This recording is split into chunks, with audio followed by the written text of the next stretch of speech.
something, make effort, change your lifestyle.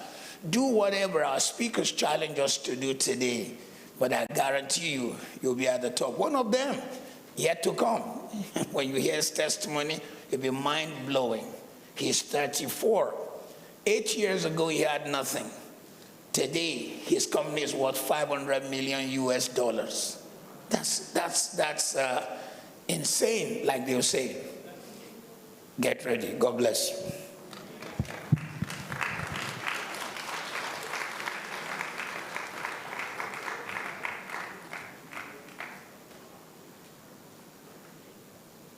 Thank you so much.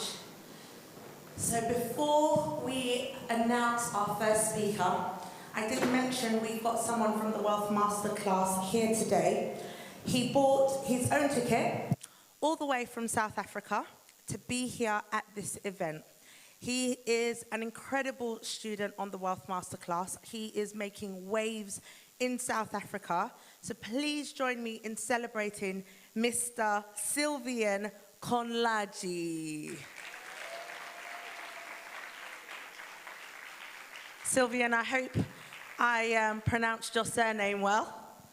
Yes, you tried. Thank you so much. Fantastic, fantastic. So Sylvain, you are going to tell us about your journey on the Wealth Masterclass, yes, what you do and how you do it in South Africa. Yes, of course. Thank you. Thank you so much, Dorothy, for the opportunity. Good morning, everyone. So I'm Sylvain Kalonji, one of the students at the Wealth Masterclass.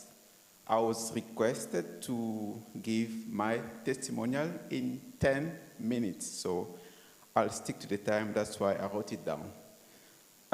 Quickly, my background is that I'm a medical doctor by profession. I'm based in South Africa with my family, where I work for over 16 years now, but I was born in the DRC. So my journey with the Wealth Masterclass started since last year, January 2023, where I decided to join officially the Wealth Masterclass. But before that, I was relying on the free talks that usually pops in from the Wealth Masterclass just to entice us on what is happening there. Prior to January 2023, my knowledge about wealth creation was almost equal to zero. I was more of a 9-to-5 mindset person, working hard to try and achieve financial gain.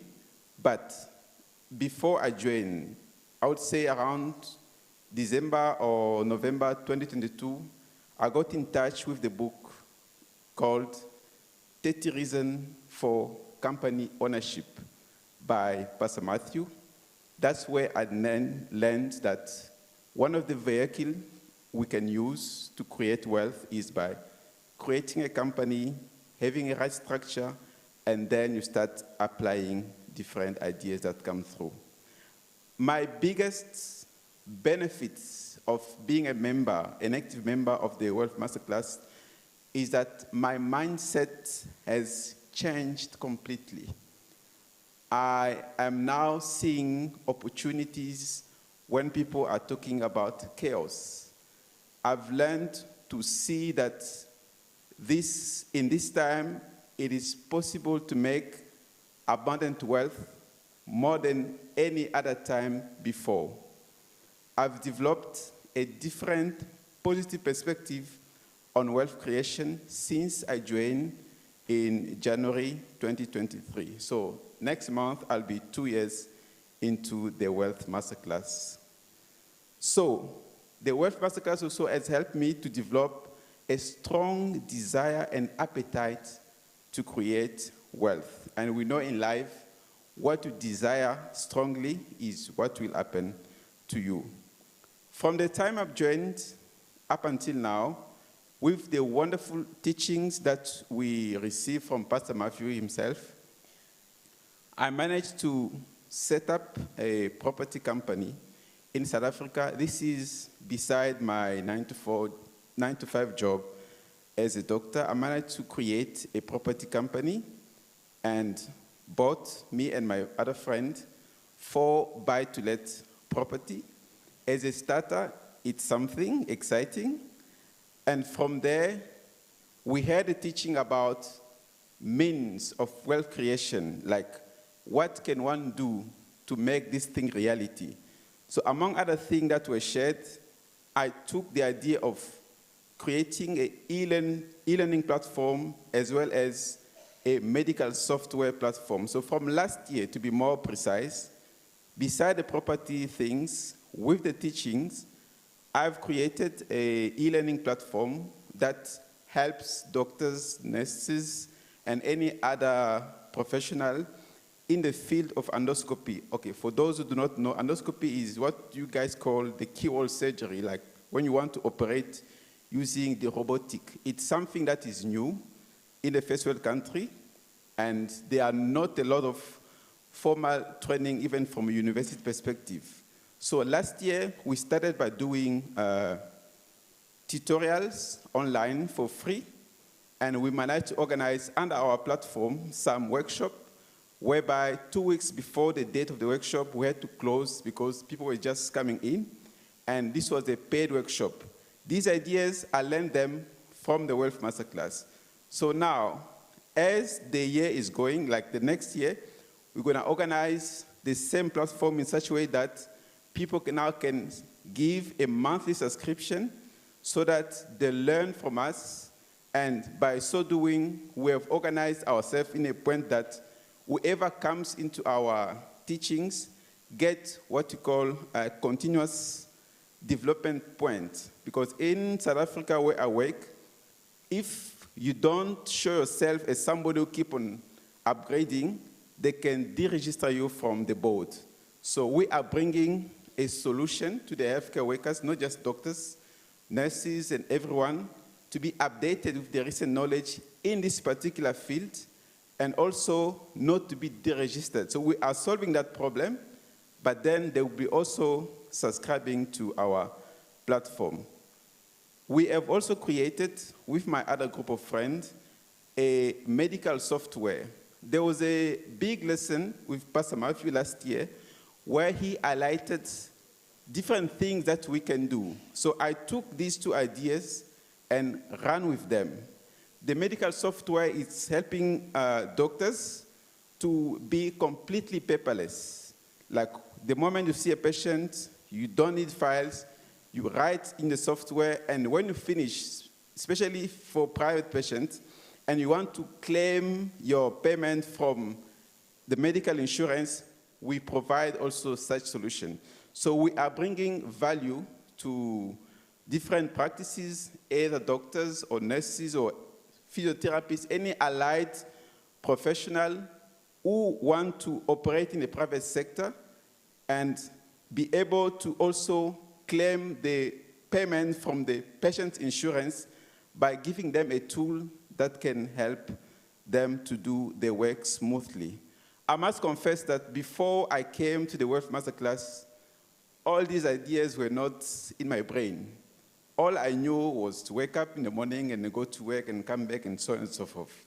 But by coming to Wealth MasterClass, when these things were exposed, it's like something was being removed from my face, and I could see and appreciate opportunities in my own country, in my own space in South Africa, and start implementing these things, and I can see it's bringing a lot of value and benefit.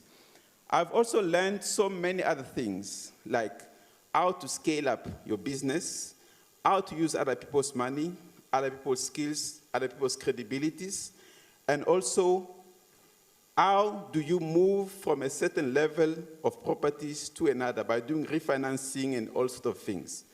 Now, with all this knowledge, in our property business, we are about to seal a deal where we refinance some assets that we have and secure 5 more properties before the end of the first quarter of next year. So that deal is already ongoing. Thank you.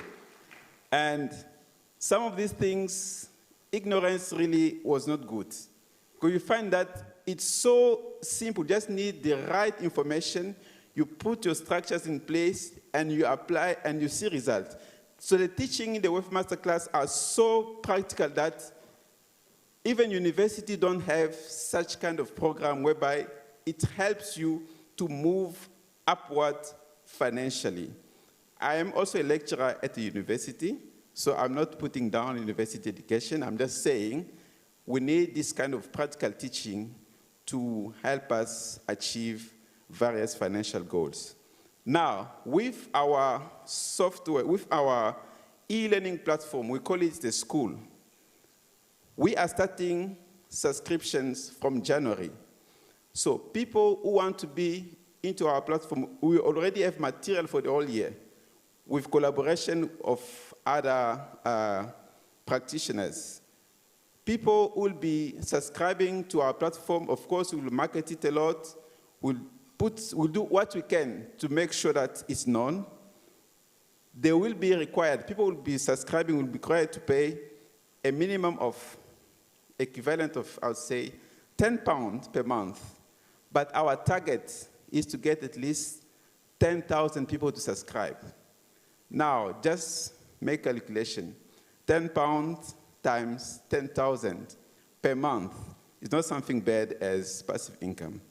And we believe that with all the strategies we have in place, the companies are registered, we have accreditations, and we can easily deliver what we call CPD point to people. So we're adding value to the upgrade of healthcare workers. Also, the software structure that we are creating will be launched next year in the first quarter. So in conclusion, I would say that the Wealth Masterclass offers practical steps in wealth creation, but actions are needed. Whatever we learn, if we run with those ideas, we put them in place, we will be able to quantify the result of it. The teaching at the Wealth Masterclass, personally, they are very interesting. Why? Because they come from a person who himself has a long track record of success. And that is very, very important. And also, Pastor Murphy always advises us to have legal counsel on taxation matters, and also good accounting systems so that whatever we do is within the remit of the law. And I really do that. And finally, Wealth Masterclass is here to uplift all of us in wealth creation. I came yesterday just for this conference, and tomorrow I'll be back to where I am. This is to show that I take this teaching very, very serious, and it is paying in my own life. Thank you so much. Wow, let's give it up for Sylvain. What a powerful testimony. I think that's a prime example that it is possible to get out of the 9-to-5 rat race. Such a fantastic example of what can be achieved when you're focused and you have a game plan in place. How many of us would like to be able to give our testimony this time next year? Fantastic. Just another quick housekeeping. If you've just come, the parking in Stanley Car Park isn't free, so we do need you to download the Pay by Phone app, and you would need to pay for parking for a maximum of 3 hours. Once the 3 hours is up, you just reset it and do another 3 hours. Okay, how many millionaires in the making do we have here? Is that all? How many billionaires in the making do we have? Okay. How many people want to create generational wealth? Fantastic. Okay, without any further ado, going to get our first speaker onto the stage. So our first speaker is a qualified management accountant and finance professional with experience across professional services, Big Four accounting firms, and UK government finance since 2011. She has led multi-billion-pound projects with organizations like BT, GSK, and DEFRA. In 2018, she founded Benny Ratio Finances to support business owners with tax and accounting needs. She's a public speaker and a host of the Behind the Business podcast. She recently went viral with a UK tax exposure episode, reaching over 1.7 million views across all panels. So everyone, please join me in welcoming Benedicta Egbele. Thank you for having me. Good morning, everybody. Good morning. Thank you. Thank you. How are we feeling? I hope not too wet. All right, good morning. Thank you for the introduction. I'd like to say thank you to Pastor Matthew for allowing me the privilege to speak to everybody here this morning, to all the organizers, the committees, thank you so much. And of course to yourselves, thank you for having me as well. So as already said, I'm a qualified accountant. I don't know if my slides got to who they were supposed to get to. Oh, in 5 minutes, that's okay. We'll do a little bit of question beforehand. So, as already said, I'm a qualified accountant. I've worked in 2 of the top 4 accounting firms, and I have not worked outside in any other area apart from finance. I live, breathe, eat finance and the UK tax system. And that's just, to be fair, out of number 1, a God-given gift. That means that I love numbers and I like to work with numbers, but also just general interest, passion to do with numbers, and then into tax and into finance and so on and so forth. And as mentioned, I did a video earlier this year that went crazy. It went crazy, and I was talking about the UK tax system. Many of us might be immigrants, or even if you were born here, you live in the UK system. The UK system is actually one of the most complicated tax systems in the world. It has a lot of tiers, a lot of things to remember, and all of that. And so I did an exposure video talking about that earlier this year. If you haven't watched it, I really do encourage you. It's on YouTube. You can find it. It's called the Savvy Wallet podcast, and you can find out that episode where I talk about all of the different things that you need to be aware of relating to tax. If you are here in the UK, it's going to be very important for you. And I thank you for actually talking about the fact that you need to have the right counselors and advisors. When you're earning your billions and your millions, you don't want to get in trouble. You don't want it to waste. You want to keep it. So making sure that you have the right advisors in the form of accountants, lawyers, etc. So let's start with a show of hands. How many of us have been employed at any point in our lives? We've had a job, a 9-to-5 employee. You might not be an employee right now, but maybe you've had a job before, right? No? I'm expecting everybody's hand to be up, right? Most people, you finish school and you get a job. Excellent. So let's keep our hands up. Everybody who has had a job. Everybody who has been employed at some point in time. Now, keep your hands up if you have started or are involved in some kind of business. Family business, personal business. I think this side is winning. But there's quite a lot. Awesome. So we have a lot of people in business. Now, hands up if you have both a 9-to-5 and a business. Okay, excellent. So we have people doing both. As our previous speaker said, having a 9-to-5 is not a problem. In fact, it's actually one of the things that propels your business, funds your business. What about if is there anybody here who is earning money through a business, but you're maybe doing it cash in hand? You're not registered. You are operating from your kitchen, or from your living room, from your dining room. Anybody here? Okay, cool, awesome. Don't worry, I'm not going to call HMRC on here. Okay, are the slides ready now? Are the slides ready? Okay. To save time, anyways, let me just keep on going and hopefully the slides will catch up. So I wanted to talk about the fact that the top billionaires in the world, I'm sure we can shout out some of their names, Elon Musk, Jeff Bezos, Bernard Arnold, all these people are the top billionaires in the world. They have one thing in common. They all own business. We've already used the word business multiple times, and I'm sure that's why, you can understand why I was getting us to put our hands up. If we're talking about building wealth, business is going to be your number 1 vehicle. You don't have You have very little choices outside of business. People talk about property, but even properties are bought via businesses if you want to do it the most tax-efficient way. So you're going to need to get ready for or take serious the business that you've already started. Thank God most of us here have already started a business. That is going to be your vehicle. And in fact, just like the pioneer of this event, Pastor Matthew, he has many businesses, 10 businesses. It's not a crime to have multiple businesses. Multiple businesses means multiple pots, multiple buckets. I believe most of us are Christians here. Who remembers the widow that the prophet said, go and borrow vessels?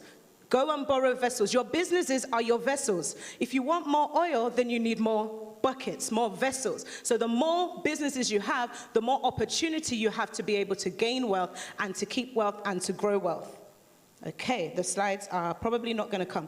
I was just going to go through the top billionaires in the world, top billionaires in the UK, top billionaires in Africa. Top billionaires in Africa, for anyone who's interested, Aliko Dangote, of course, I'm sure we all know that name. Johan Rupert, maybe you all know, from South Africa, and Nikki Oppenheimer. These are all people who are billionaires. Somebody might say, why is she talking about billionaires? I just want a million. A million is okay.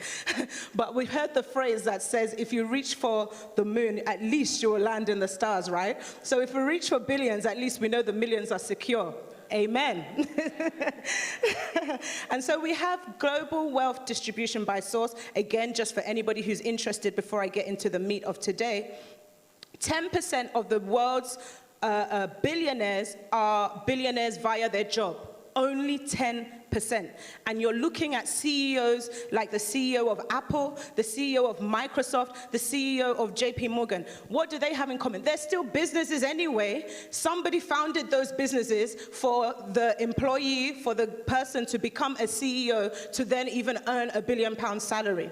And so after that, we also have the next group, 20% of the world's wealthiest have earned their money via investment and trading. I know a lot of people will hear about, trading the stock market, buying shares and all of that. Very excellent, but it may interest you to know that only 20% of people are actually billionaires through that route. Does it mean I'm against it? No, I think you should, because you need to diversify, and we'll talk about that a little bit later. But that might not necessarily be your primary vehicle to becoming a billionaire or a millionaire. And then you have people who inherited their wealth. There's also this misconception that, a lot of people, they just, their parents were rich, and so they've just inherited. It's only 30%. Of the 100% of people that are billionaires, only 30% inherited it. So actually, the larger proportion are of people who are making the wealth themselves. I'm saying this because I want to encourage anybody who thinks that it's like a mountain that they can't climb, that actually most people in their lifetime make the wealth themselves. So it's very, very, very possible. And last but not least, 40% via business, as we have already established. Anyways, I will move on. What is a business? A business is being engaged in a trade, in a sale or a transaction for the purposes of making a profit. Thank God most people put their hands up and said they had a business and that they are registered. If you are not registered, I'm not sure if you want to become a millionaire or how you're going to become a millionaire or a billionaire without your business being registered. The reason why we know these people are billionaires is because their businesses are first of all registered. So they are doing things properly. Okay, the next slide. The next slide. Yeah, you can keep on going, slide 16. I'm on slide 16. Oh yeah, so this is just to go through some of the people. Slide 16. No? Oh, yeah, you can stop there. That's fine. So business registration, for anybody that doesn't know, in the UK, there are multiple types of businesses, but the most common types are your sole trader, your self-employed business, and also the limited company. Again, if we're talking about billions, we're talking about millions, we're probably not looking at sole trader, but you can start as a sole trader. I'm somebody that likes to encourage people to start with what they have, start with where they are at. You can register your business as a sole trader, and that is still very much, good enough. You can earn hundreds of thousands of pounds as a sole trader. It is not illegal. So you can keep on going to number 2. Sorry, whoever's in control of the slides. Next slide. Can they hear me? You can keep on going to slide 22. I wish I could click it myself. Slide 22, anybody?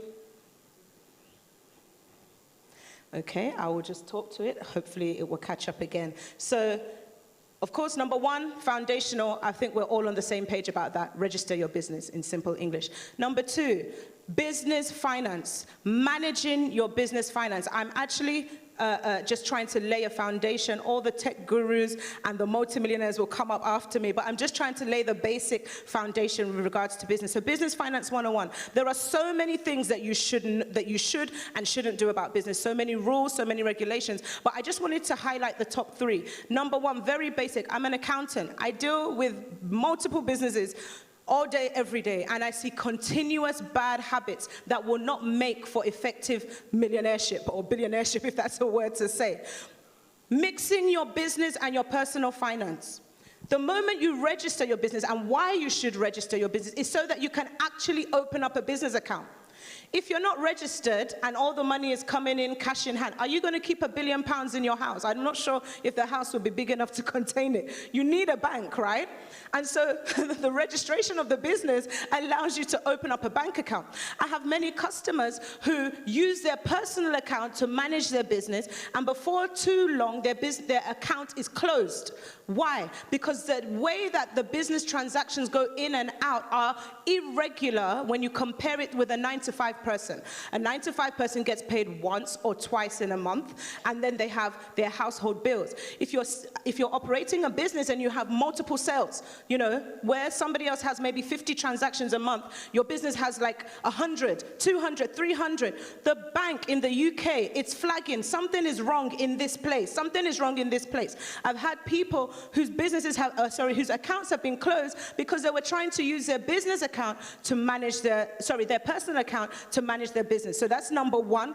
Number two, do not neglect your tax obligations. As you mentioned earlier, my brother, I've had also people who they don't realize that the day you register your limited company, 12 months from that moment, HMRC, Companies House, will send you letters. They are going to expect your company accounts. They're going to expect your tax return. They're going to expect your confirmation statement. Again, the number of customers, business owners who are making money. These are not businesses that are maybe just starting. A lot of businesses that were actually making money. And they come to me, oh, Benedicta, please help. My business is about to close. Why is your business about to close? Oh, because they sent me a form, but I didn't fill it in.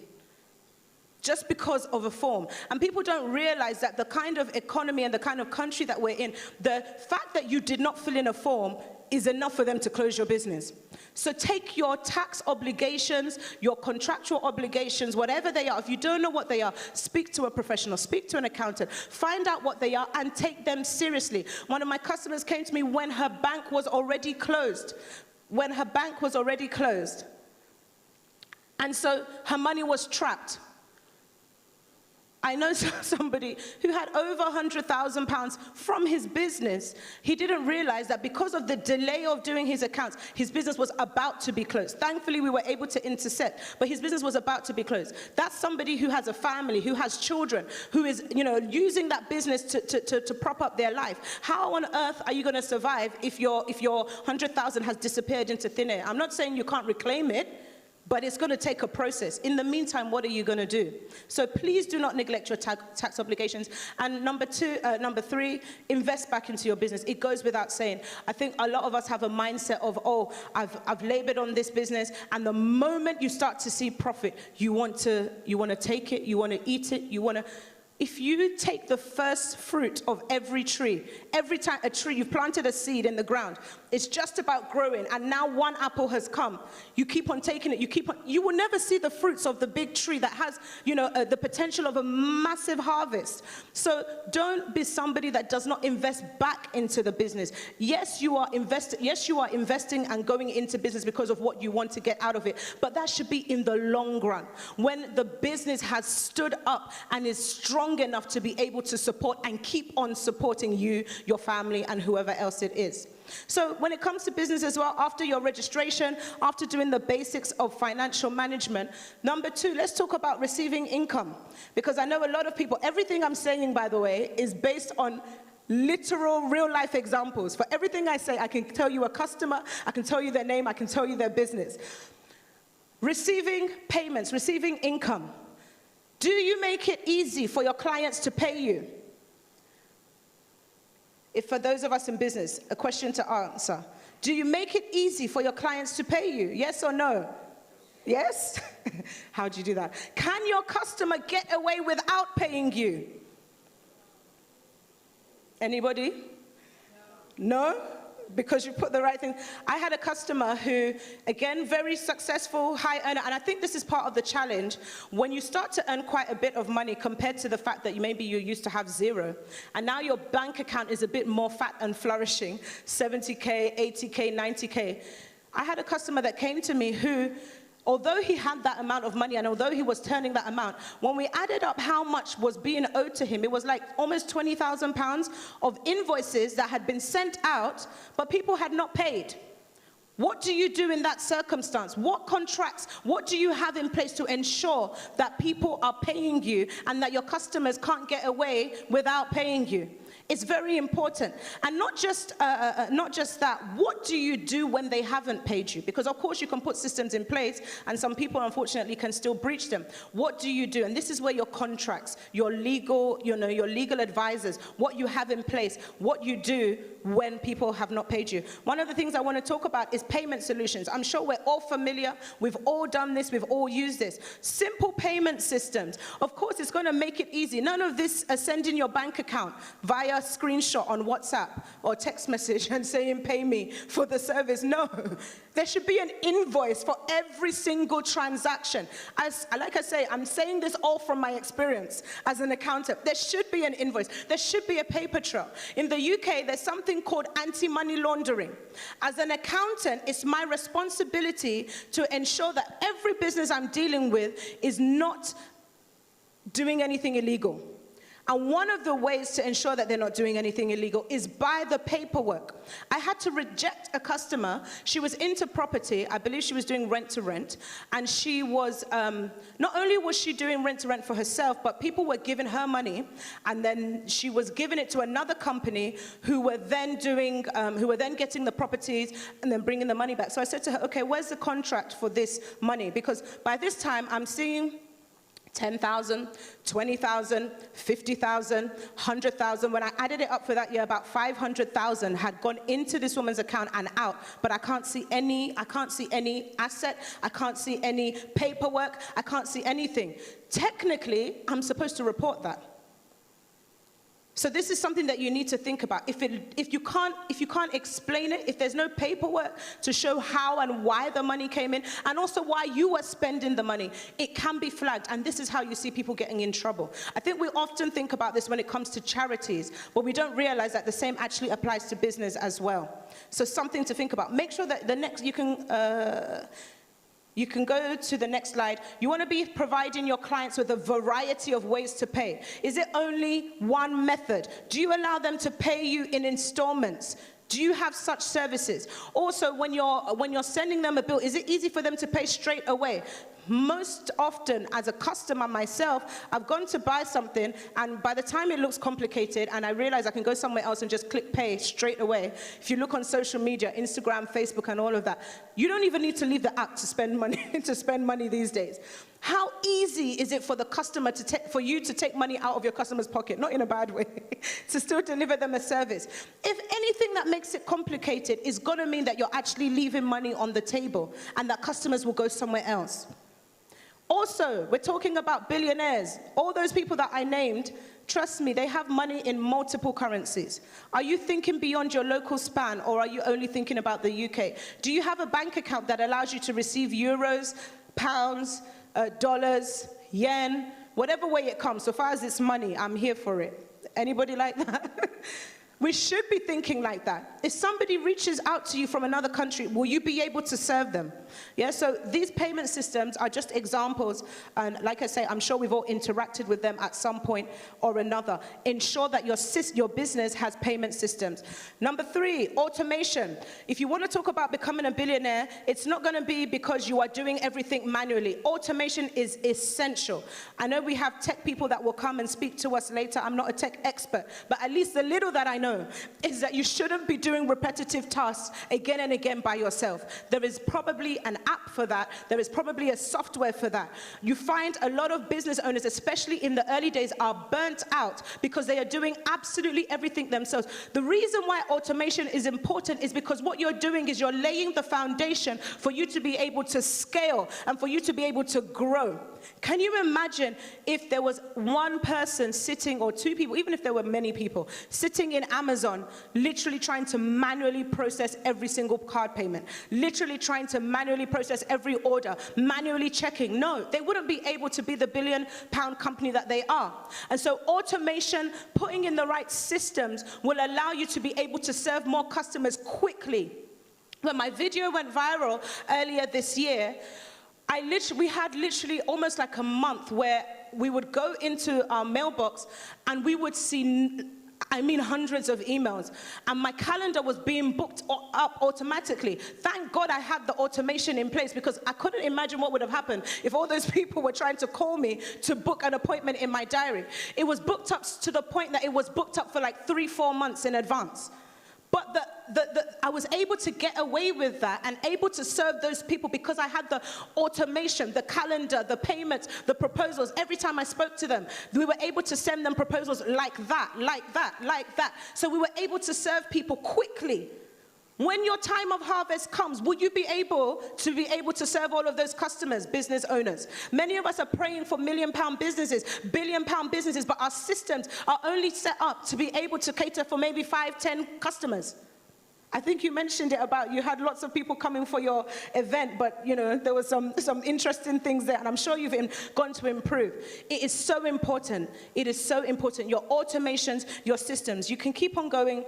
You can keep on going on the slides all the way up to 32, because I do have to round up soon. Scaling your business. Like I said, for you to scale your business. Yeah, number 4, thank you. For you to be able to scale your business, you would have first needed to put in place the foundations, which is the systems, the automations, yeah? And now we're talking about scaling. You can scale in different ways. Number 1, you can scale through volume. I just talked about it. Being able to serve more people. Being able to serve more people will obviously bring more money into your bank account. So how can you scale? The question you should be asking yourself is, how can I sell more products and services? How can I serve more customers? Some of us, when we go into business, and I'm going to talk about this a little bit later, we have such a small mindset that you're just so happy that one person bought your product. You're just so happy that maybe you have 10 customers.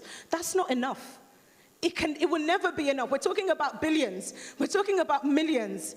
It will never be enough. We need to broaden our horizon. How can I serve more customers? Do you need to hire more staff? That's another thing. We talked about investing back into your business. Every staff that you hire is an investment back into your business. I have so many customers that are like, oh no, I don't want to pay for this, or I can't afford this, because they're thinking so small. They're not thinking about where they're going. When we talk about the Amazons, the Teslas, whatever companies, Coca-Cola, McDonald's, they have hundreds of staff, and you're scared to employ one person. Or 2 people that will make your workload easier and allow you to have the time to think rather than doing emails, rather than doing calendar invites. It's a mindset thing. Hire more people. And by the way, not just hiring low-level staff. Hire people to do what you can't do. Hire people to do what you can't do, the technical stuff. Most of the benefits I've gotten back into my business have been when I've paid people that can do the bits that I can't do. And then I'm able to focus and specialize on what I know how to do easily. Do you need to outsource? Do you need to outsource? What in your business can you outsource? Everything doesn't have to be done at home. I know there's rice at home, they told us, but you can actually buy Chinese and it will be quick. So everything doesn't have to be done at home. You can outsource it, especially if that will allow you to serve more people. And so you are the face of the business, but your back end is acting as if you've got 50 staff, even though it might just be you and 1 or 2 people. Outsourcing. Do you need to get machinery for those who are in product-based businesses? Do you need to buy expensive machinery? I see a lot of influencers and business owners on social media who talk about, oh, you know, I started in my mom's kitchen, my mom was helping me, or my brother, my sister was helping me, we were mixing the things together. That's okay for a level. But for where you want to go to, you're gonna have to go and get the right machines that will help you to do it. You're gonna have to invest in what will allow you to keep on growing and serving more people. What software, what tools do I need? And of course, when you do this and you begin to do that on a higher level, you begin to benefit from economies of scale, your unit price goes down, and of course, your profitability goes up. How else can you scale your business? Through diversification. Diversification. If you go on to the next slide, it's not about being an amateur it is about being an amateur in the new and not an expert in the old. One of my mentors at the beginning of COVID, she was talking to us, and I remember her saying, and I will never forget this. She said, so many people find themselves gloriously decked for a world that no longer exists. I will say it again. Many people find themselves gloriously decked, crowns and everything, for a world that no longer exists. You have to be willing to be an amateur in the new. Who here has a BlackBerry? Or what about a Nokia?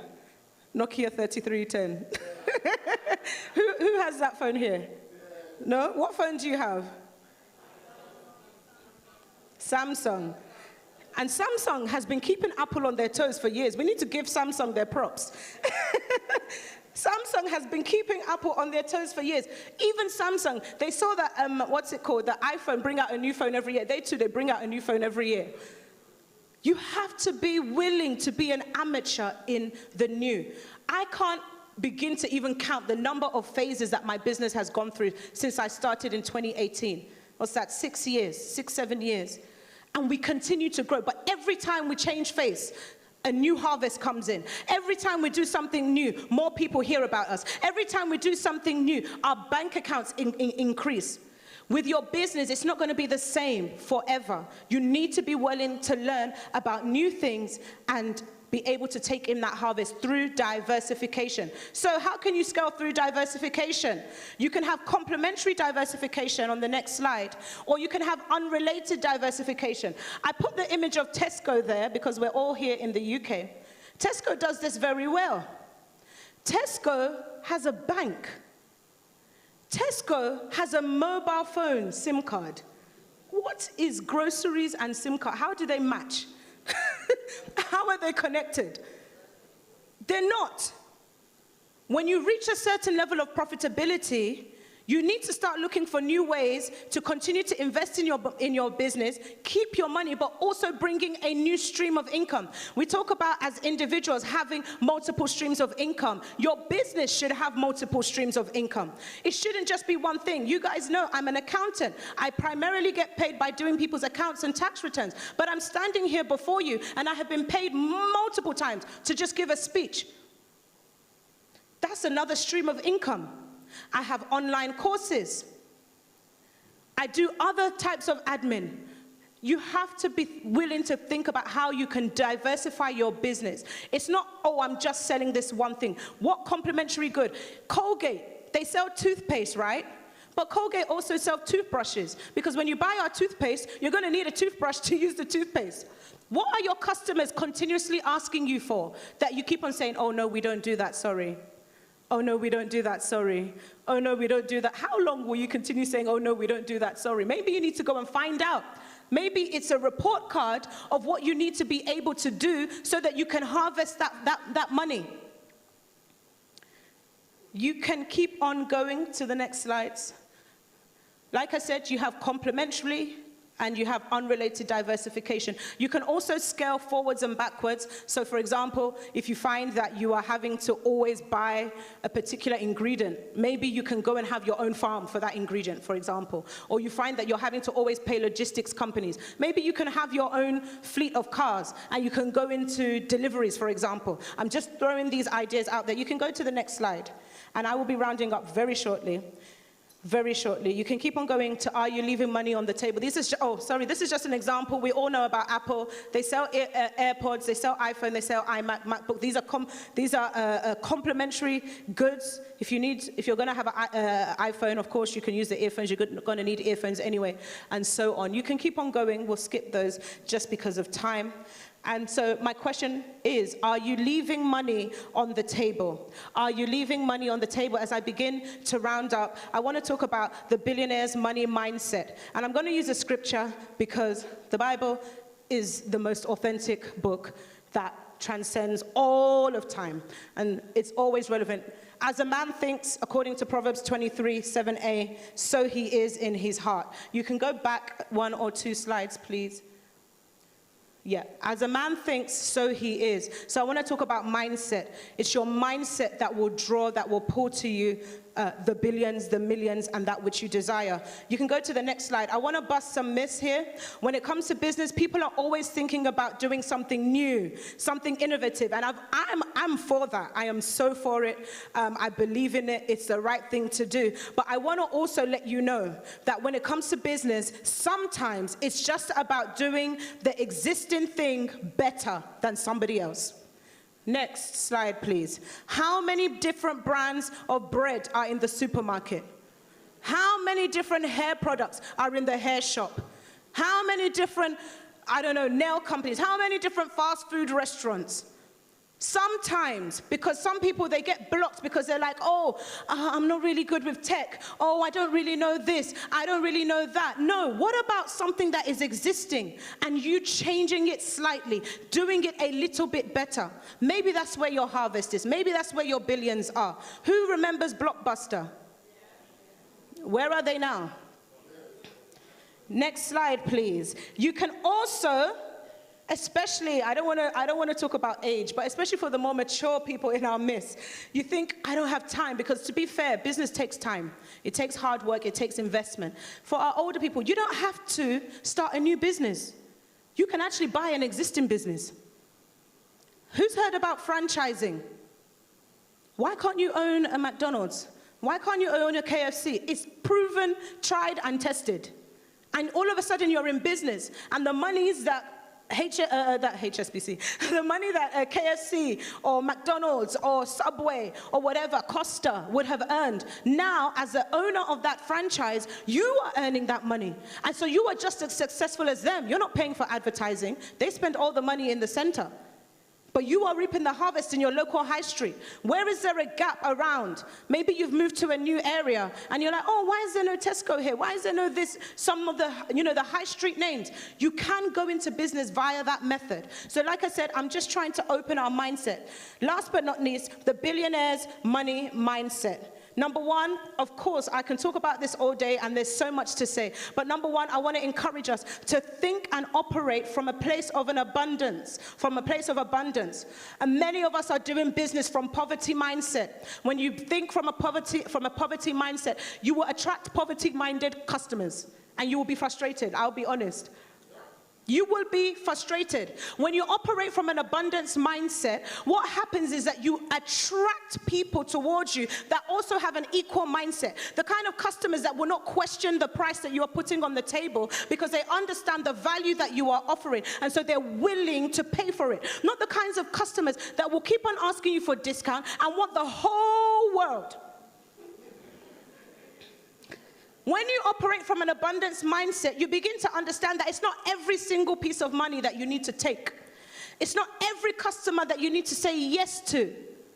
And by the way, when you have an abundance mindset, you also understand that for every person that says no to you, there are tens of other people that want to say yes to you.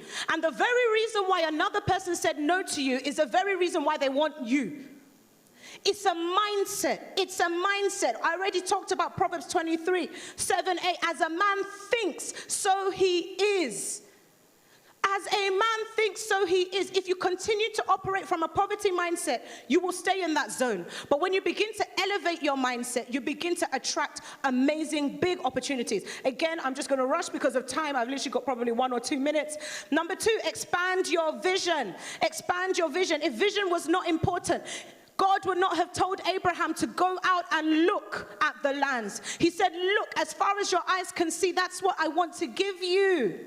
Your eyesight, what you see, is so important. When you get out from your comfort zone, go and see things that have been done that are bigger than you. Sometimes I go to events, not because I necessarily want to learn what they're saying, but I want to see how are they running their events. I want to rub shoulders with people who have done things that I want to do, that I desire to do. And so I go to these events because I'm expanding in my mind. I want to see what somebody else has done. And do you know what happens? The thing about sight is that you don't need to pray and fast. Once you've seen it, the deposits are put on the inside of you without you knowing. You go back home and you start to do like what you just saw. Many of us stay in boxes, stay around certain kind of people that look like us, talk like us, think like us, and so we all become sheep, sheep just doing the same thing. Get up and go out. We see our brother here came all the way from South Africa. I can guarantee that London is not like South Africa. Some of us need to go to South Africa. It's beautiful. But we don't go anywhere. We don't even go on holiday. Talk less of business trips. When I went to Dubai last year, I remember seeing a building that had, one was like this, one was like this, and then there was another building across. And it looked like a train kind of line. I was like, wow, how do people think about this? My mind was open to a new reality. So now, even though I'm in the UK, if somebody says they want to build that kind of building, I'm not going to say it's not impossible. Why? Because I've seen it. When you go out, you are indirectly sowing into yourself. Go to events, network. You guys are here, so you're doing an awesome job. But by your side, break off your current limitations. And last but not least, I want to talk about evolving by embracing change. We already talked about this. I already emphasized it. But I want to remind you that fortune favors the brave. I had a snippet on social media earlier this week, and I was saying that it takes courage to be a business owner. And so your faith has to be up. You're going into the world and you're saying, hello, here I am, I have this, come and buy it. It takes a lot of courage. Build up your faith, be brave, embrace change, change from what you used to be. Change from the caterpillar to be the butterfly. When you become the butterfly, that's when you're able to attract what butterflies attract. And last but not least, I know we're all Christians, but I will emphasize that you must have the God factor in your business. We talked about Elon Musk. We talked about Jeff Bezos. Bible tells us in Psalms 20 that others trust in chariots, some trust in horses, but we trust in the name of the Lord. So make sure that you have the God factor in your business. I've seen God do for me much more than my accounting degree could ever have done, much more than my own connections could have ever done. So I want to encourage you, make sure that you have that God factor. He is the only one that's able to do exceedingly, abundantly, far above anything we could ever ask, think, or imagine. Thank you so much. Let's put our hands together for Benedicta. Let's put our hands up for Benedicta. Let's put our hands together and celebrate her. What knowledge, what impact. I don't know about you, but my mindset is shifting. I will not be buying no Gucci. I will be investing, okay? My mindset is shifting. And what Benedicta has said to us today has really set the scope for why we have put this event on. So thank you for making the sacrifice and coming. Regardless of the weather, you are serious to be the next billionaire. And by God's grace, you will be the next billionaires in this room, okay? So, as Benedicta said, people are destroyed by the lack of knowledge. So we want to equip you this afternoon. Well, we're slowly arriving into the afternoon. So I have the pleasure of introducing our second guest. Now, I don't know if you guys have recognized, but we're international here at the Wealth MasterClass. Don't play with us, we're not local. Our next guest has flown all the way from Spain to be with us this afternoon. I have the pleasure of introducing Mr. Hakeem Oguneran. Mr. Hakeem is a prominent figure in Nigeria's real estate and corporate sectors. He is the founder and chief executive officer of Eximia Realty Company Limited, a firm dedicated to innovation and customer-focused real estate solutions. Mr. Hakeem has gained recognition for its flagship projects, which emphasize affordable and quality housing, and its vision for redefining property development across Africa.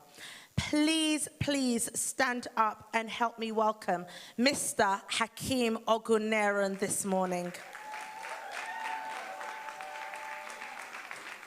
Sir, thank you so much.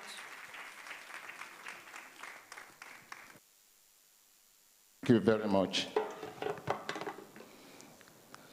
Good morning. I am very pleased to be here this morning. What is the Billionaire Masterclass by Pastor Matthew without real estate?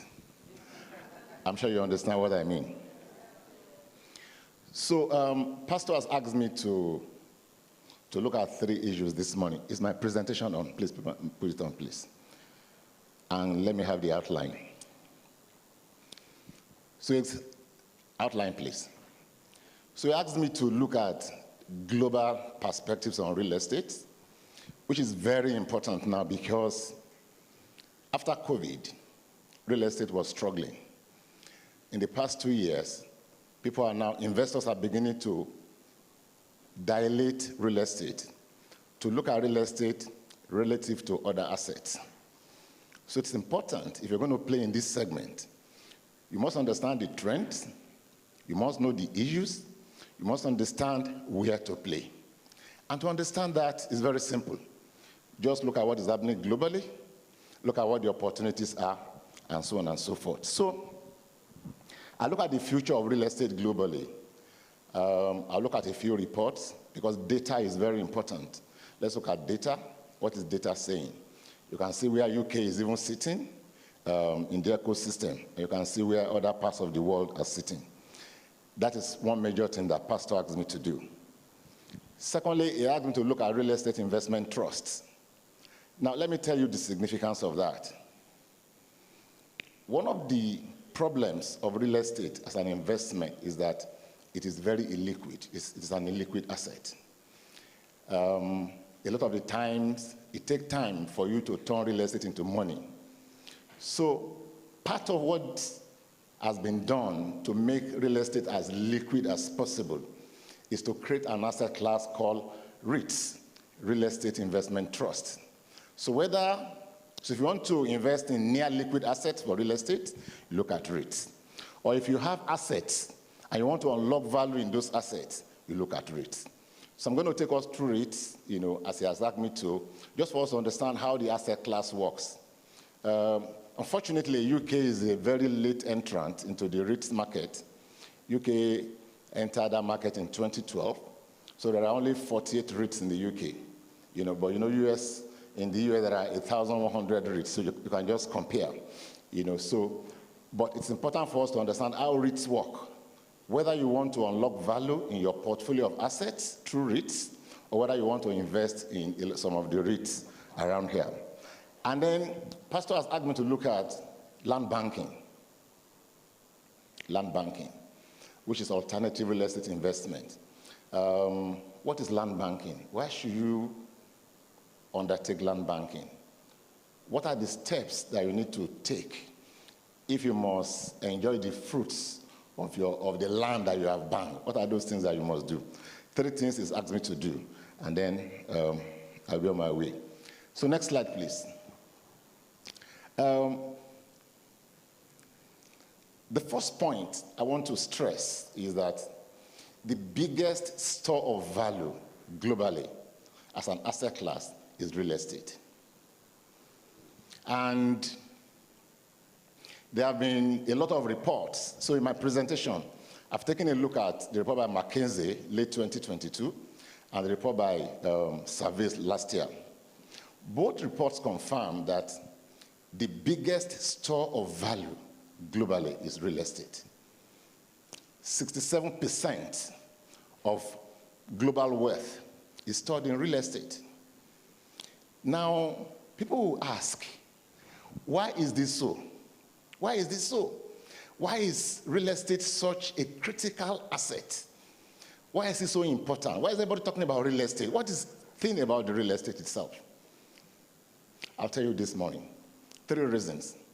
Number 1, everything happens on land. Everything happens on land. There's no human activity, there's no economic activity that is not connected with land. We build offices on land, we build factories on land, we do everything on land. Everything happens on land. And then I always tell the digital people, there are so many of them here, I always tell them that when you speak of cloud computing, the cloud lives on the ground, inside data centers, real estate. So you can't even have cloud computing without real estate. The fastest growing asset class globally today is data centers. So anytime you have upsurge of e-commerce globally, you always need a very robust supply chain architecture to drive the e-commerce. Because e-commerce doesn't deliver the goods. E-commerce only e-enables transactions. After it is e-enabled, you need a robust supply chain architecture. That is real estate. So that is one reason. And everything will continue to be linked to real estate until when Elon Musk takes us to...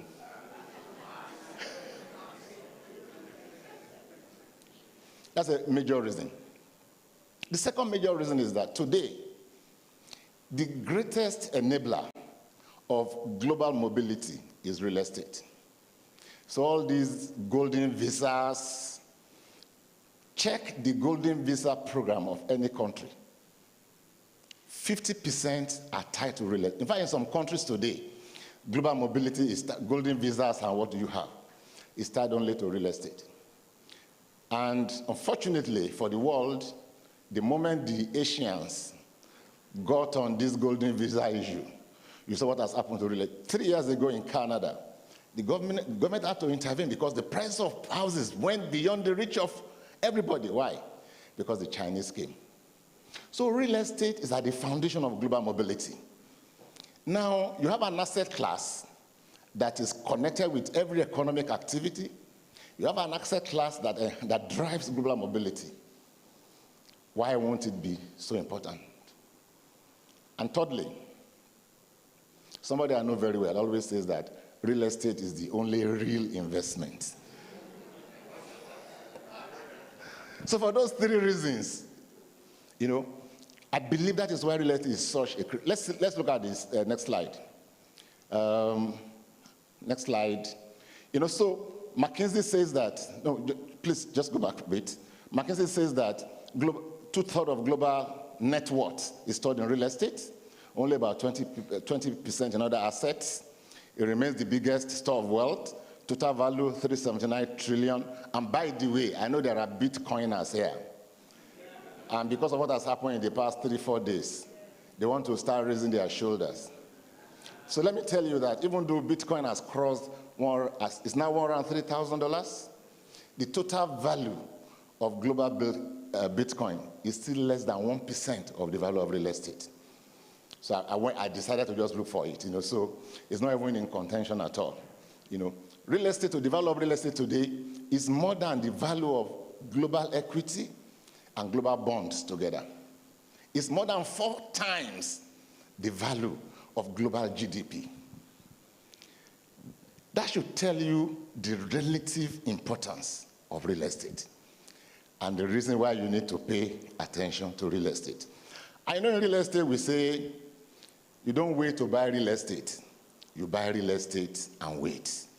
And that is some of the things that I want to... If you can show me the next slide, please. which is still saying the same thing. Now, I want to just look at the factors driving, next slide please, the factors driving real estate globally today. What are the change drivers? Urbanization, of course. World Bank affirms that by 2050, 7 out of 10 people will be living in the urban centers. They will need houses, they will need all real estate assortments.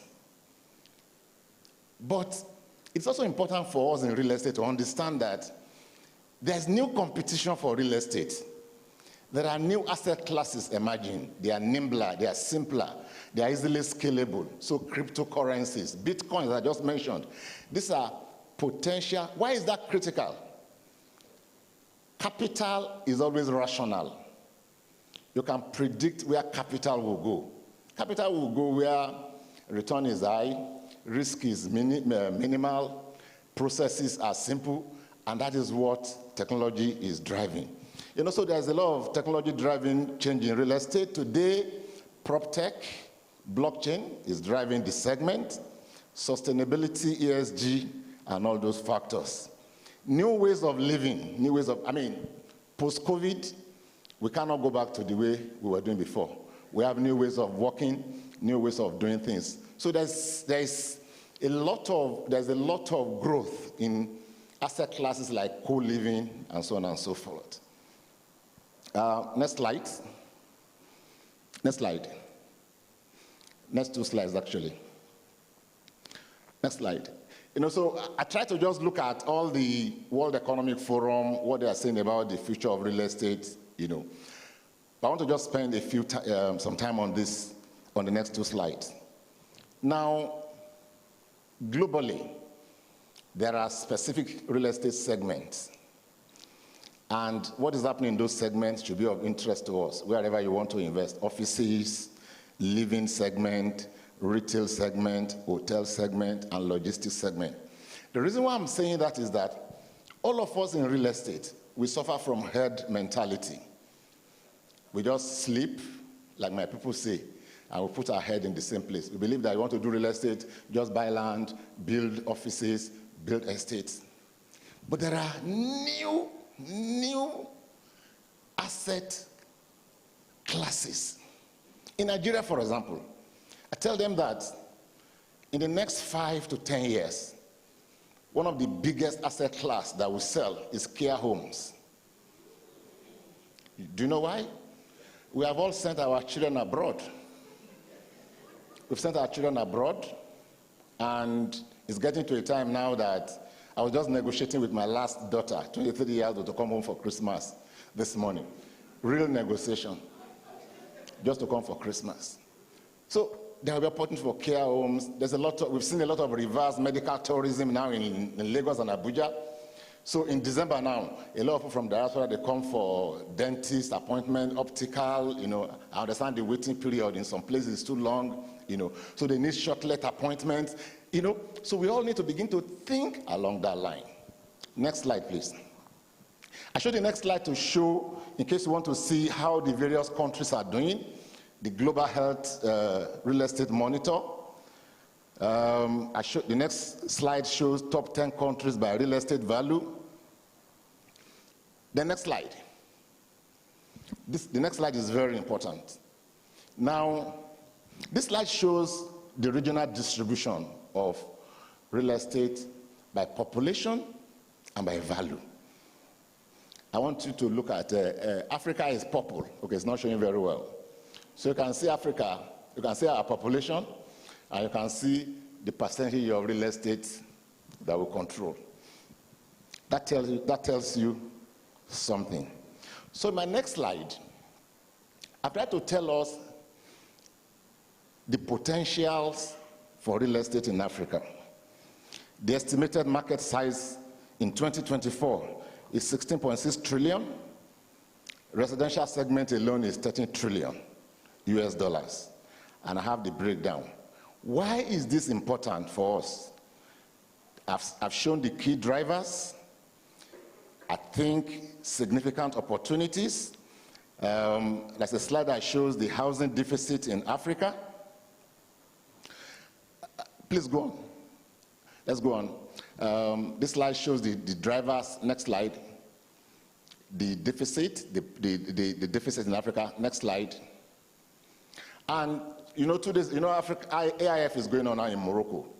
And 2 days ago, Akim Adesina was speaking on the volume on the potentials for housing in Africa. He says, astonishing 1.4 trillion opportunity by 2050. Now, why am I saying all this? I'm saying all this because we need to be able to link our potential investment with the opportunity footprint. I always speak about opportunity footprint. What are the opportunity footprints in real estate? Where should we be looking at? What are the issues that should be driving our mind? Next slide. Next slide looks at Nigeria for obvious reasons. Next slide. Now, can you just show me? Now, if you look at this slide, the report by Virtual Capitalist says of the 20 fastest growing cities in the world, 4 are from Nigeria. Now, this is by Virtual Capitalist, so it's not issued by Daily Times or Nigerian Tribune. Why is that important? That's important because it shows us the potentials available. Because real estate is a function of numbers. It's a function of numbers and a function of the economy. So, just before I go to REITs, I have a slide, next slide, which I call the opportunity footprints for real estate. Where should we be looking? Where should we be looking? Number one, we should be looking at things like student hostel accommodation. These are where there are significant opportunities. My company has just signed a deal with one of the first generation universities to provide 10,000 beds of hostel, 10,000 beds, and that is still a drop in the ocean. I've already mentioned care homes, co-living, co-work, because we have a young population. 67% of Nigerians are aged between 16 and 25. Now, their real estate requirement is different from my own. When I started my business, I said I would target Gen Zs, first-time home buyers, millennials. Build small micro apartments, because these guys, they're not looking for mansions. They're not looking for what we used to, but they don't want to live in Bejuleki, or they want to stay right in the city. They want to stay right in the city. So co-living, co-work, opportunities for logistics, warehouse and data centers, opportunity for co-investing, joint ventures, for neighborhood retail centers, and for urban regeneration. There are places begging for, so these are kind of things that I believe we should be working. Now, what are REITs? What are REITs? You can look at REIT from 2 perspectives. From the angle of somebody who wants to invest in a near liquid asset. If you want to invest in real estate, and you want to invest in real estate that you can quickly convert to cash, you invest in REITs. And like I said, even in the UK, there are 48 REITs. What that does is that it's like you are buying shares in a company.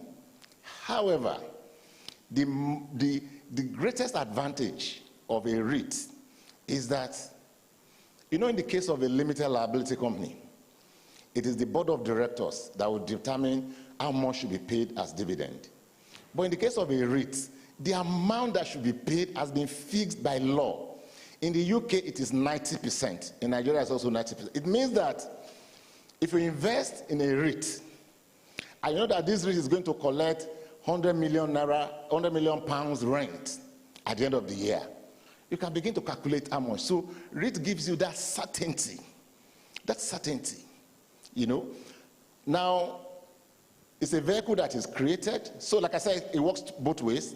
If you have a large portfolio of assets, you can do income REITs, or you can raise money. You could crowdfund to do development REITs. And what I've done here is I've tried to say the characteristics of a REIT, and I just want to take you quickly through a REIT that we formed. So you have to look for these characteristics in the REIT. Next slide. So in 2013, I led the formation of a REIT in Nigeria. And what did we do? We basically, next slide, please. I just want to go through this quickly. So it's a simple case study. Next slide. So basically what we did, next slide, what we did was that we took 5 assets, created a vehicle. And that is the way I want us to understand it. Take your asset, create a vehicle, put the assets in that vehicle, do a valuation of the value of the land and the assets. And then say the value is now, so in our case, we put 5 assets together. The value of the assets was 32 billion. So we basically just put all the assets in a vehicle, and we decided to sell 60% to the public. And the beauty of REIT, even in the UK, is that it is listed on the stock exchange. So it's treated the way a normal equity is treated. However, it is different from a normal equity because there's an underlying asset. There's a property. There's a property. There's a real, that is real behind that investment. That is the beauty of the REIT. So let's go on. So we put those assets together. This one asset in Ikoyi, known as Abibe Court at that time. Number 2, we put, please let's go on quickly. We put VMP. So I don't know if you come to Lagos, you will have seen all these projects. By the way, these were all my projects, before I retired,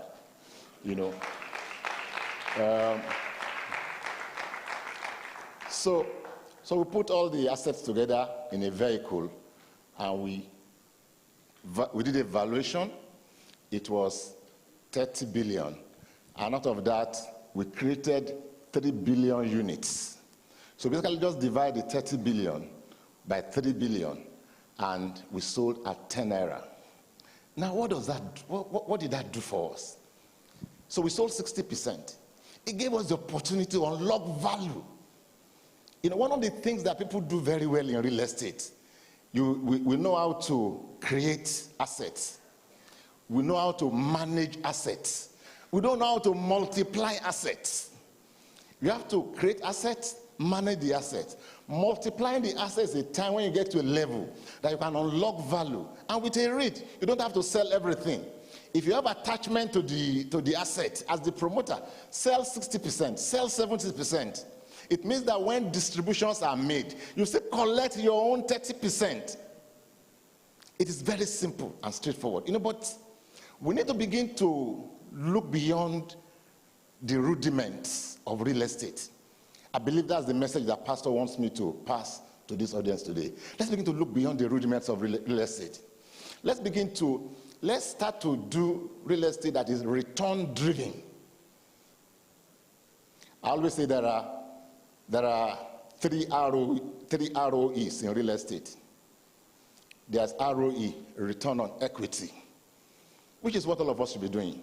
But there's ROE, return on emotion. There's ROE, return on ego. Nobody should be interested in return on ego. You should be a brutal investor. If I put 10 naira in this, what is my threshold? What is the threshold of return that I'm expecting? If I'm not getting that threshold, I'm playing. And of course, we don't want to play. So we put all the assets together, created the REITs, we sold to the public, and so today is still the biggest REIT today. As a matter of fact, anytime I have some spare money and I go and invest in this REIT. I still did it in the past few, because you know that the assets are there, the rents will be collected. It doesn't matter what happens in Nigeria, the rents will be collected. You can even help them to calculate the rent. And I've taken a look at the REITs in the UK. They are all specialized, so you can make up your mind. So there are REITs for retail offices, there are REITs for data centers, and so on and so forth. So you can follow, you can monitor, and you can do what you need to do. I want to quickly look at land banking before I just close. So there's a very interesting strategy for creating wealth in real estate. It is known as land banking. And land banking basically means that you aggregate land today for investment tomorrow. Agri land today. It's a long-term investment strategy. You know, for those of us who are from Lagos, ask yourself, where is the next Allen Avenue? Where is the next Okwebi going to be? Where is the next Akomonjo Road? I know people don't know Akomonjo Road. Or you have forgotten. Just imagine Akomonjo Road 15, 20 years ago and Akomonjo Road today. Ask yourself those questions. Where will it be? And when you identify those areas, just go there and take a position. And just be smiling. And just be waiting. A plot of land that was sold in Medina. I used to live in Medina Estate in Bagada. Plot of land, I bought my plot of land when I moved into that estate, 2 million naira. Land today is going for 200 million naira in the same estate. Now, the difference between the UK and Nigeria, let me say, is that because the risk is higher, there's greater volatility, the returns are also higher. So if fortune smiles on you, we've been told this morning that fortune smiles on the brave. If fortune smiles on you, you just understand that you take position, you wait. That is land banking. However, next slide. One of the things I want to put down for, I know we always speak of location, location, location. People don't understand that when you are looking at location, there are location factors. There are location factors. And there are 3 factors: centrality, neighborhood, and development. When you are taking a position, whether or not you want to buy because of location, how central is this location? Development is critical. What are the complementary developments? What are the future developments? You know, they told us that if you want to buy shares, and you hear that Warren Buffett has bought shares in a company, you don't need to do any analysis again. Just go and buy. Just go and buy. It's the same thing with real estate. You look at existing real estate, look at those who are taking position. You saw that somebody has created an estate called Macarius on Ekpe Road. You don't need stories. You are hearing there is Champion's Place. Look for the next land. Buy and wait. Do not wait to buy real estate. You buy real estate and wait. So have benefits of land banking. I want to round up. I just want to talk about, I want to go to the last slide.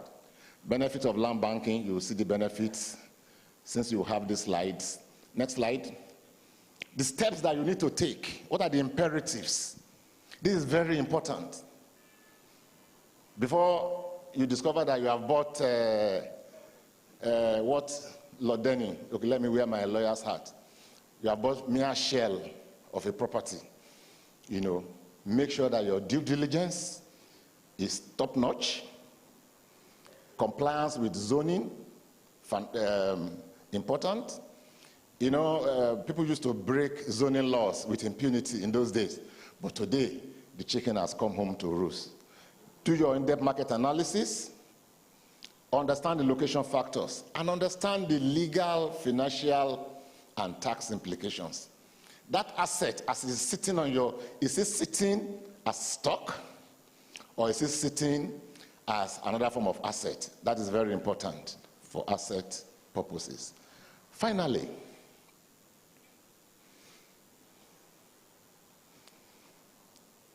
I always say that, I always speak about the 3 big R's for real estate investment. Any decision that you will make, ladies and gentlemen, is driven by these 3 R's: risk, return, and regulation. Risk, development risk, title risk, non-completion. Even if you want to buy, I mean, and I hear a lot of people in diaspora, they will say that I've given money to this, I've given money to that, I've not seen. Dimension your risk properly. Look at your return. How competitive is the return vis-a-vis inflation and cost of. I was in a program in Barcelona, and they put us in a meeting with the mayor and everybody. They were discussing a project. So I asked them, what is the yield from this project? What is the yield? And then, you start asking you, and they say, well, the yield, 3%, 5%, 10%, I was like, what's the inflation? Because I have to discount for inflation before I know what is the real money in my hand. We need to start thinking like that. And regulation. And when you do that, you are becoming a brutal real estate investor. I like to tell us, real estate is real, is the greatest store of value now, and I think it will remain so for the foreseeable future. What do you need to do? Just get on the ladder. It doesn't matter whether it's in the UK, whether it's in Nigeria, whether it's in Canada. You have to have property behind your name. Just get on that ladder. Get on that ladder and start climbing. And I begin to understand the strategies. Thank you very much. That's my story. Wow, let's give it up for Mr. Hakeem. Wow. What a fantastic session. How many of us have taken away from these sessions today so far? Fantastic. How many of us want to become brutal investors? Yes, and long-term investors. When Mr. Kim was talking about being a long-term investor, it reminded me of a story. I'm sure some of you have probably heard of a guy in America that had 10,000 Bitcoins in 2010. It was valued at around $41, and he used it to buy pizza. And they said if he would have kept it till today, he would have been worth $1 billion. So tell your neighbor, don't be that guy. Fantastic. Okay, so we're just going to do some quick housekeeping before we go to the next speaker. So as I've said a couple of times, the parking isn't free. So if you are parked in Stanley Car Park, please make sure you are paying or you're topping up the parking as well. Also, we didn't mention fire escapes. So we don't have any planned fire alarms. So if it goes off, please do exit. So there's a fire exit straight down the middle and also to my right, so to your left over there. Yes, so the next speaker is basically a video interview. Matthew Shimaloa has interviewed our next speaker, so we're going to view it on the screen. So our next speaker is the CEO and founder of Veritasi Homes and Properties. This is a leading Nigerian real estate firm known for addressing the country's housing challenges. With a degree in chemical engineering from Obafemi Awolowo University, he transitioned into real estate after an early career in sales and entrepreneurship. Since founding Veritasi Homes in 2017, Nola has expanded the company significantly, achieving milestones like generating over 2 billion revenue within 2 years and establishing a large-scale project such as the Camberwell Estates to address Nigeria's housing deficit. Beyond real estate, he has championed entrepreneurship through the Adetola Business Incubator, which supports and funds startups in Nigeria. Nola has also gained international recognition, including being named a Forbes Africa 30 Under 30 honoree, and also contributing to global real estate and infrastructure development discussions. His innovative leadership includes efforts to integrate affordability with modern housing solutions. So please pay attention to the screen to hear the next speaker.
So I read that, and I started my first business at a very young age of 16.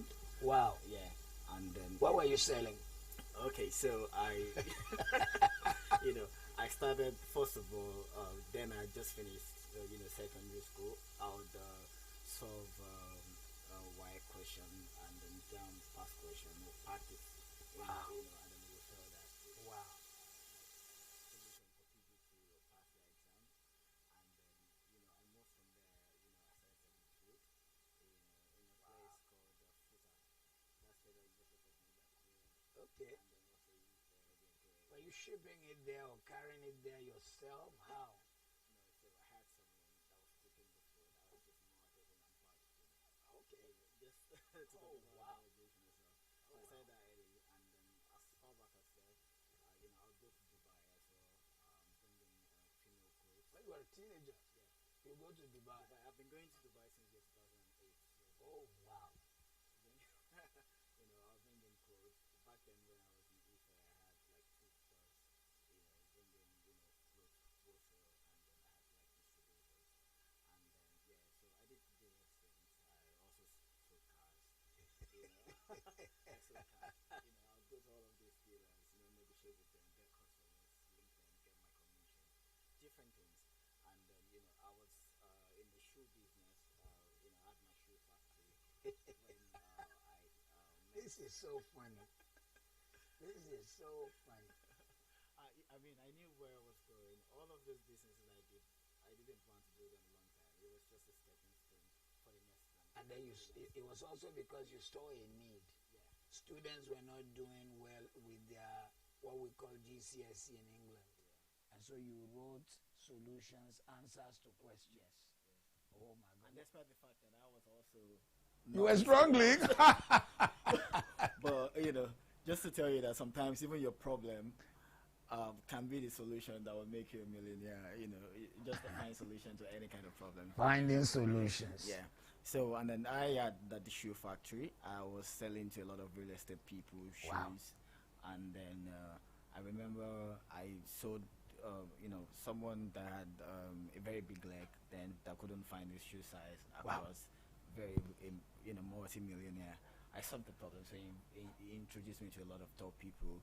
And that's how I started selling shoes to them. So, and then I met a real estate MD that thought that I could use my platform also to sell some of his products. Oh, wow. And then, I took the challenge up, and then I was also selling real estate. I was selling more than the actual agent, Oh, wow. on my platform. And then, I saw the opportunity. I've always wanted to do real estate anyway. It was not by accident. I just thought, I probably will start when I'm 40 or 45, when I had the money. But, I mean, the opportunity came knocking. Then I took advantage of it. So we started our first development project was 2016, 2017, Yeah. 2017. 20, yeah. So that's 7 years ago. That's 7, 8 years ago. Oh my word. Please mark that date because we are coming back. So you need to see that in 7 years what has happened. Wow. And then that's how we started Veritas Homes. We were going to sell I was an agent. I was supposed to sell a particular property to Shaw Cooperative then. And then, the deal didn't go through. Okay. And then I thought, okay, but I have access to this property. And then, I, went to meet the family that owned the land then to say, look, guys, I have all of this money that I'll pay you. I just need to know that the project is safe. I'll pay you in like 3 or 4 months. I didn't have any money. Nothing down, like James Allen would say. I didn't have any money, Then I had a boss that and that I used to take my shoes around. So I sold that, I think for 1.5 million. And then I sold, my junior, a lot of stuff. It was sold all the small things you had to get some. Took an office in Lekki, deposited something for the family, for the troublesome people in the family, so they can keep quiet. So I had 3 months to deliver.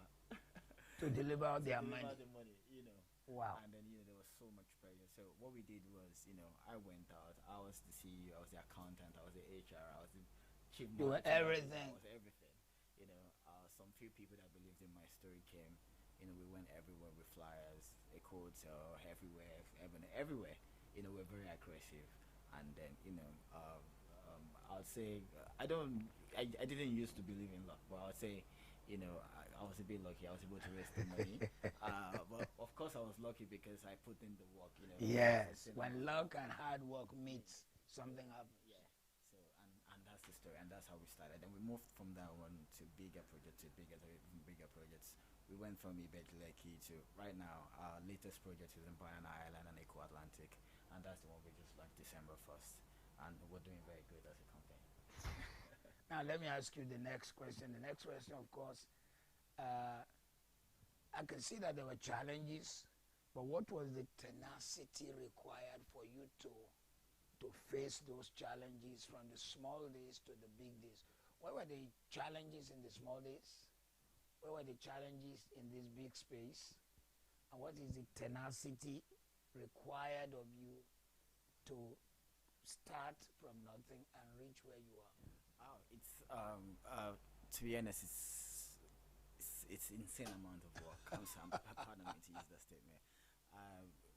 Every single day. In fact, like last 2 weeks, I called my operations person, and then I was in Dubai. I was trying to get some things sorted, and I called him. I'm like, "Oh, it's been 2 weeks. We don't have any problems. What's happening?" We don't have a problem. How come things are running smooth? Are we still in power? Are we still the best real estate company like you?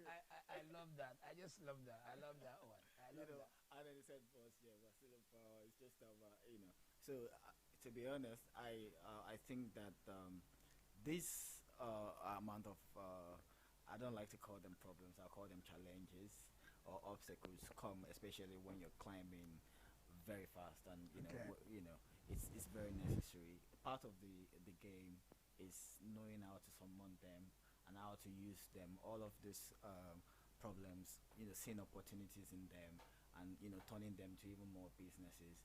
From government regulations to banking. For example, there are some debts that we took at 18% that are now 37%. Africa. I'm sure some of the people in England don't know anything called that something percent. They've never interest rates. Interest rate. Because it's not normal. Imagine paying 36% on on wherever you're making. That's financial issue.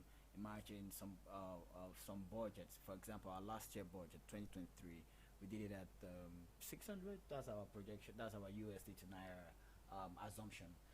But then the money now went crazy. Even this year, imagine my $10 million went to almost $4 million just because we kept our money in Naira, in 1 year.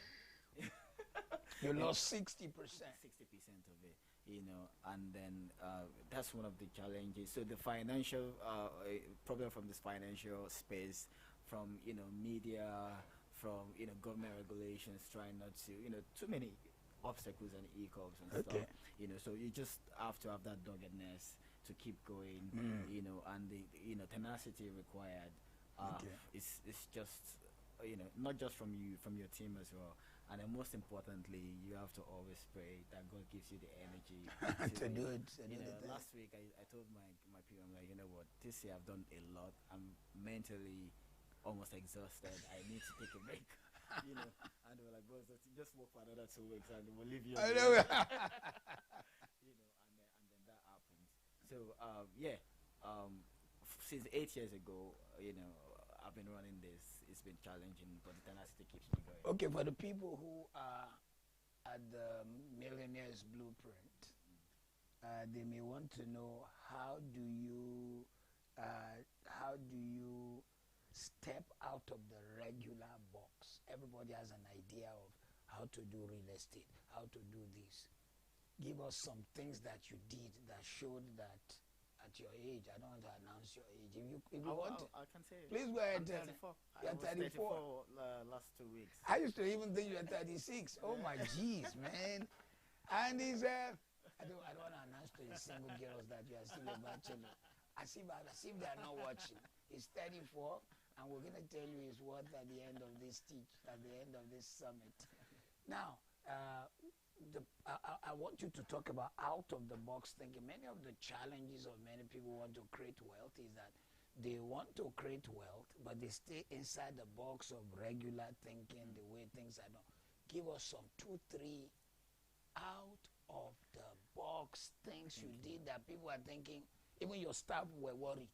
Give me some. Amazing. So I'll tell you some of the things, and I've really never mentioned this before, but I'll say some of the things that we did or I did that was special is I found out that if you are really going to be successful in Nigeria, you have to have some financial backup or maybe media, you know. And then I found out that most billionaires have had maybe investment in banks or some financial organization and invest in media as well, because if you have money to run something and then you can distribute it to as much people as possible, then you would be successful. So we found some banks that just gotten their license that needed investment. Oh, wow. You know, and then we invested in them. In the banks? Yeah, in the banks. Hey, you didn't call me to that one. Nola. Hey. Quickly.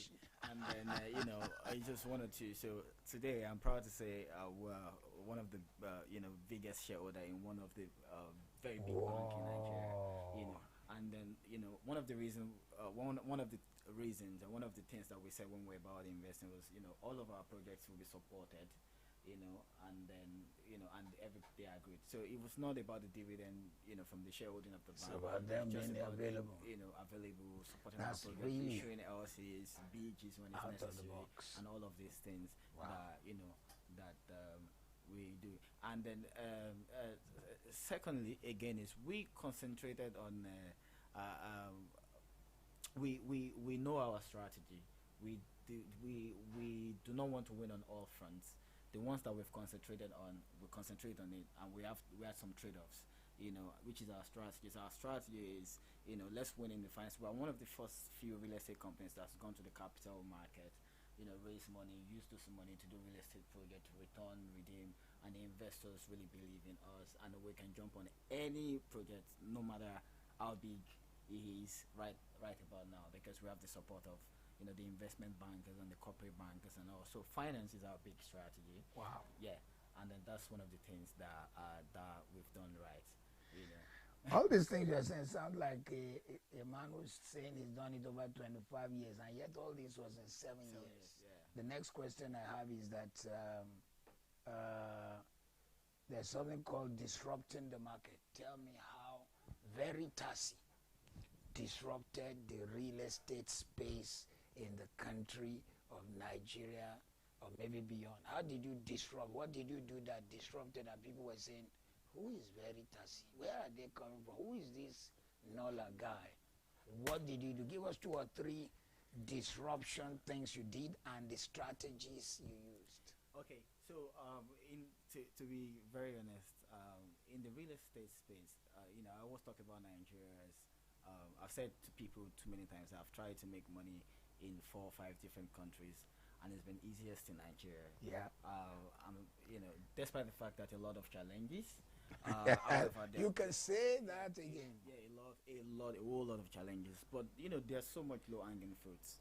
You know, at least more than England. I have tried to make money in England as well, and then more than America, which there are so many things that you have to battle with.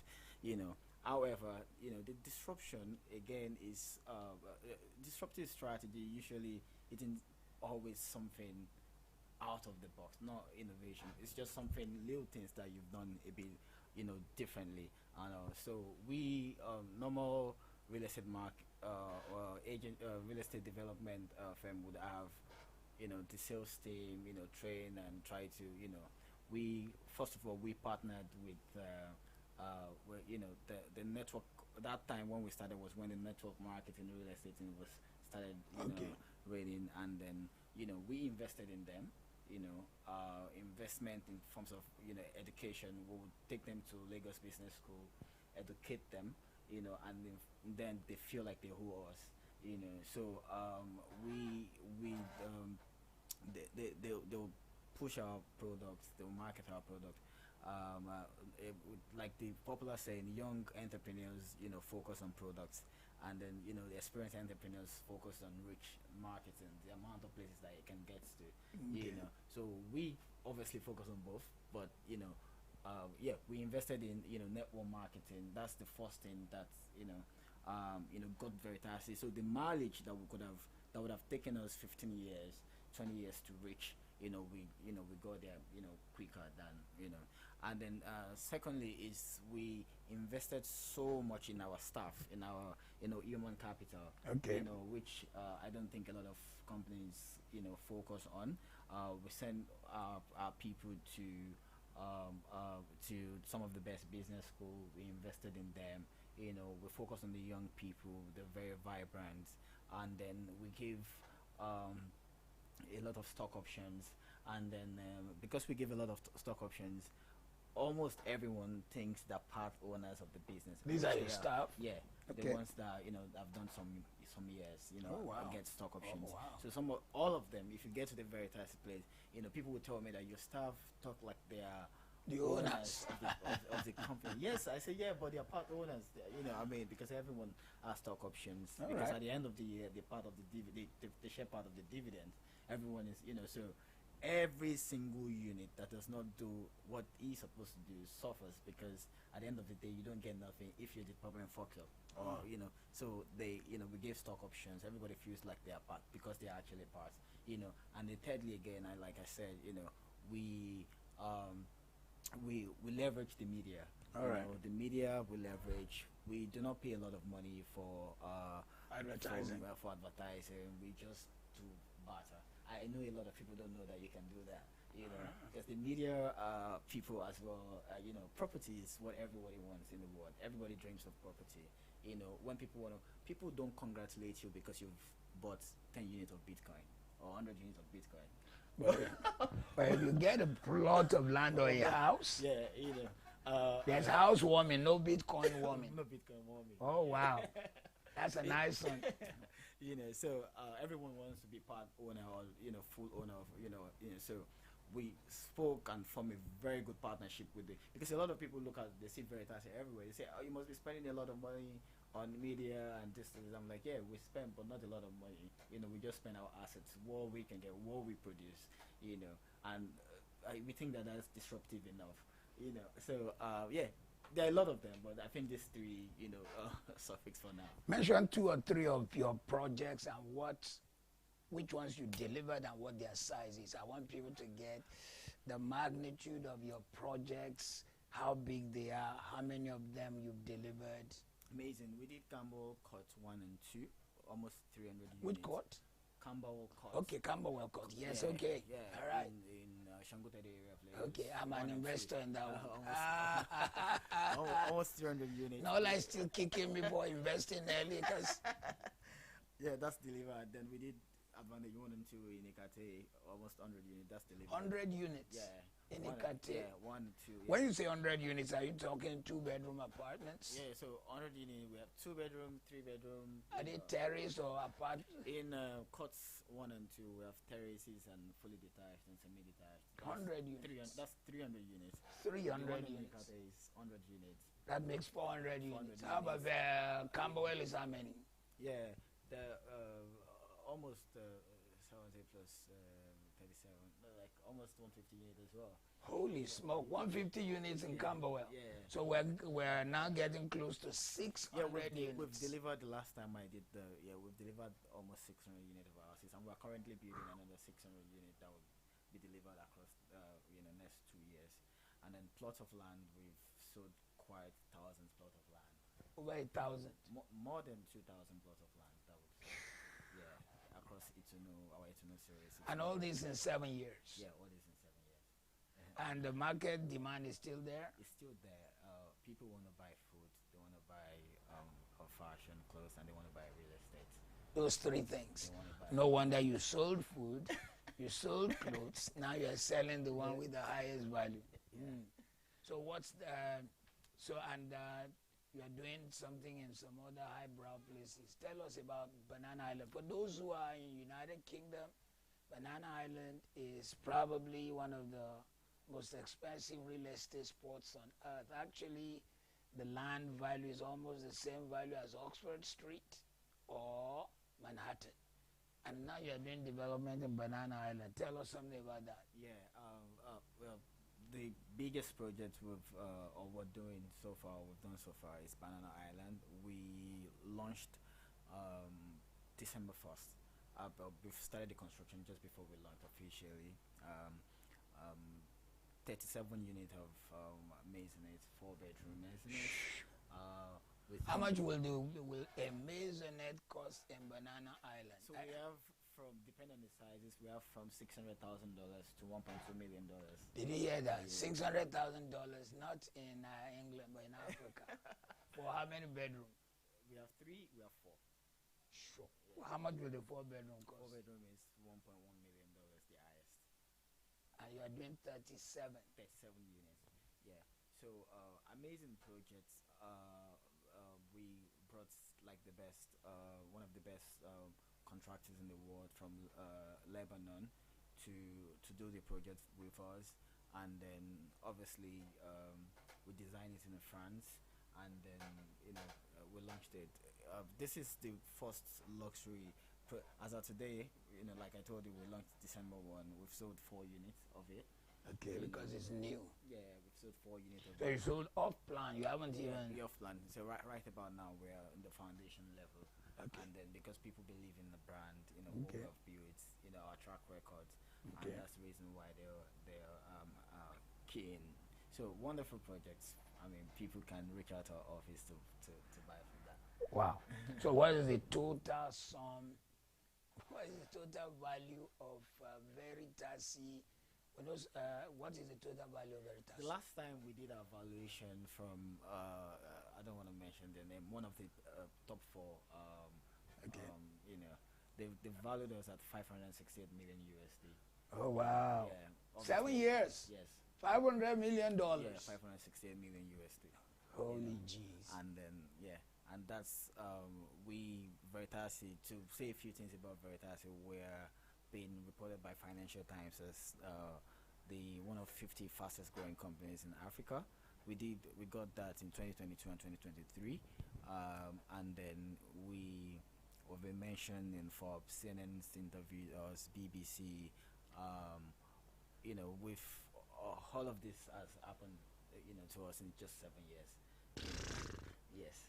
And then we're just about to be listed on the Nigeria Stock Exchange. We're now PLC. SEC has registered our shares, and then we also have double ratings, investment grade rating from GCR and Data Pro. So these are like one of the few of the a lot of things that happened to us in 7 years. Why would you want to go public? Is it in order to get dilution from people who will invest in your company? Why do you want to go public? Isn't there a downside to you, the owner, finding some of the value, some of your properties, some of your investments being diluted? The downside, there are also upside. We think that we're building a very great company. We are not just going to be in Nigeria, we're going to be pan-African. We are also not just doing residential real estate, we're going to do commercial real estate. Next year we have some projects in the commercial space that's coming on board.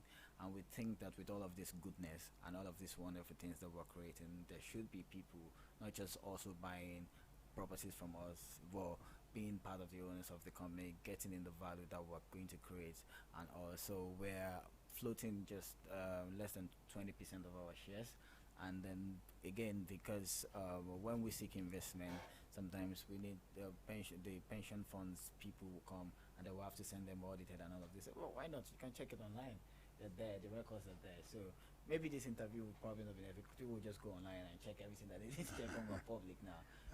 So we think it's a great strategy for us to quickly reach where we're going, quickly leveraging on the money that we will see from dilution, and then not just only relying on debt, to scale and to grow, and that's the direction with which the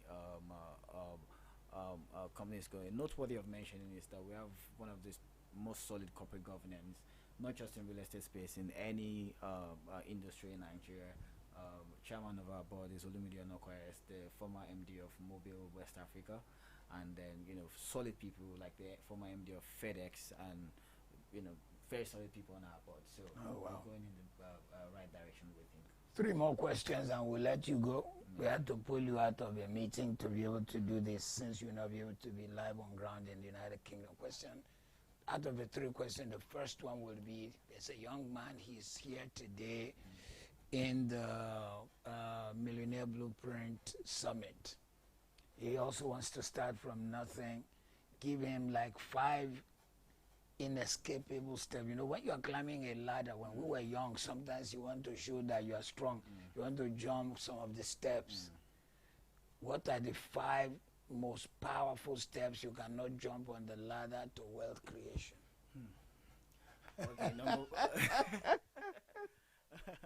Okay, number one, I've been saying on social media of late, people talk about how they can just, wake up in the morning and make a lot of money from AI, Bitcoin, and all of this. As far as I'm not putting down anything, I would say that nothing can replace hard work. Good one. Nothing can replace hard work. Even till today, I work insanely hard. My team works so hard as well. We think that we're still in a growth phase, and that we need to put in a lot of work. And then I've never seen anyone that's really lucky that's not working hard. I mean, luck comes from when you're really working hard and stuff. So that's number one, hard work. Number 2 is to surround yourself with bright and smart people. I mean, even yourself.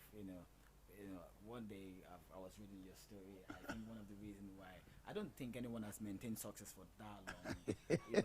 Doing it alone. You must have done it with other people, smart people that believe in your vision, where you're going, and all of that. So I think that is one of the things that we've done, right? Surrounding ourselves with very smart, young people that believe in the vision, in the story, and then they take the business like it's their own.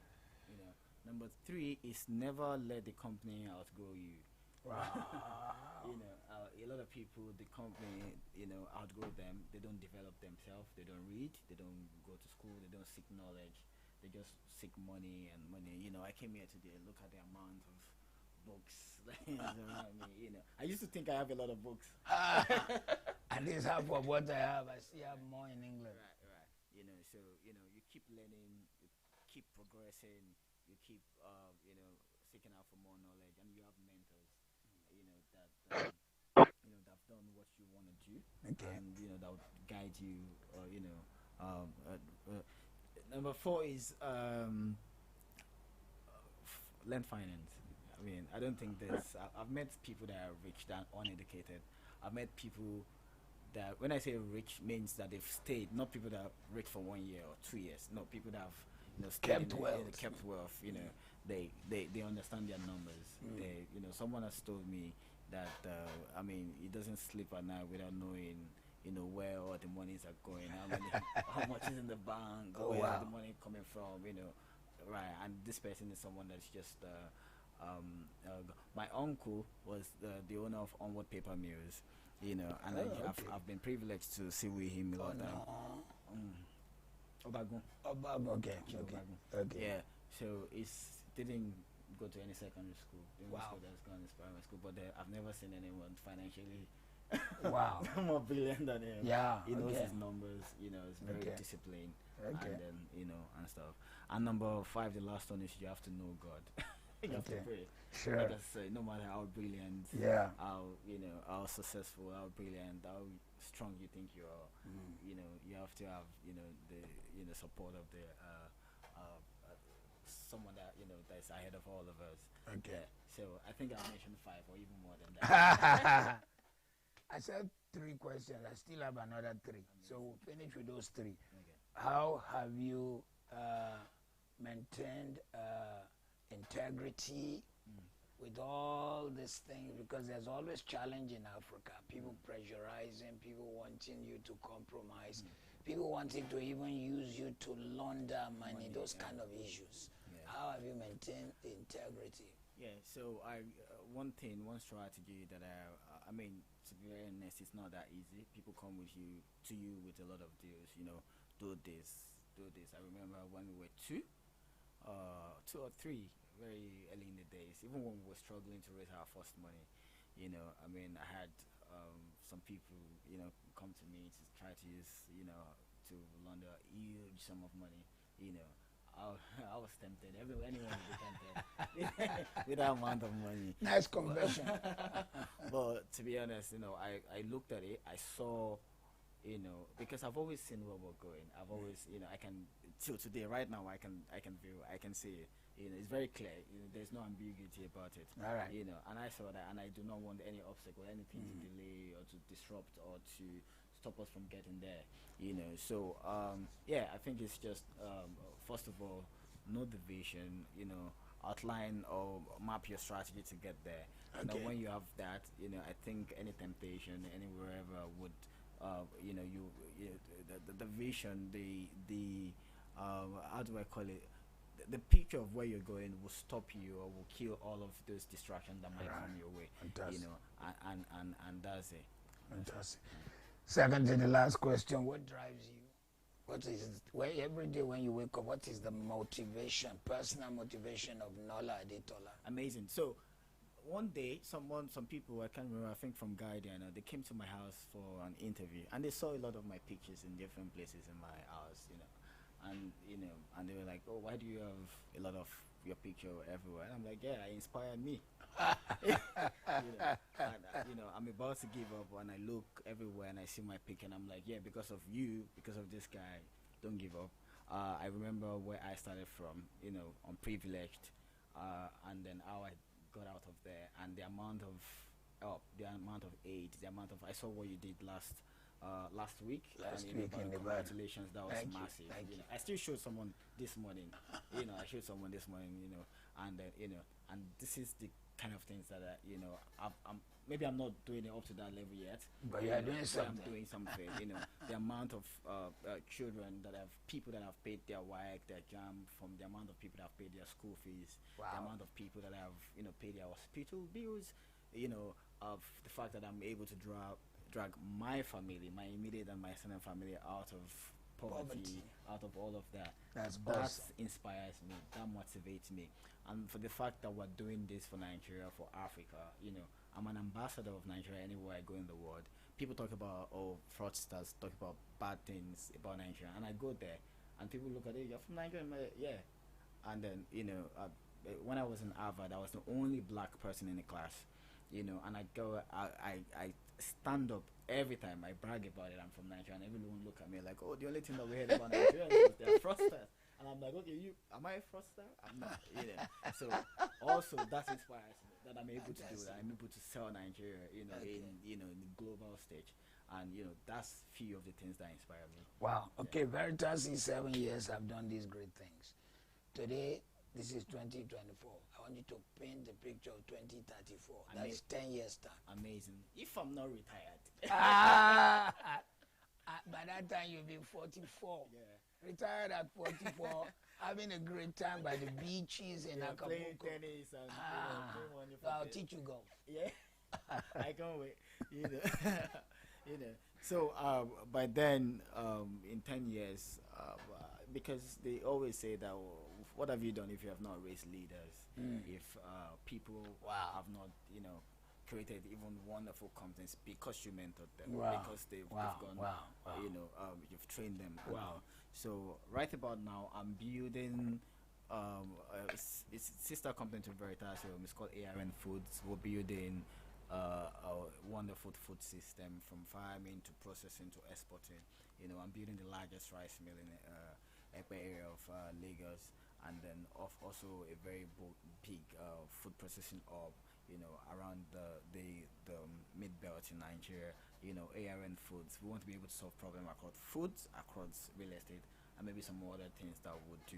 But Veritasi, we want Veritasi to be that company that when anybody think of a reliable real estate company that delivers to time, and that is that company that they think of. We also want to be able to have good partnership with government, because we do not think that creating affordable housing can be done alone. We think that we have to partner with government. No, that one is, yes. Yeah.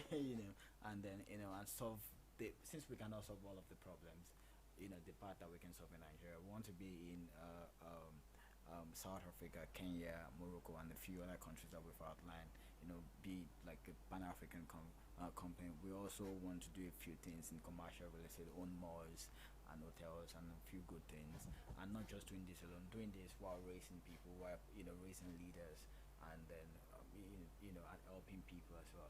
So this is one of the few things that we want to have done in 10 years, hopefully before then. And then I want to try to retire by 40. But if the work is too much, I'll help them out. Just thinking. Sometimes, as a business grows, there is a need for the people who are with you to keep the same fire. How are you going to ensure that the people who are with you in the business, as you hire more people, that they keep the fire going? How do you? So what not is all your of plan? them can keep the fire. Okay.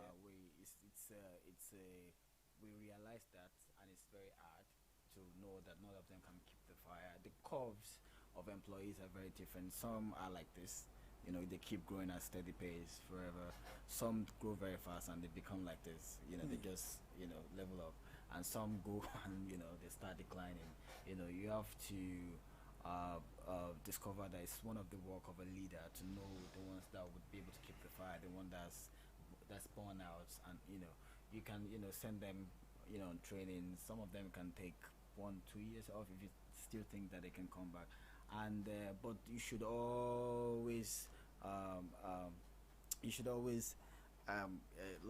loyalty should always, anyone that's been loyal to you, you should always reward that. So we've done that, in Veritas, reward loyalty. Obviously not perpetually, but at least for that period with which they've been loyal to us. So for burnouts, you can tell them, take a break, go to school, come back, but a lot of them, not all employees would remain, in that, and they must be replaced, because at the end of the day, the company should be placed first, and because the company must survive and it must grow. Wow. And as a company, how did you create your own remuneration? You mean what we take? Yes. As a founder, managing director, chairperson. Okay, for the first 1, 2, 3 years, we just obviously not. We don't give dividends. Okay. We just do. We call it the directors. I've forgotten the name. Something like director drawings, right? That we just give to all shareholders and directors, right? But right about now, even though right now we're PLC, but we've not gone on the exchange. But because we're PLC, because our shares are registered with SEC, so we still allocate, one, even if it's 6 kobo or 5 kobo to one share, that all of the shareholders take home, so that they can, live their life. Okay. Yeah. The last, the bank, I said that we are part of. But the last dividend declaration was 6 kobo. It was very low. But everyone got money. It was small money, but everyone got. And that's how we, So shareholders, more like dividends. We just create like some out of maybe the cash reserve, just and then we share, and everybody's happy. Well, thank you very much, Nola, for taking the time to come be with us today. I am very confident that everyone who participated in the Millionaire Blueprint today must have been enriched by your experience. In fact, it's like in 7 years you have collapsed and achieved what some people would take 50 years to do, and some even despite the 50 years have not touched anything like it, because all the things you mentioned also has created the platform for Veritas to outlive even you, so that generations will still be able to plug in. Yes. Thank you very much. You're welcome, sir. Thank you, Nola. Thank you. Thank you. Good day. Let's put our hands together for Mr. Nola Adetola. I hope you guys are receiving a lot from that. How are you all feeling? Good. I hope you're taking away a lot, because I'm going to put you on the spot very soon. I'm going to tell you some of my takeaways. It's really funny that Nola touched on the fact that we should all learn something about finance. I recently heard a story about Sir Richard Branson, the owner of Virgin, and he actually is dyslexic, and he started his business and he had no idea about finance. He didn't know anything. He sat in a board's meeting and they were teaching him about gross and net profit, and he had no clue what they were talking about. One of his directors took him out and had to explain it to him. And that's the first time he started to learn about the finances of his business. By then, he had already made hundreds of millions of pounds. Moral of the story, don't wait till you get to hundreds of millions of pounds before you start learning about finance. Okay? So, everyone looks hungry? Everyone's comfortable? Are you ready for lunch, or do you want another speaker? Okay, so we will break in about 5 minutes and go on lunch. But before we do that, we're going to do another Slido to test if your mindset is slowly shifting. So when the team upstairs are ready, they will give me a thumbs up. I will begin by reading out the question. So the question we're going to be looking at is, what do you think is the most important first step to building wealth? Well, I think it's incredible. Some of you have already started to vote. So is it investing in skills or education? Starting a business or a side hustle? Or creating a budget and reducing expenses? So if you scan the Slido barcode, whilst you do that, I am going to welcome everybody online joining us, all 500 plus of you. Thank you for joining us today. We welcome you and thank you. You can take part of the Slido as well. You should be able to see the barcode. Simply scan it or go to the link provided and you should be able to take part in the vote. Okay, the answers are coming in. We're all shifting. I can see it from the polls. So what do you think is the most important first step to building wealth? Investing in skills or education? Starting a business or side hustle? Creating a budget and reducing expenses? And I think this is a perfect question after just having Nola, who spoke about the importance of investing in knowledge. So I can see here the majority are choosing investing in skills and education, but we also have creating a budget and reducing expenses. Some of you just wanted to start a business and do a side hustle straight away.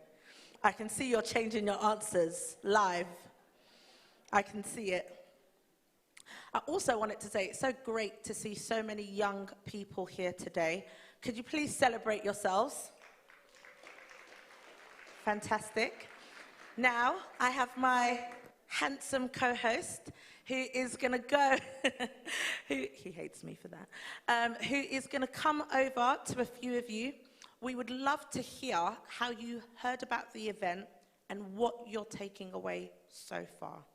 So please raise your hand, or I'm going to pick you. Okay, just while I'm coming to the first person, just a reminder, if you've parked in the car park and the app isn't working, we do need you to go out to the machine to top up. If you could do that as soon as possible. Thank you. So after this, we will break for lunch. You can go outside, and lunch is provided at the back. We've got various sandwiches, we've got donuts, and we've got some water. Everything is labeled as well. So Is there someone over here? So for those of you that have any allergies, please let us know. Okay. If we could please ask for you to stand.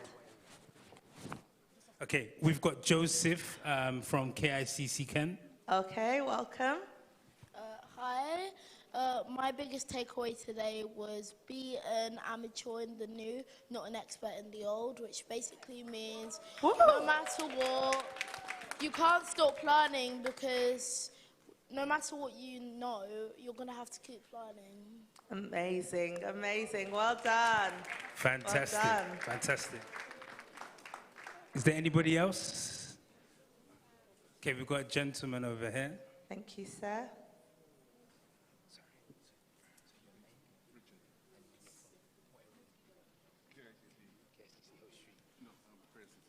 So we've got Richard from KICC Prayer City.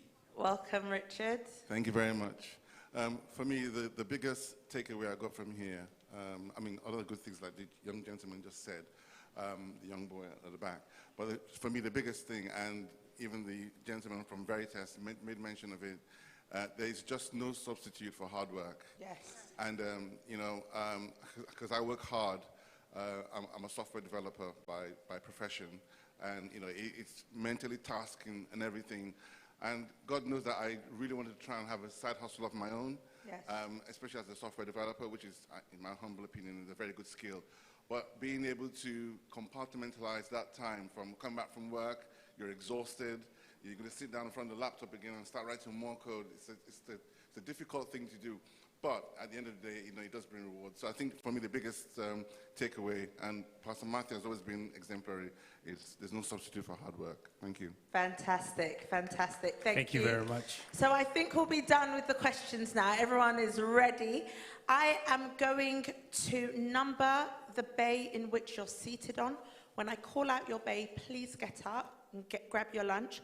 Please use this time to speak to people that you are meeting for the first time. Talk about what you do, how you do it, and really use this session to network and check your parking. Okay, so this is Bay 1, Bay 2, Bay 1, and Bay 2 for those of you upstairs. So Bay 1 is really full, so can everyone in Bay 1 please get up and please enjoy your lunch. Thank you, everyone. For our guests, you will be taken to have lunch. Bay 2, don't worry. Use this time to network. It won't be long for you.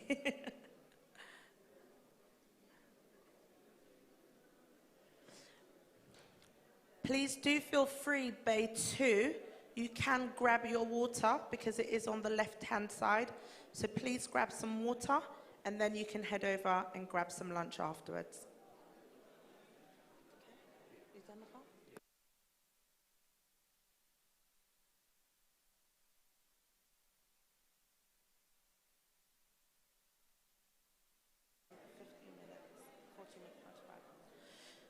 So we have 45 minutes for lunch, and then we will resume at 1:30.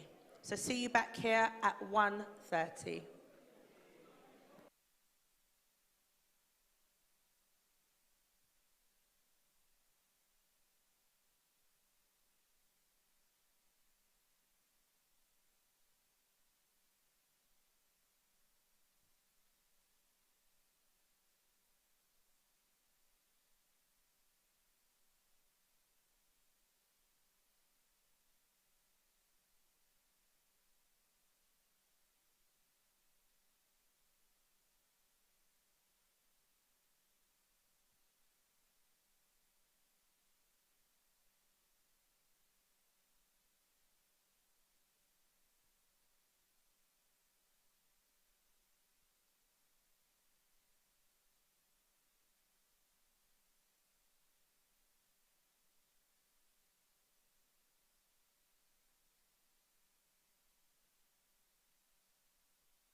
Bay 2, I haven't forgotten about you.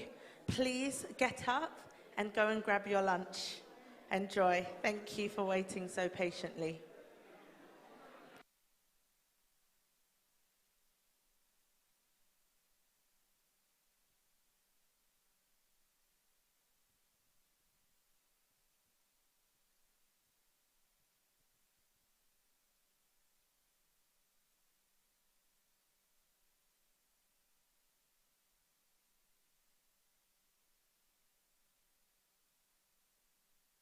Everyone upstairs, please feel free to come down and grab your lunches as well.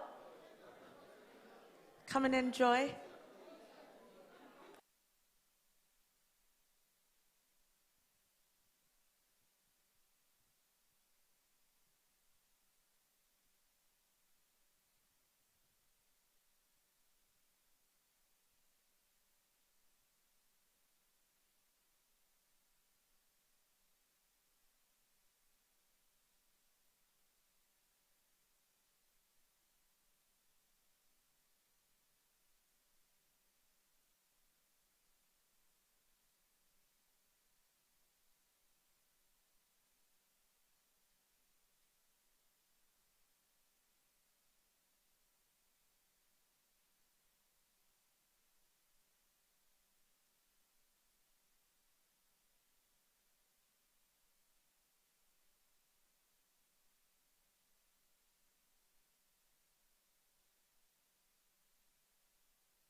I need you to believe it. Find your lights. Lights tonight. Shine bright. Yeah. I can see you in the dark.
Michelle.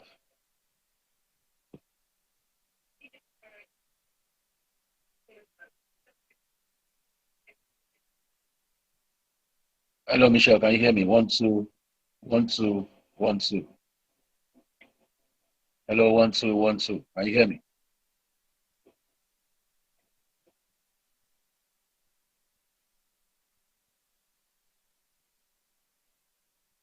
Hello, 1, 2. Hello, 1, 2, 1, 2. Hello, 1, 2. Hello, 1, 2. Hello, hello, 1, 2. Hello, 1, 2. Hello, testing microphone. Testing microphone. Hello, 1, 2. Testing microphone. Hello, 1, 2. Testing microphone.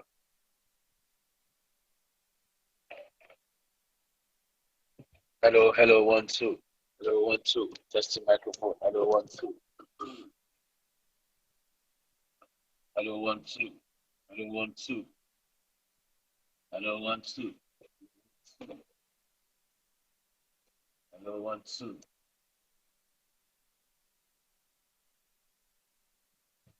Hello, 1, 2. Hello, 1, 2. Hello, 1, 2.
It's 7-8 to 7-6.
Okay, hello. Is the sound okay?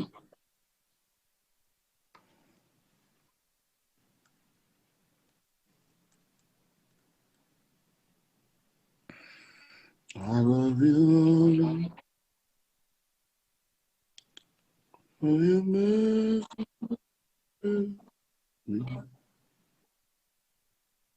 All my day, I've been held in from the moment that I wake till I lay my, I will sing of the goodness of God. I love your voice. You have led me through the fire in darkest night. You are close like a brother. I know you as a friend. I know you as a friend.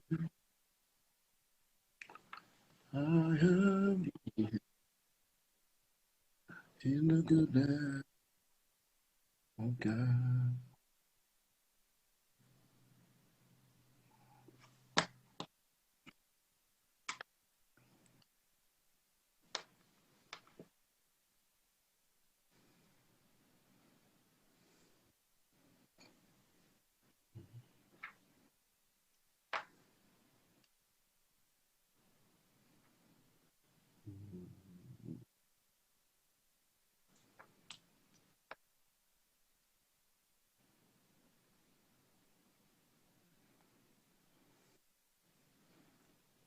You did it once, heaven with us.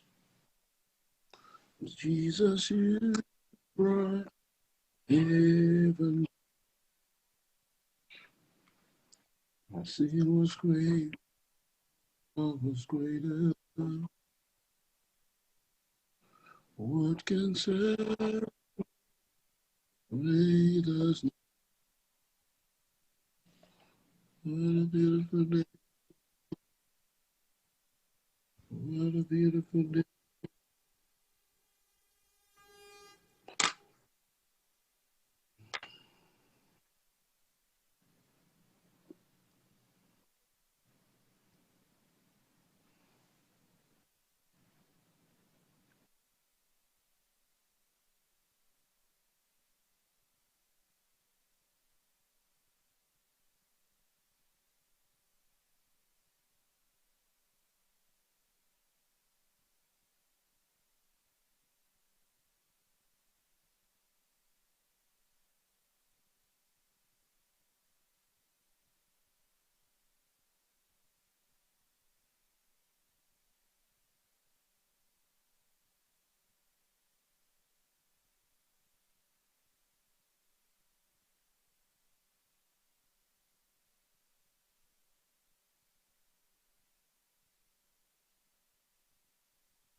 Hello.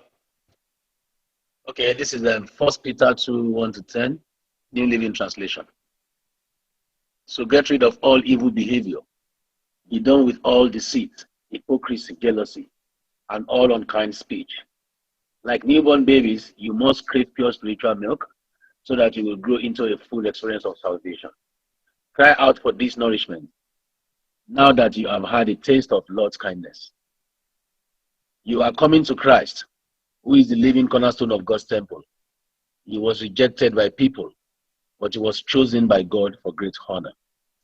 And you are living stones that God is building into his spiritual temple. What's more, you are his holy priest. Through the mediation of Jesus Christ, you offer spiritual sacrifices that please God.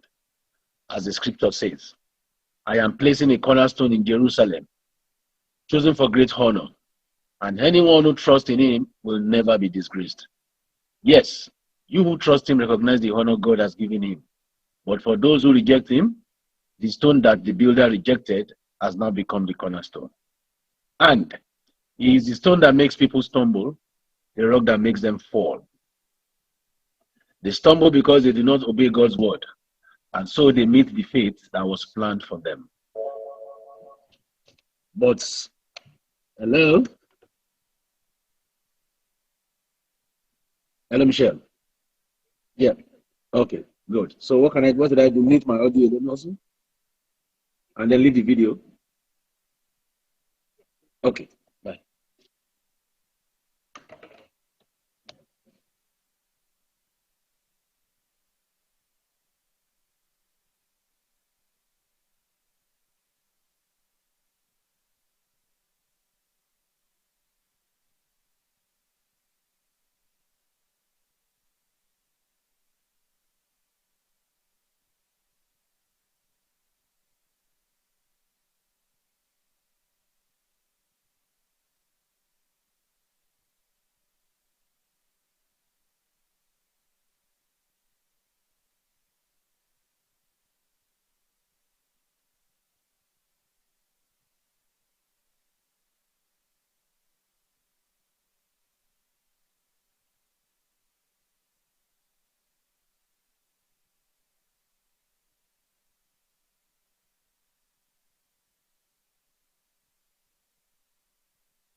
Good afternoon, good afternoon.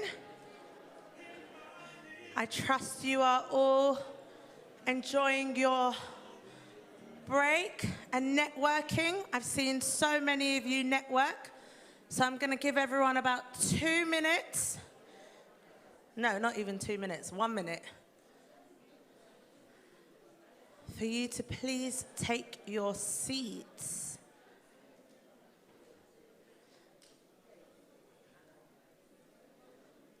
Okay.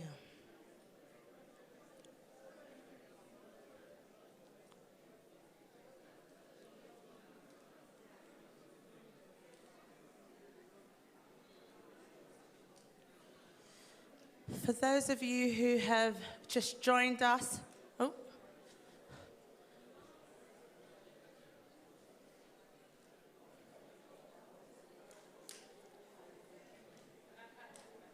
okay. I love all the networking. Grab your sandwiches, quick, quick, quick, and water.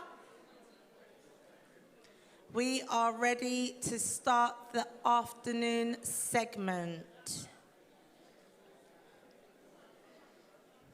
Okay, whilst everyone is taking their seat, I would like to remind you that Slido, please scan the link and start putting your questions in. All the questions you have for all the speakers, all the questions you have in general, please scan the barcode and start putting your questions into Slido. We are going to have the Wealth Summit this afternoon, and it's going to get heated. We are going to have a question and answer session. Okay. We have traffic wardens, unfortunately, outside. So anyone who hasn't renewed their parking, please go and do so. The first 3 hours, you can do so on the app. The remainder 3 hours, you will need to get a paper ticket and put on your cars. Well, I feel like everyone in here is organized. We good? Okay, fantastic. So please scan the barcode and start putting your questions into Slido, ready for the Wealth Summit. So, as I said earlier, here at the Wealth Masterclass, we are international. And I am so pleased to announce our next guest. He is not a video. I repeat, he is not a video. He will be able to see you and hear you. We have a live recording, well, a live session straight from Qatar. Dr. Emmanuel is going to be joining us via live stream. So Mr. Olumide Emmanuel is going to be joining us via live stream. So I will give you a bit of background. Dr. Emmanuel is the author of best-selling books such as The School of Money and Maximizing Opportunities, which provide actionable insights into wealth creation and personal development. Through initiatives like the Success Business and Leadership School and Learn to Earn Academy, he equips individuals with tools needed to achieve financial independence and career success. His philanthropy endeavors, facilitated by the Olumide Emmanuel Foundation, focus on education, healthcare, and poverty alleviation. Recognized for his contributions to both spiritual and secular spheres, Dr. Emmanuel frequently speaks at conferences worldwide, and in fact, that is why he is in Qatar right now.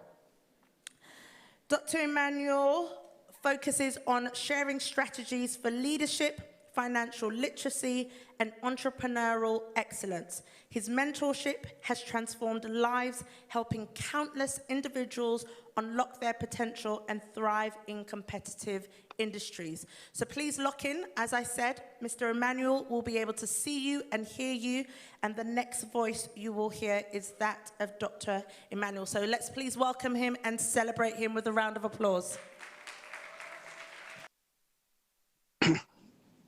Yeah, thank you very much. Hello, everyone.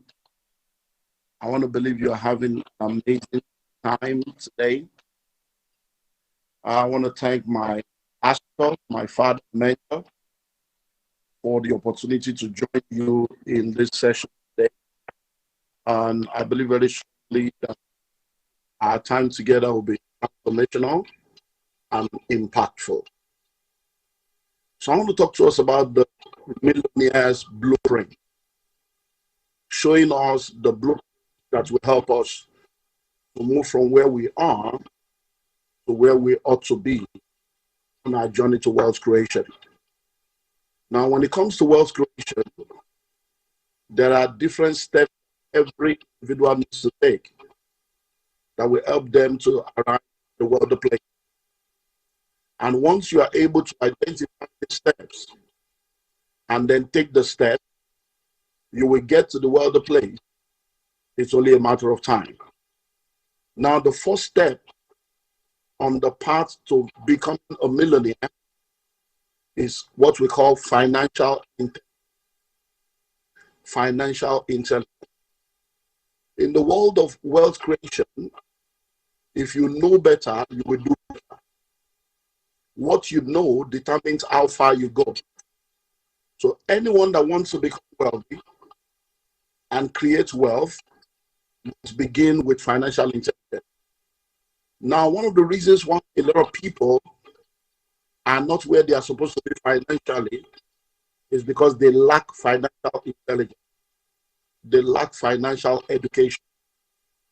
Now, when you look at the world of education, there are 5 different kinds of education that you need to have in order for you to maximize the possibilities and become the best version of yourself. Number 1, you need spiritual education.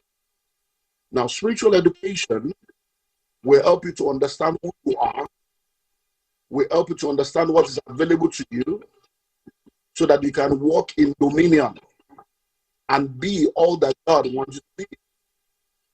Number 2, you need personal education. Personal education helps you to understand yourself, your strength, your weaknesses, your possibilities.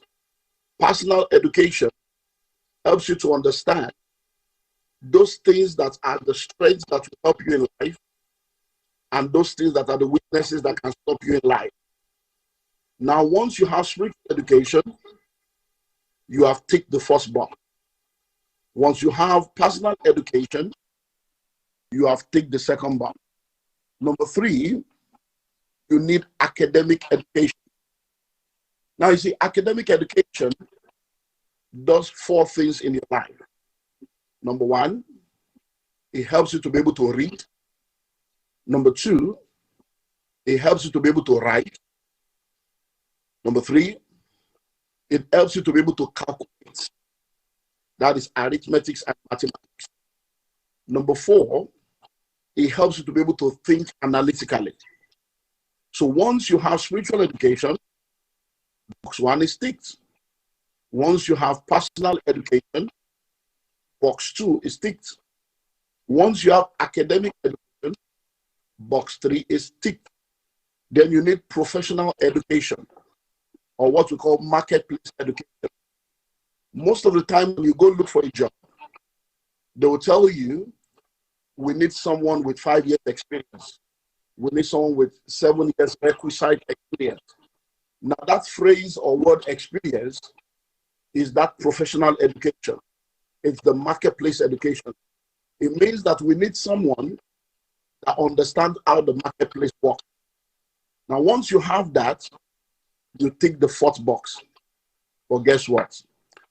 You have these 4 kinds of education and you don't have the 5th one, you will still be limited when it comes to wealth creation.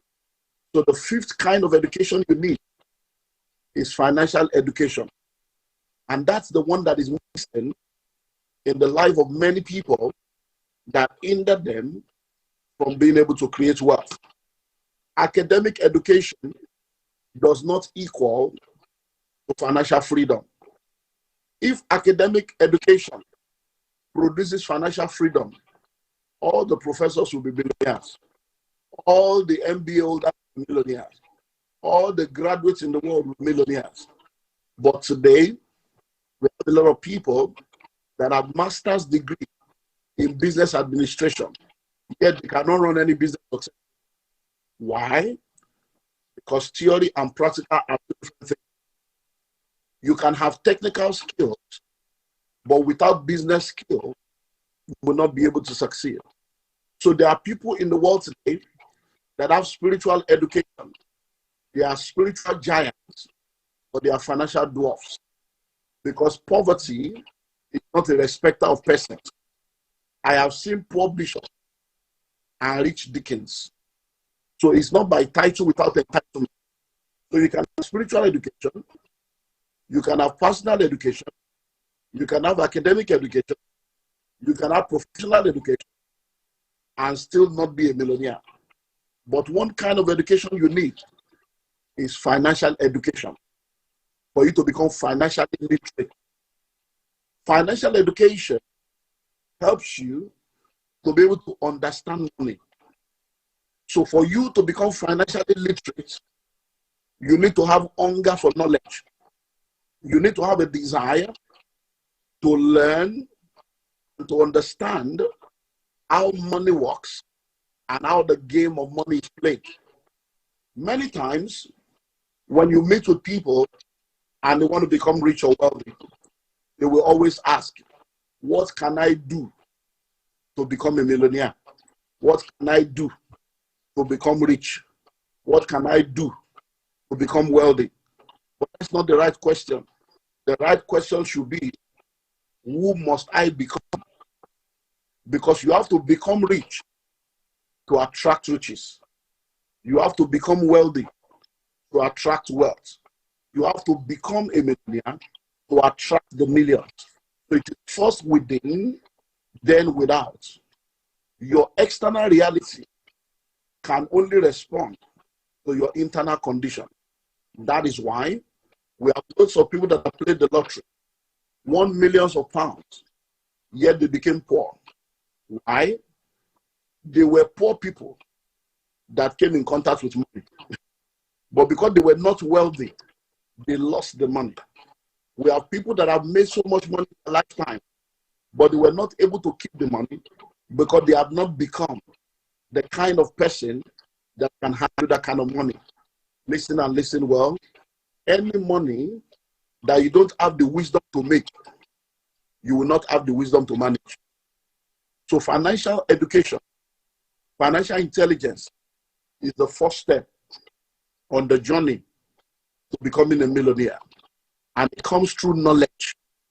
It comes through capacity building. It comes through a commitment to continual learning. If you're a medical doctor, you did not become a medical doctor because a pastor laid hands on you. If you are a lawyer, you did not become a lawyer because a pastor laid hands on you. If you are an engineer, you did not become an engineer because a pastor laid hands on you. How did you become a lawyer? How did you become a doctor? How did you become an engineer? You became it because you gave attention to a body of knowledge consistently for a period of time. For some 4 years, some 5, 6, 8 years.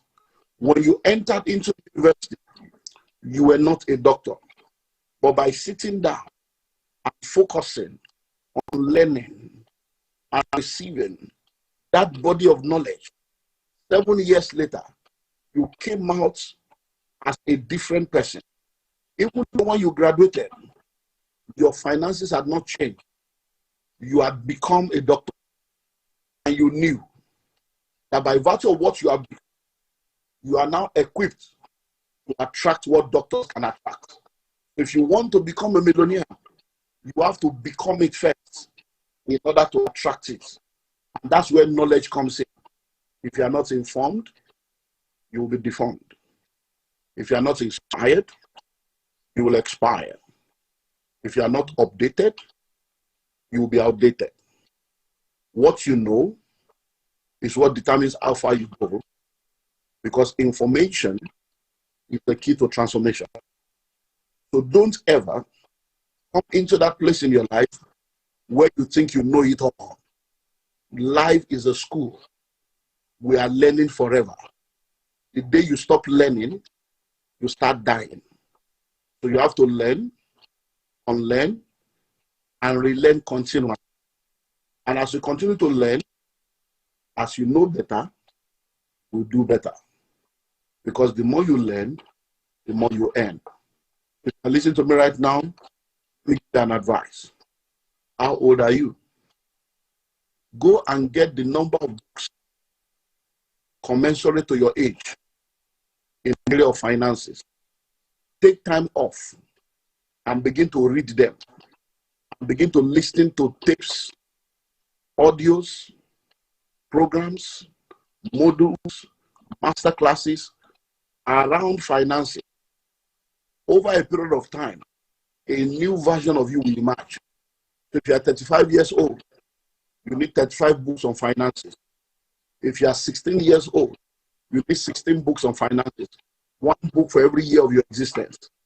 Do that and see your life transformed within the next few years. Number 2, once you have financial intelligence and you have financial education, the next thing that needs to happen for you to become a millionaire is financial planning. Listen and listen well. Proper planning prevents poor performance. If you plan well, you will perform well. So one major area where many people have missed it is lack of planning. A lot of people just have this belief that whatever will be. It is where God is in control. My future is bright. What belongs to me will not pass me by. Those are religious palliatives that can palliate you emotionally and give you psychological palliative, but it does not change anything. Because what you plan is what you attract. Proper planning prevents poor performance. So you need to have a plan. Nobody becomes rich by accident. Nobody becomes a millionaire by accident. You have to be intentional, strategic, consistent about changing your story. You have to become sick and tired of being sick and tired. And you have to tell yourself that I must change the story and change the narrative in my life. Where your ancestors have failed you, you cannot afford to fail your descendants. So you sit down and you develop a plan. This plan involves 3 major things. Number 1, you have to ascertain where you are. Where exactly am I right now? Number 2, you have to determine your destination. Where do I want to go to? Number 3, you have to choose your vehicle. How do I want to get there? Let's break it down. Step 1, ascertain your present position. Where am I? What is my present financial position? In the world that we live in today, nobody is your mate. You are in a class all by yourself. There is no classmates. There is no age mates. There is no grace mates. Every individual has their own race and has their own track. All of you sitting in that hall right now, there may be some of you born in the same year and born in the same month. It doesn't mean that you have the same context. There are people in this auditorium right now. If I give you 10,000 pounds right now, it will be a miracle that will change your life. But there are people in this hall right now. If I give you 10,000 pounds, it will be a drop in the ocean because you are owing 1 million. So you find out nobody is the same with you. So you need to ascertain, where am I? If you call any airline right now and ask them the cost of the ticket, there is no airline on earth that can answer that question without asking you a question. From where? So if you call the airline right now, say, please, I'd like to go to New York. They will say, from where, please? Because if they don't know where you are starting from, they cannot tell you what it will cost you to get to where you want to go to. So that's why you have to sit down fair and settle, where am I? How old are you right now? How much are you worth? What are your assets? What are your liabilities? What are the possibilities around you? Down and do that self-examination. That will now tell you what your present financial position is. Because of the people you are comparing yourself with, they have leverages that you don't have. And your track is your track. Your race is your race. Once you have determined where you are, and you'll be able to ascertain your present financial position, the next thing you need to do is to determine your destination. When you say becoming a millionaire, what does that mean to you? When you say becoming wealthy, what does that mean to you? When you say becoming financially free, what does that mean to you? What do you picture when you see yourself? You need to determine it. In 1997, I had a 30-year plan for my life. And I told myself that by the time I'm 40 years old, I want to be wealthy and I want to be financially free. My definition of wealth and financial freedom after 1997 was, by the time I'm 40 years old, I want to be able to have $1 billion, because that was my level of understanding. I thought that if I just have $1 billion, I'm sorted out. But as I began to grow, I realized that having $1 million cash does not necessarily make you a millionaire. Because you can have $1 million cash today. If you remove $1 from it, you are no more a millionaire. So I realized that riches are cash-based, but wealth is asset-based. So as I moved on, I changed my goal to becoming wealthy, not based on cash, based on assets. So I said that by the time I'm 40, I want to have assets in millions of dollars that will be producing cash flow for me in millions of dollars. And that became the goal. And because I live in Nigeria, if my goal is to have assets in millions of dollars, it means that I have to exit Naira plan very fast. So I began to invest in dollars. I started buying properties in dollars. I started buying properties in pounds. Why? Because I knew that the currency of my geographical location can become a limitation to my financial projection. So you need to have a plan.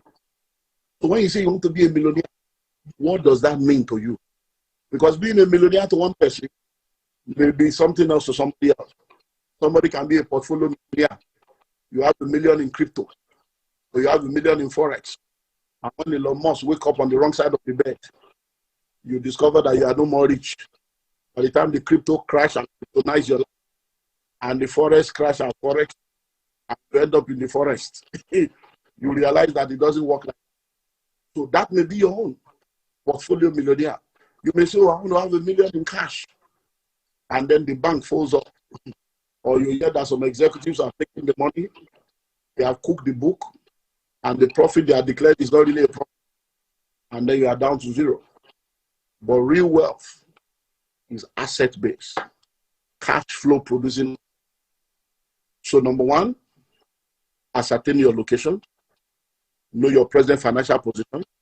Number two, determine your destination, know your desired financial destination.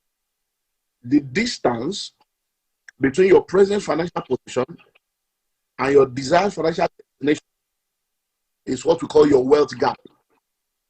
And the transportation from your present financial position to your desired financial destination is what we call your vehicle.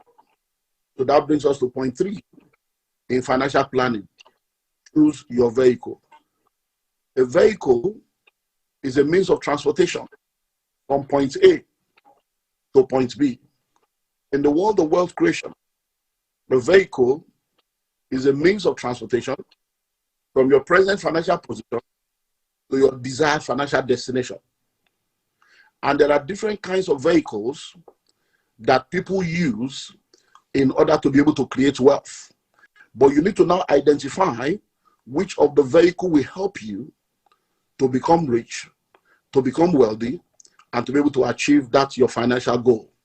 So when we talk about vehicles, one of the reasons why a lot of people are not financially free is because they are salary earners and they depend on salaries alone.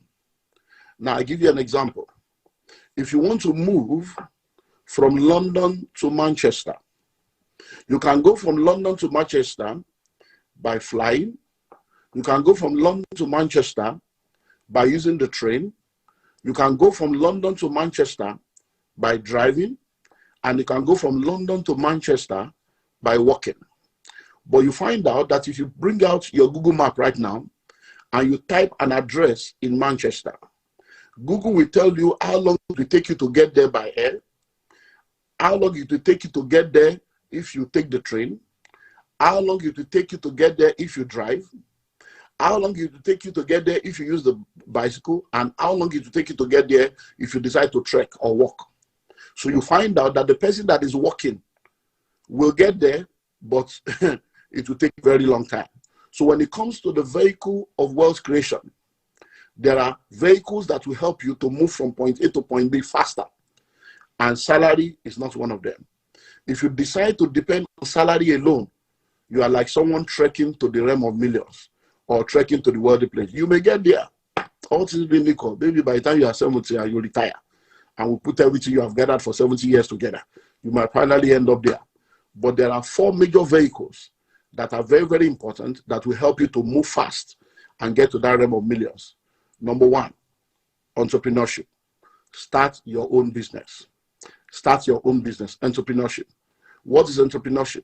It's offering product and services that is valuable to your world, that now ends up becoming a solution to their problem, an answer to their question, and a meeting of the needs that they have.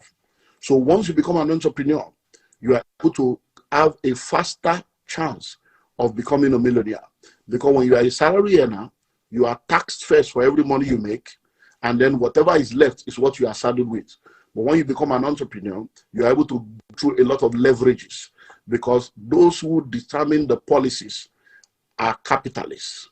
And when they determine the policies, they put the policies in place so that they can help them in their journey. Number 2 is money markets. Now, I'm going to tie that together because of time. So when we say money markets, we have what we call the money market. We have what we call stock market. So I'll put everything together and call it money market.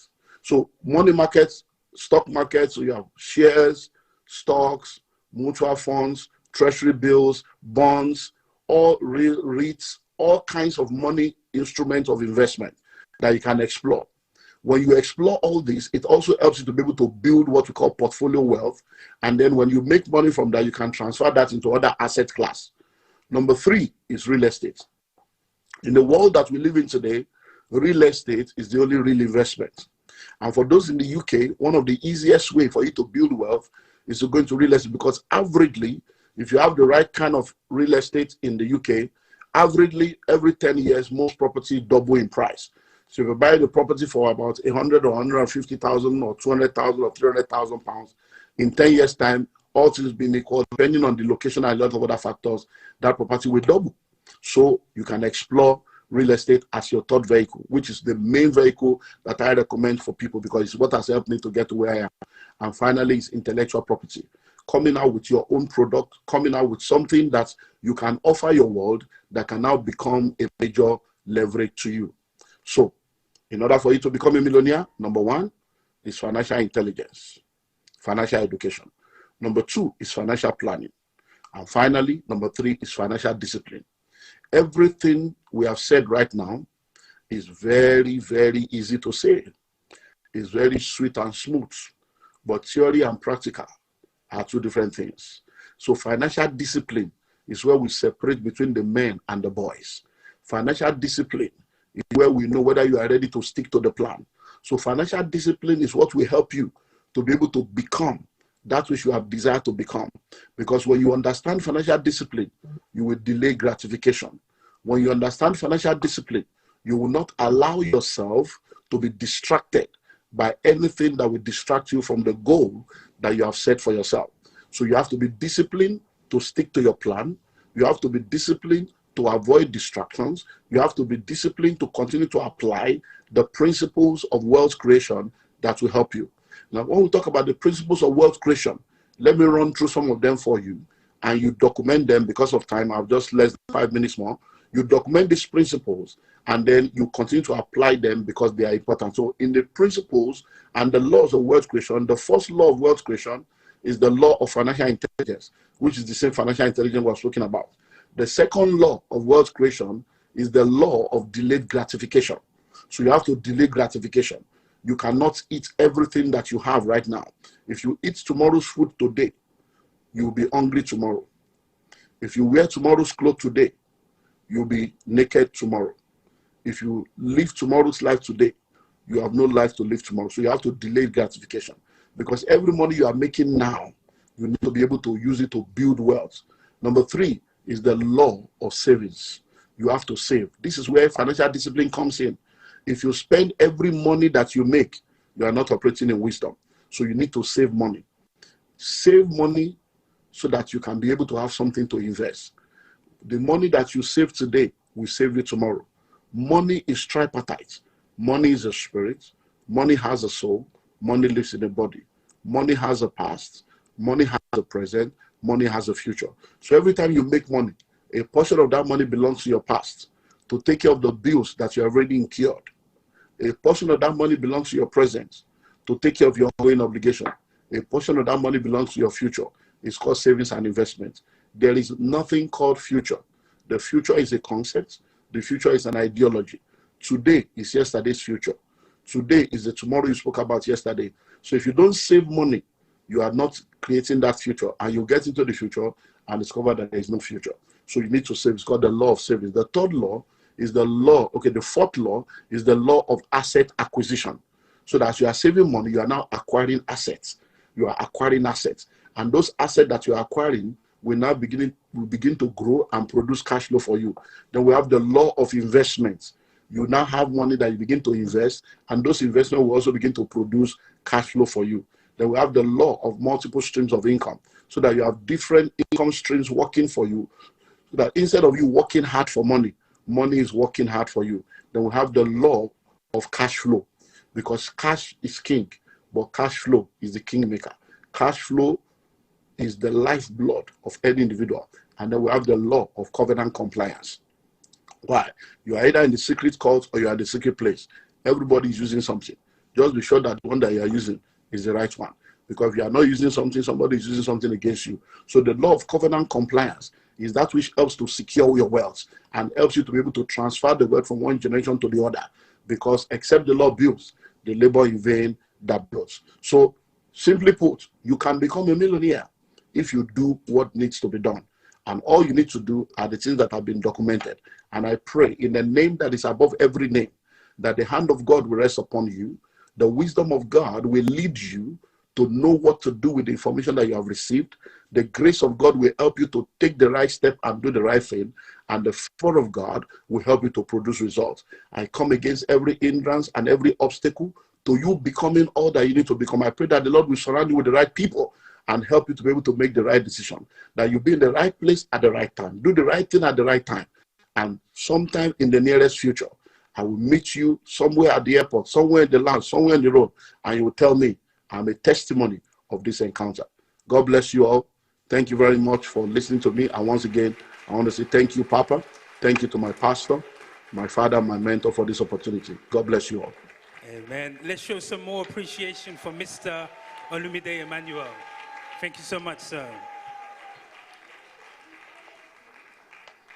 How many of us understand that our external reality can only respond to our internal condition? Fantastic. And that it not only takes wisdom to make money, but also to retain it and to grow it. I have to ask this question. How many of us have the number of financial books that matches our age?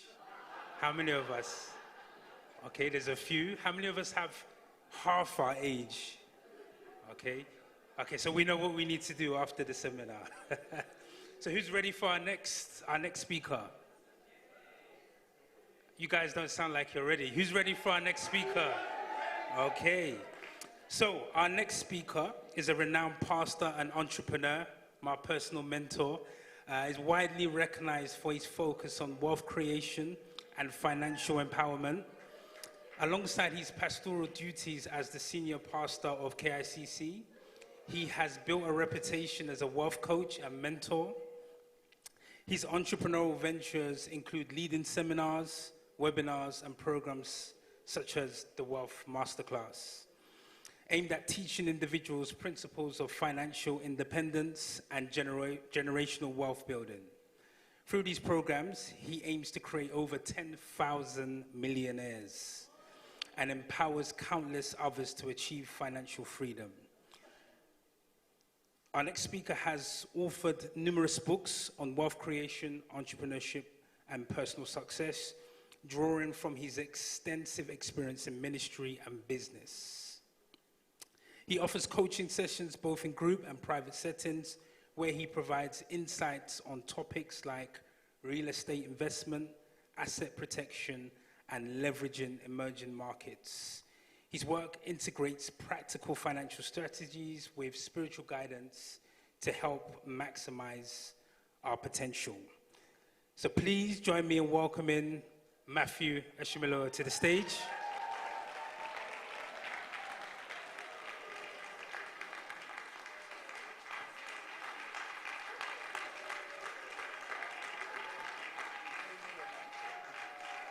All right, please have a seat, please have a seat, please have a seat. One more time, welcome to today's sessions. I know that you've been impacted by all who have shared, and I'll try my best to just stand on how much those guys have really done. One more time, let's appreciate our first speaker, our second speaker, our third speaker. Really impactful today, really impactful. But in this session, I'll try as much as possible to be very fast, because it's a very voluminous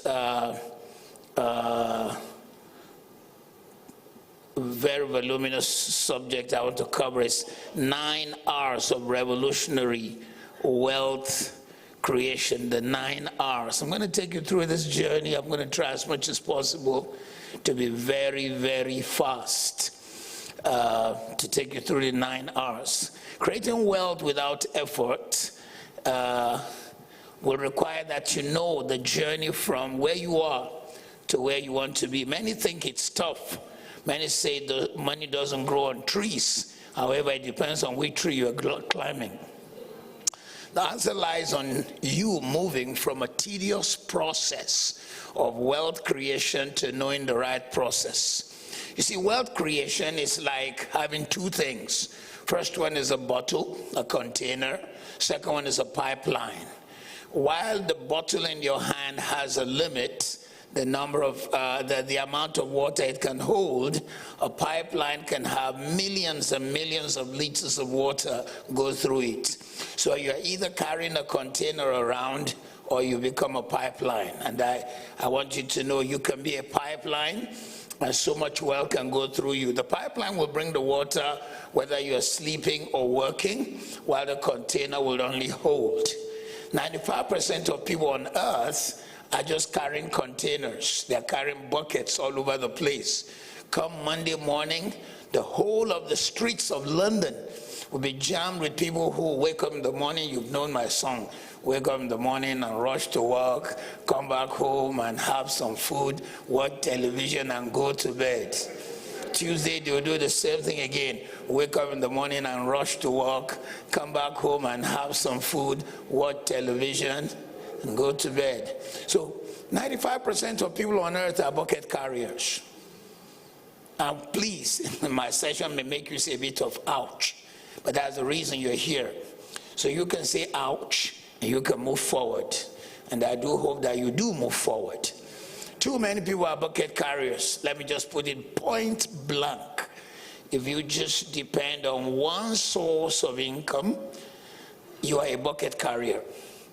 And that could limit your capacity.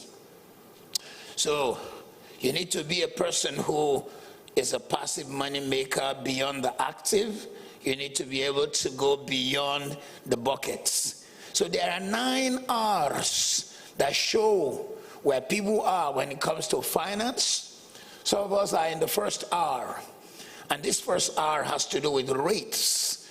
What's rates? Rates has to do with living on a salary, an amount that have been fixed for you by the place where you work.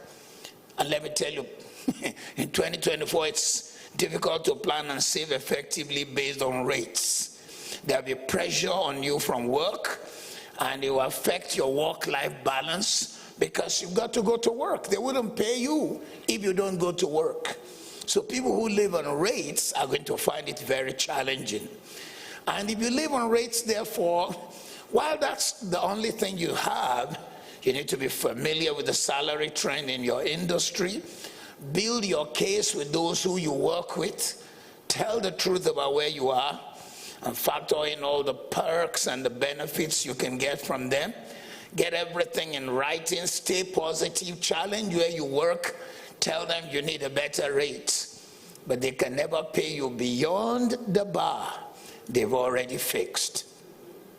I want to take you through all the 9 R's so that you can really make some quality decisions. As a matter of fact, what I'll be teaching in these 9 R's is like bringing together with what our first speaker spoke about, what Hakeem Ogundoran spoke about, what Olumide Emmanuel spoke about, and what I'm sharing, and what the next person saw, and Nola also, what Nola shared.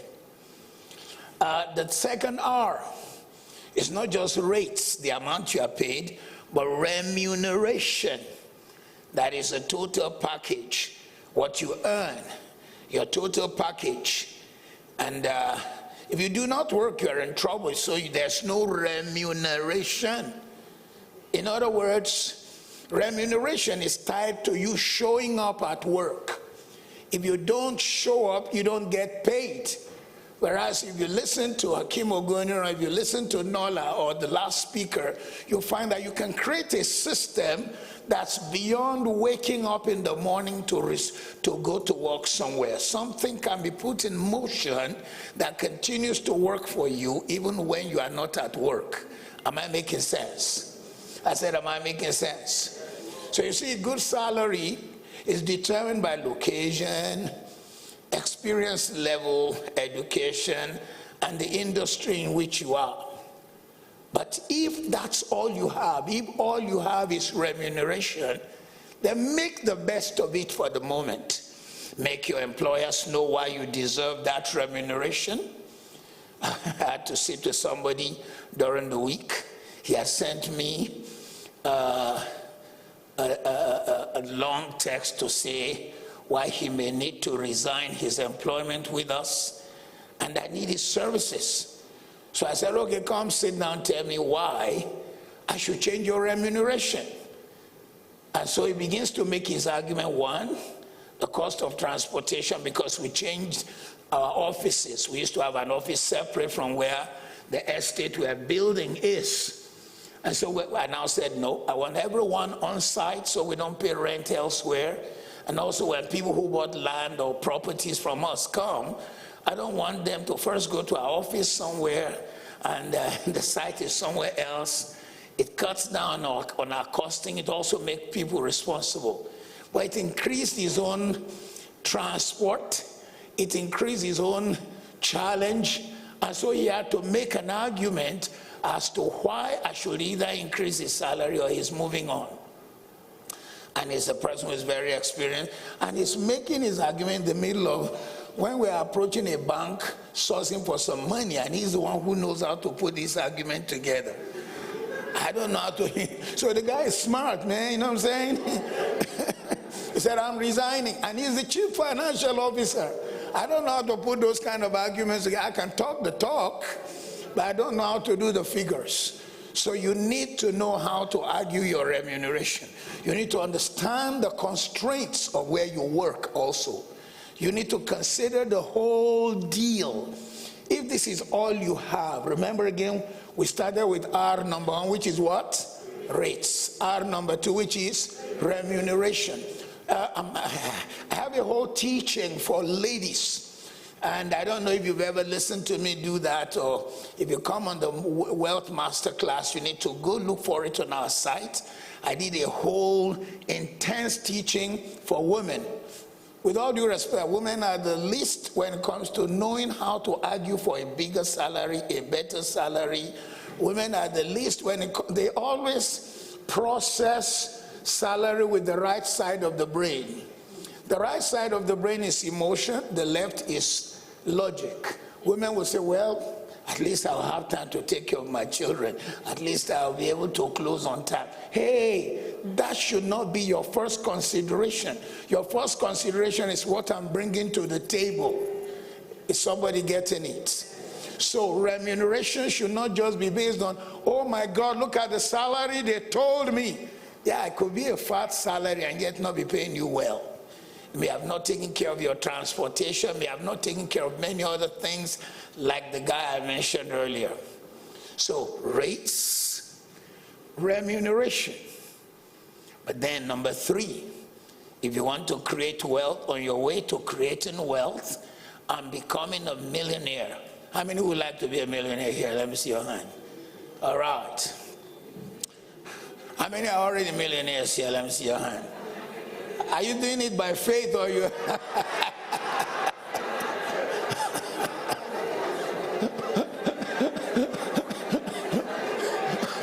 All right. Number 3, therefore, is the third R is replication. I like you to say replication. Look at me. The fastest way to create wealth is to find a problem and solve it, but then scale it. Replicate the same idea in many places. Let me give you an example.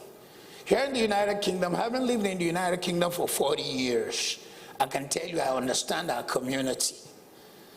One of the common jobs ladies create in our community is hairdressing. You cannot be a millionaire through hairdressing, but you can also be.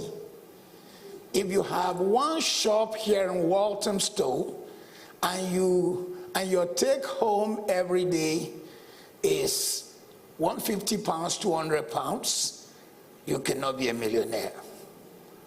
But if your hairdressing shop were called Hibiscus, and you had Hibiscus Walthamstow, Hibiscus Stratford, Hibiscus where else? Huh? Where did you say?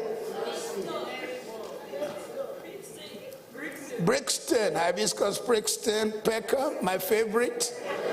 Peckham. You get a lot of customers in Peckham.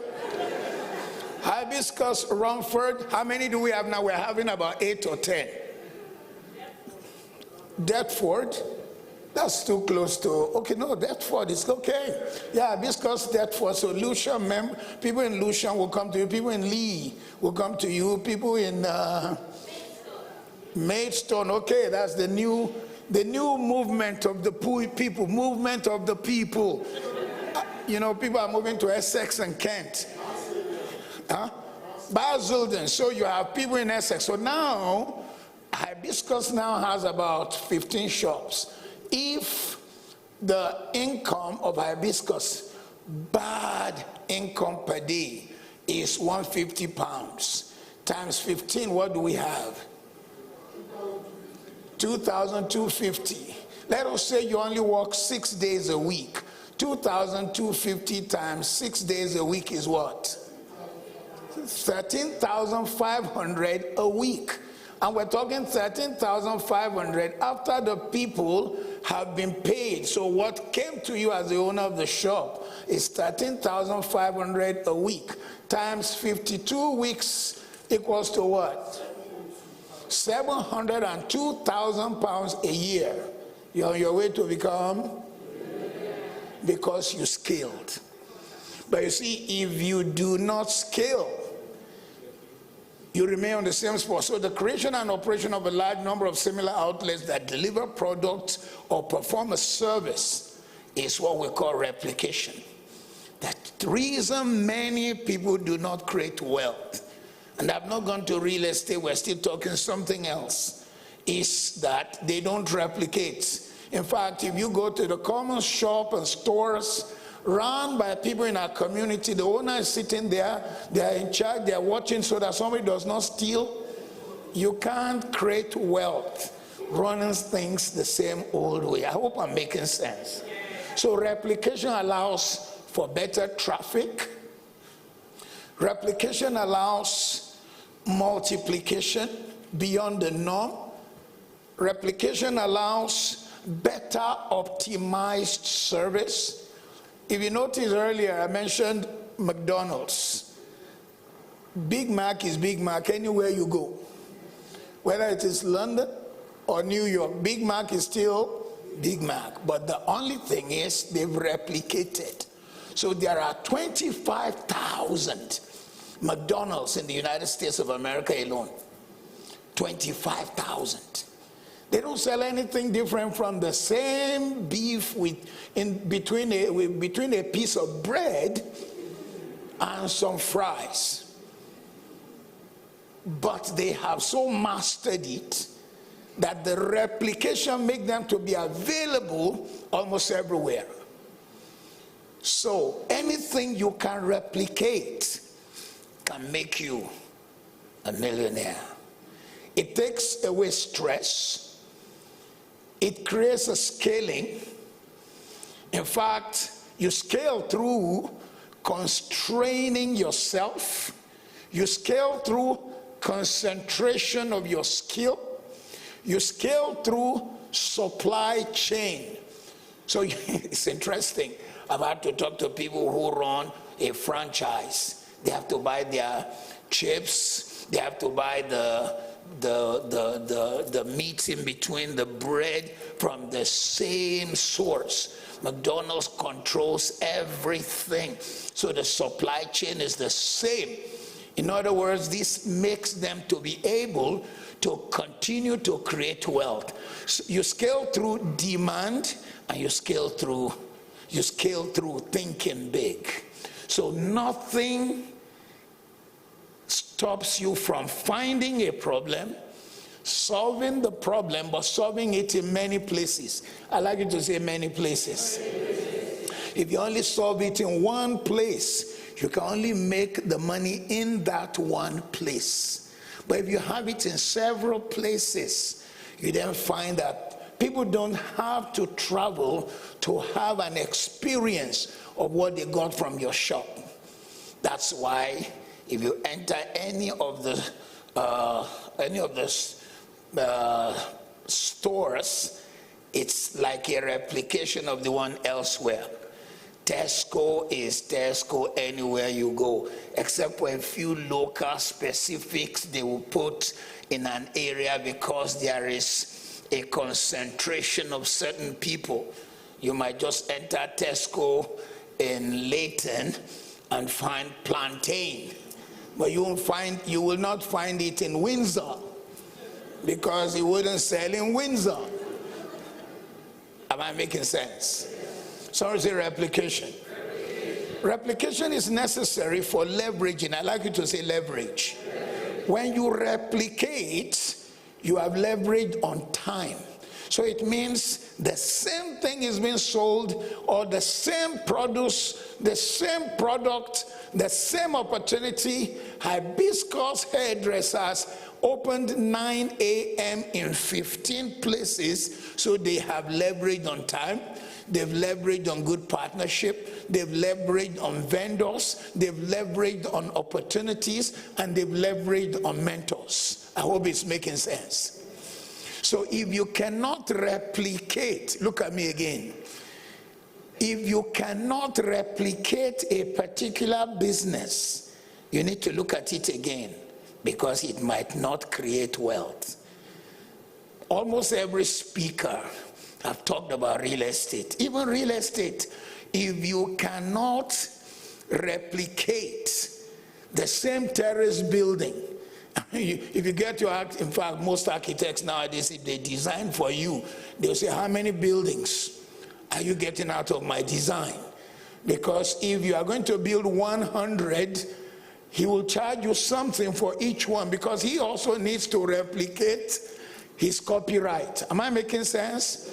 So if Mr. Akim comes to me, I know he runs Eximia. If I were an architect, Mr. Akim comes to me and says, I want you to design our new terrace building. I will ask him how many units, because the unit determine what's also coming to me. Replication. Replication is so powerful. But the fourth, if you're going to create wealth, where did we start from? Which was the first R? And the greater number of people on earth are at REITs. They are bucket carriers. They will carry bucket on Monday morning, 9 to 5. Wake up in the morning, rush to work, come back home, have some food, watch television, go to bed. Wake up in the morning, rush to work. Look at me, I travel a lot. It's not a London problem alone. It's global. I went to speak in Washington, Maryland, and I have to catch my flight out of Dulles Airport, Washington. My flight is 9 a.m. to Toronto, and I was told I need to leave my hotel by 4. I said, why? They said the road will be jammed by people who wake up in the morning, rush to work. So people wonder, why can't I create wealth? They do not realize that they've chosen R number 1 or R number 2. So you need to begin to move to R number 3. But then from R number 3, you need to move to R number 4, which is what Hakim Ogunira spoke about, which is what Nola spoke about, which is what Olumide Emmanuel spoke about, which our first speaker also made allusions to. Is somebody hearing me? And that is rent. If you have buildings you rent out, it therefore means that income flows from as many places as you have rented out. So you can rent out apartments, you can rent out offices, you can rent out event venues, you can rent out even campsites. Land can be rented out. One of the largest land renter person in the whole of the United States of America, for example, is Bill Gates. Bill Gates owns 15 million acres of land, and he's rented it out to farmers. He doesn't want to know what they grow as long as they pay his rent. 15 million acres of land belongs to him. The second large landowner in the United States of America is Ted Turner, the owner of CNN. As they make profits, as he draws his own director's drawing from CNN, he pours it into land ownership so that he's achieving 2-3 things at a time. Number 1, he loves preserving nature. But number 2, he rents out some of the land. So rent is money just flowing to you. And landlords don't bother their head. I thought Mr. Ogunrin was going to talk about, for example, one of the biggest we're beginning to discover, for example, in Africa is warehouses. Many people don't realize the amount of rent. We just came back from Africa where we went to hold a big crusade. How many of you were there? It was awesome. But as you were having a good time, I was getting worried about the rent payment. Because CCRW rent was due in September. The man who owns the warehouse owns 60. Each one is about 20 million Nigerian currency. Now help me to calculate 20 million times 60. 1.2 billion. This guy, for doing nothing, the warehouse is just warehouse, nothing. In fact, our rent was 23 million. So he sent us a text, your rent was due in September. If I don't get my rent by the end of today, I found it by force. I found the rent. I think it was Wednesday or Thursday. I just saw the text forwarded to me by our COO. If I don't get my rent by the end of today, 23 million had to show up somewhere. The guy actually endured for us once we told him what we do. He said, okay, I'll give you. He increased his rent by 15% and gave us 5% discount. It still increased.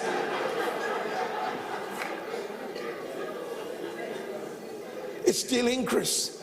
23 million for an empty shell. He built 60 of its kind. What is it? Just block of wall, that's all. You don't like it, pack your load. Those of you who were with us know just our sound and stage equipment will almost fill this church. So all the guy did was just get land and build 60. And the place is always occupied. In fact, if you ever drove on the streets of that city, you find that on the road there's this popcorn in a red pack. One of the warehouses was rented by people who make that popcorn. At least they are making daily money. I'm not making daily money, you know. But the guy does not want to hear a story. 23 million from us times 60. Can you see the power of replication and rent?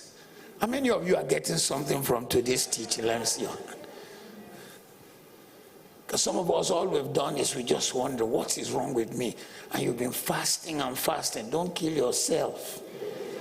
Along with your fasting, get all these people's teaching and let it change your life. Is somebody hearing me? Rental properties allow you to leverage the asset you have. Properties appreciate in value while bringing in rental money. So this guy whom I mentioned, with those 60 warehouses, the place is appreciating while he does very little, and yet it's bringing him money. It creates power for passive income.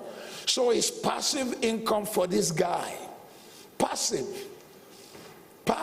time is increasing the value of his warehouse. In fact, I've told myself it must not take Crusade CCRW more than 2 years to build our own warehouse. Because we have I have the land I can give the Crusade. I have a 1-acre site I could give them to build, you know.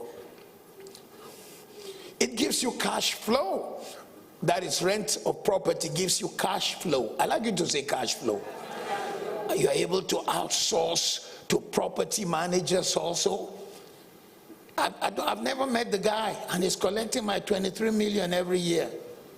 He just said, oh, I have respect for that man. I see what he's doing. I'll give him 5% discount. Thank you very much for 5%. So, choose a good rental business idea and build a solid business plan. Build a solid business plan. One of the things Mr. Ogunera didn't tell you is that he built one of the most powerful logistics companies in that country. And they move things. Many don't even realize that's another thing. You just see large trucks moving. You didn't know that that's what some people are doing. They ensure they got money, bought some large trucks, they're into logistics. The company that helped us to move our equipment and the food we distributed and the medicine charged us for the event we had about 30 million Nigerian currency. Jeez, that's where the money goes, man, you know what I'm saying? Other rental business include wedding equipment supplies. Did you know that's a big business? Party supplies, furniture rental. I didn't know furniture rental was big until we built a home. It was a surprise house for my family. Furniture we ordered didn't arrive on time from Italy, and my family was about to come to the house. And someone said, yeah, there's a furniture rental company. What do you need? How many beds do you need? You mean people rent out beds? They had everything for rent. And they charge very well. What they do is, in fact, is that by the time they only do 4 or 5 rentals, they've gotten the money of the original buy. The remaining rental is profit. Vehicle rental services, you heard what I just said? You see, because I don't want to put so much money in logistic trucks for our crusade, because we only run once a year. If I buy trucks, then it sits down, and anything you pack, what happens to it? You know, it depreciates. Next time you just see the tires gone, they say, but nobody's driving, where did it go down? Yeah, it will. Clothes rental. You know, not every wedding you go to that they bought those dresses you're looking at. Storage rental. The worldwide vehicle rental market is worth $92 billion. Just vehicle rental. I don't know if this is where to say it, but I like to shock you by letting you know that Uber is now worth $11 billion, but they don't own one vehicle. Did you hear me? They don't own one vehicle, they just own an idea. So study how big the car rental industry is where you live, find where you belong, see what you can do. 4 or 5 ladies in this place can start something. You can start whatever name you call it, you know, a ladies' Uber. I've not seen many ladies' Uber in London. 4 people can come together, put it together, have a strong legal documentation, create something. Know the size of potential customers for the area, what external factors affects the business, what are the key costs of launch. So I'm sure you got that of rent now. Is it clear? I said, is it clear? I want to move away from this hour of rent. Rent could include equipment. I like you to say equipment. We have our own 2 big generators which we hold for our crusade, which we just had in Africa, but I didn't want stories. I had to rent another one that was much bigger than our own. And they charged me about 6 million Nigerian currency for 6 days. I'm kicking something for renting it, but I'd rather do that. Can you imagine we had every night the least number of people in the crowd was 60,000 people. Imagine the power going off. That's all the press would write. I would rather pay the price. The people who rented it to us, that's the second one I'm renting from them. Our estate has the biggest water show in Africa. And we're waiting for 2 generators coming from the United Kingdom. But while we're waiting, we had to rent from them. They rented out to us a generator that is 800 kVA at 8 million a month. Oh yeah. Somebody is smiling while you are just walking around looking for a job. Wake up in the morning, rush to work, come back home, have some food, watch television. We need to stop that in our community. And you will be the first to stop it. Because something's going to happen in your life. Change is coming. Tell someone change is coming. Number 5 out of the 9 is royalty. Oh my God. Royalty. Every time you went on, what are all those platforms where you listen to music now? Spotify. I know you know all the names. Every time you click and they only charge you 10, 20p, or I don't know how much they charge. I don't know how much. How much does Spotify charge for listening? A couple of p's.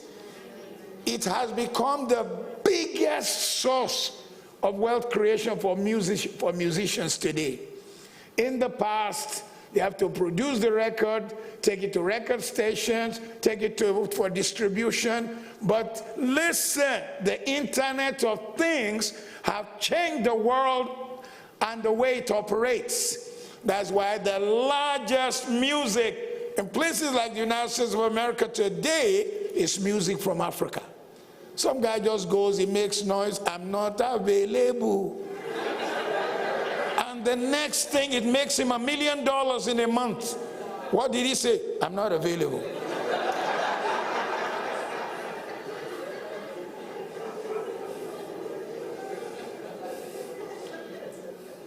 Meanwhile, you are looking for what to create. So royalty is payment made for the right to use copyright materials. Radio. In the United Kingdom, in the Western Hemisphere, they don't play your music without paying you. In some places I shall not mention, they'll play it. And if you quarrel, they will say, we are helping you to play your music. We own a TV station in this church. You find that we don't play too many music because everyone whom we play, on principle, we pay them because we are a station of integrity. Because royalty is powerful. Royalties come from work as a musician, as an author, as an actor. Royalties. One product can change your life. He was looking at prison. He was going to go to prison when Lord Archer wrote his first book, Shall We Tell the President? It sold like crazy and changed the story. I don't agree with her books. She was looking at bankruptcy as a single parent when suddenly she wrote the book for Harry Potter, and the rest became history. And in the history of mankind, maybe you don't know, she's the most sold author ever outside of books like the Bible. Most sold. She was going.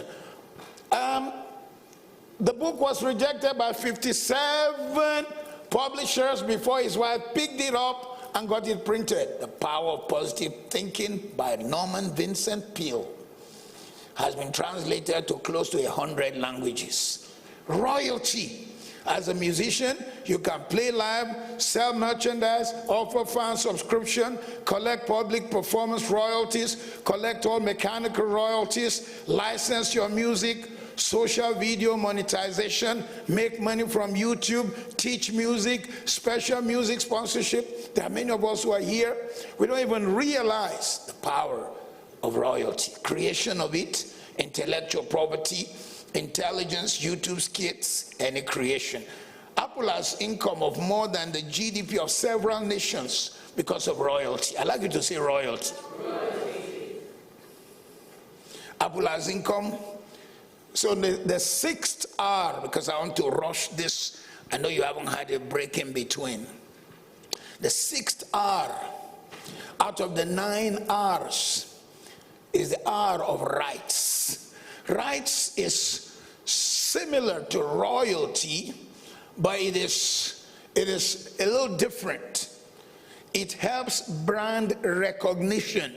For example, franchise. When someone is given franchise or the right to sell or produce, it makes them instant millionaires. For example, there's a gentleman who practically has the rights to almost all the major telephones in my home country. And so every day he sells, every week he sells between 15 and $20 million of phones and computers. Every week. 15 to $20 million every week. Every week, everyone comes to buy from him. Franchise gives you power. There will be lower failure rates if you don't know how to handle it, but if you know how to handle rights, it increases your capacity. There's lower risk when you are given rights. There's built-in customer base.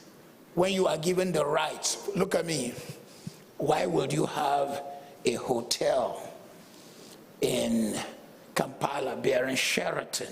Because of rights, because of all the customers that know that name.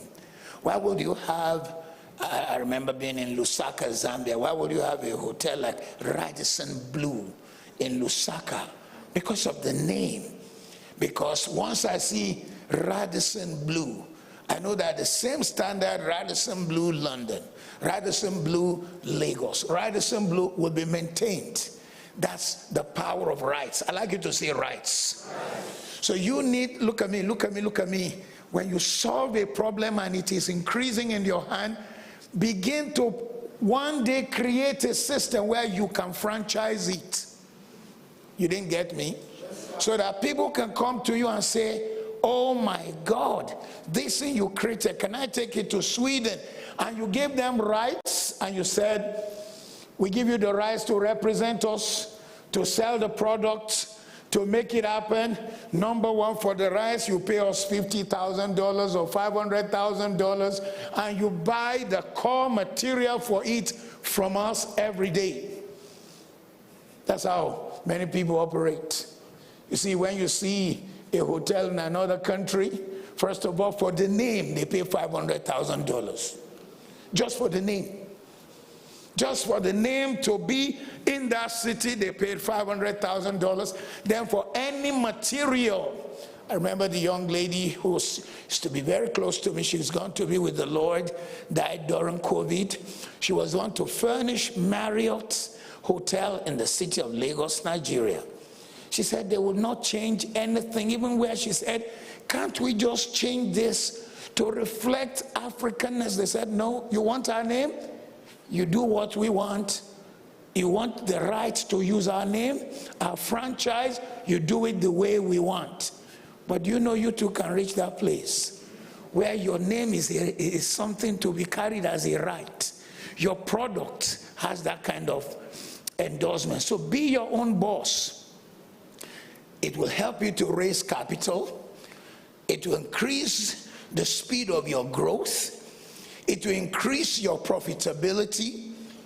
It will help you to reach greater market, because when you were creating it, you had in mind the fact that some people will be part of what you want to create. You could have 1,000 pipelines working for you every day that way. So when you leave a city, you find that the same store exists somewhere else because they gave the rights. You can't look at Leighton High Road today and open, let's mention one of those, you can't open Pizza Hut. The next day their lawyer will show up and say, where is the rights, the franchise we gave you? He said, well, I like the name because Pizza Hut sells, so I thought I should also open because they did not give you the rights. So I am hoping that one day your business will reach this R. Number 7 of the R's is the R of returns. I like you to say returns. Returns is when you begin to receive dividends on investments made.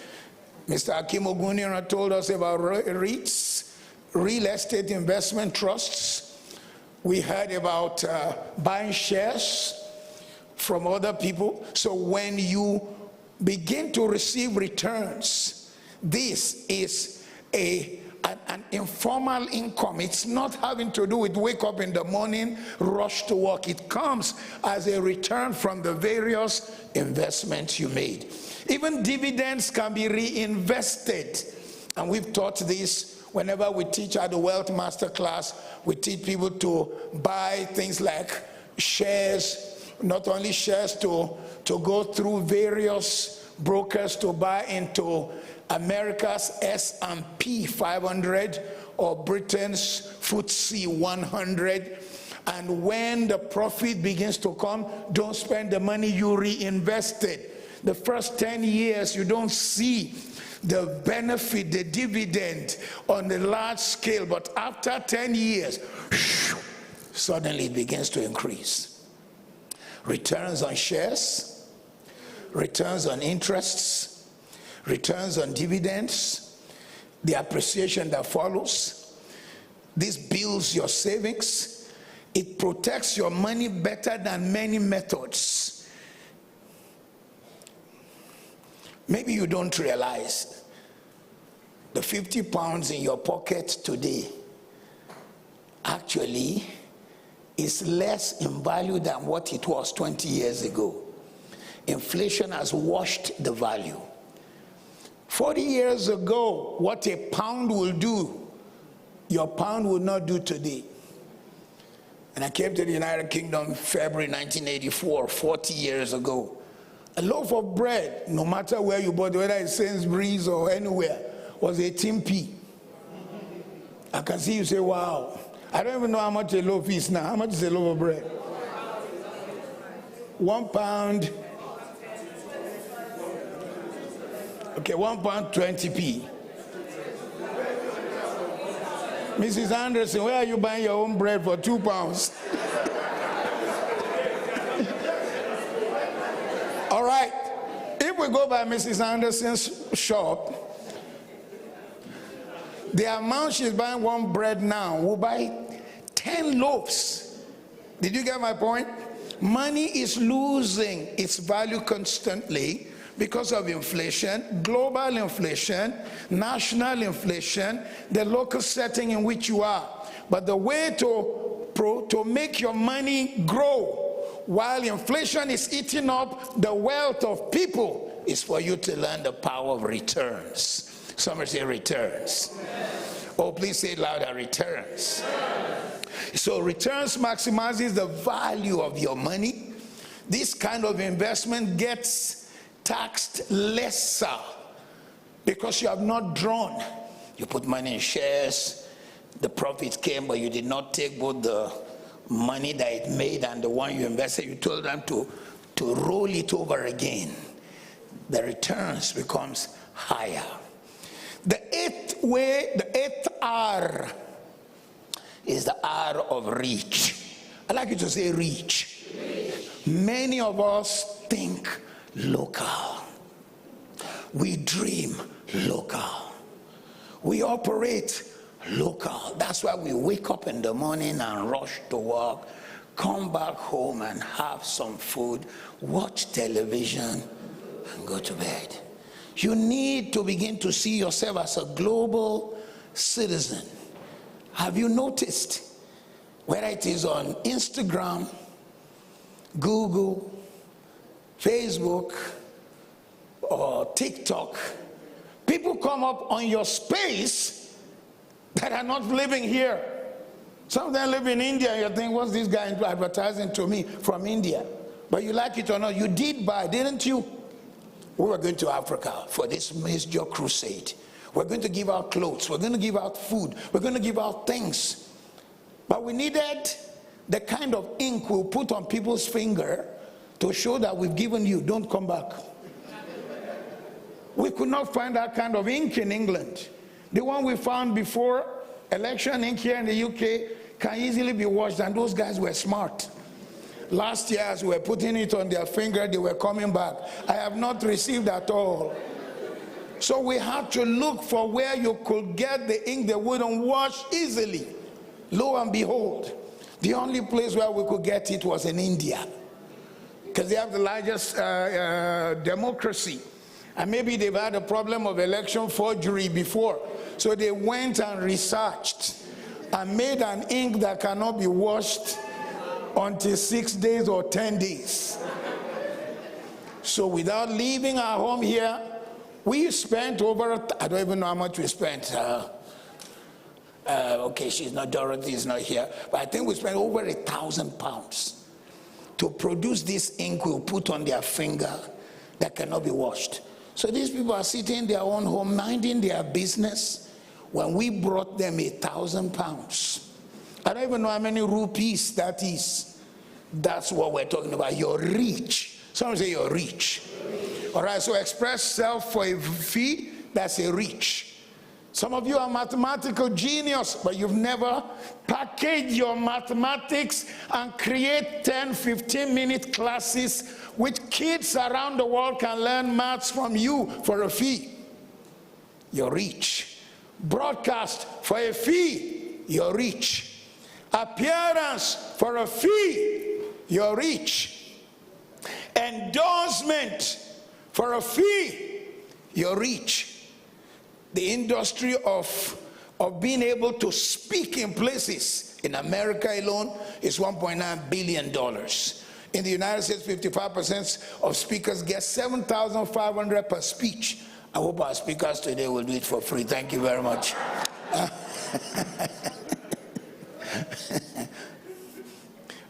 So listen, to reach, register a business.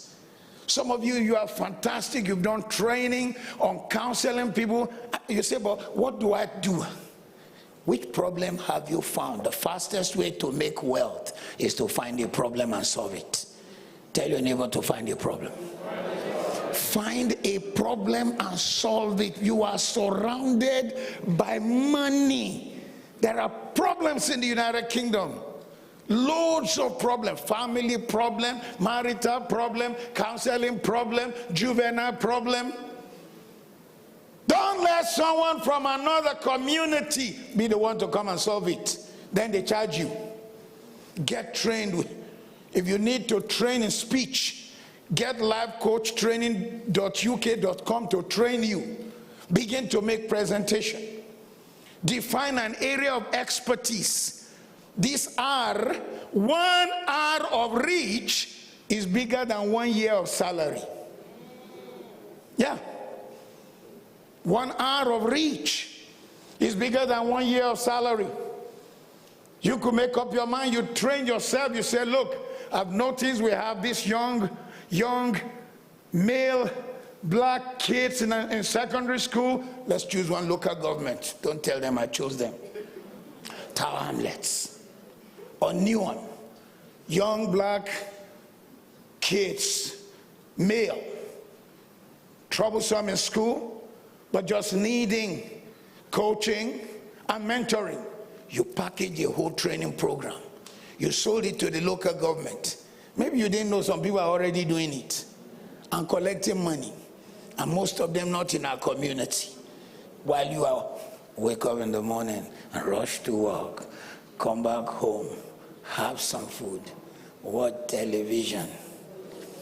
So identify a target audience, gain public speaking skills, create a professional presence online, have an agent to be your face. Reach should include several things: diversity and equity, sustainability practices, leadership for the 21st century, technology and cybersecurity, stress management and positivity, goal setting, prioritize success. Topics could include mindfulness, life change, conflict resolution, servant leadership, health and wellness, change management, innovation and creativity. These are all the things that can be. But the 9th R is the R of revolution. I'd like you to say revolution. And this one, I move out of real estate. I move out of everything else. I'm saying our world is going through a revolution.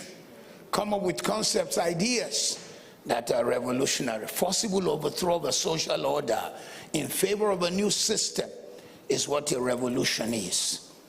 You need to sit down when this whole 1 day of wealth class is over and ask yourself, what can I do?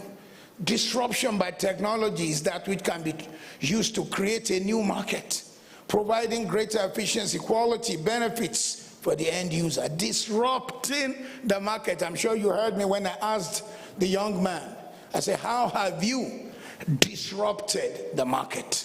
You see, I looked at the several things I could teach today, but I chose these 9 hours because I felt they summarize many things. Many of us stay in R number 1, which is a rate. Some of us have moved to R number 2, which is remuneration. But you need to move away from there and begin to create something which does not need your physical presence for it to work. But the most major is find a problem and solve it. Find a problem. And so you notice Nola, he noticed that people want food, clothing, and house. And that's the place in which he operated. Revolution can include wearable technology, separating blockchain from Bitcoin, the Internet of Things, computers with sight, interfacing from machine to machine, machine to human. Some of it sounds so out there, like it's not you. But many of these things are you. You can make it happen. Improved mobile technology, cloud storage of data. You know, if I were a biologist and I'm African, the first thing I would think of is biotechnology that can be inserted in people's body, has no consequence to their body, but can make them traced. The biggest problem right now in Africa is kidnap. I've just given you an idea. I wish I had the money to make it happen. When people are carried away, nobody knows where they are, and they may be next door. And they are looking for them 100 miles. These kidnappers are charging. In fact, one set of kidnappers recently in my country, they threw away the country's currency. They said, no, we want dollars and pounds. Because it's the latest business. But imagine if somebody has a chip in their body. You know, what's all these use of us reading all this biology and microbiology and biochemistry, and we cannot apply it to stop these illiterates. And there are such microchips. They are now being put in animals. In fact, it's the way they study animals in places like all those big parks in East Africa, Serengeti and all. They will know that lion, okay, travel from Namibia, it's now in so and so place, because there's a chip on it. Why should an animal be more important than humans? I'm just telling you how to make money, and you're sitting there. You better grab it quickly. Better cybersecurity measures, immunotherapy, programmed advertising, less invasive medicine, online education, 3D printing, online metaverse. There are several things. So the 9th R is the R of revolution. I like you to say revolution. And you need to sit down and ask yourself, what problem have I observed? How can I solve the problem? Then how can I scale the answer? Did you get that? Find a problem, solve the problem, scale the solution. You'll be a millionaire. That's the truth. You find a problem, you solved the problem, you scaled the solution, then you will create wealth. And while you are scaling the solution, disrupt the space and the economy. Look at me, one of the greatest challenges, and look at me. If you're going to start business, don't queue at the back. Please let me tell your neighbor, don't queue at the back. Because when you queue, you are just starting. The people in front, we've not even patronized them. Why should we come to you, number 10? Disrupt. Let them notice you. I made up my mind that when the real estate company we were going to introduce, I was going to do what they didn't think I could do. Everybody knows me, oh, Pastor Matthew. They've known me that way. I made up my mind, I'll put my face on it and I'll say, this is what we want to build. We disrupted the industry. I'm not going to tell you how much we sold, so I can get home safely. We disrupted the industry, and everyone's, who is Macarius? Those who have been around 15, 20 years. We sold what they did not sell in 25 years and 6 months. In 6 months. And they were, where are they coming from? Because I didn't come to queue. I came to change the line. Because I didn't come to wake up in the morning, rush to work, come back home, have some food, watch television. So listen, in wealth creation, you can stay at the R of REITs, or you can move to the R of revolution. But any of the R's you choose, move away from the first two. At least from the R number 3, which is rent, your story begins to change. Your story begins to change. Once you scale anything, life also changes, story changes, everything changes. Thank you very much. Thank you, thank you, thank you. As our host,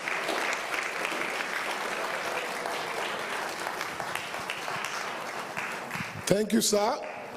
Can we clap for Pastor Matthew once again?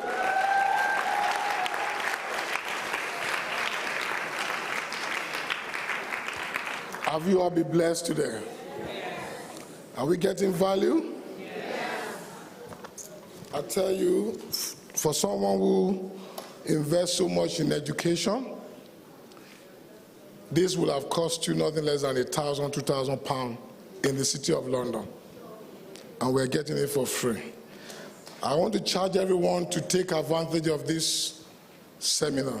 It can revolutionize your life. Take action.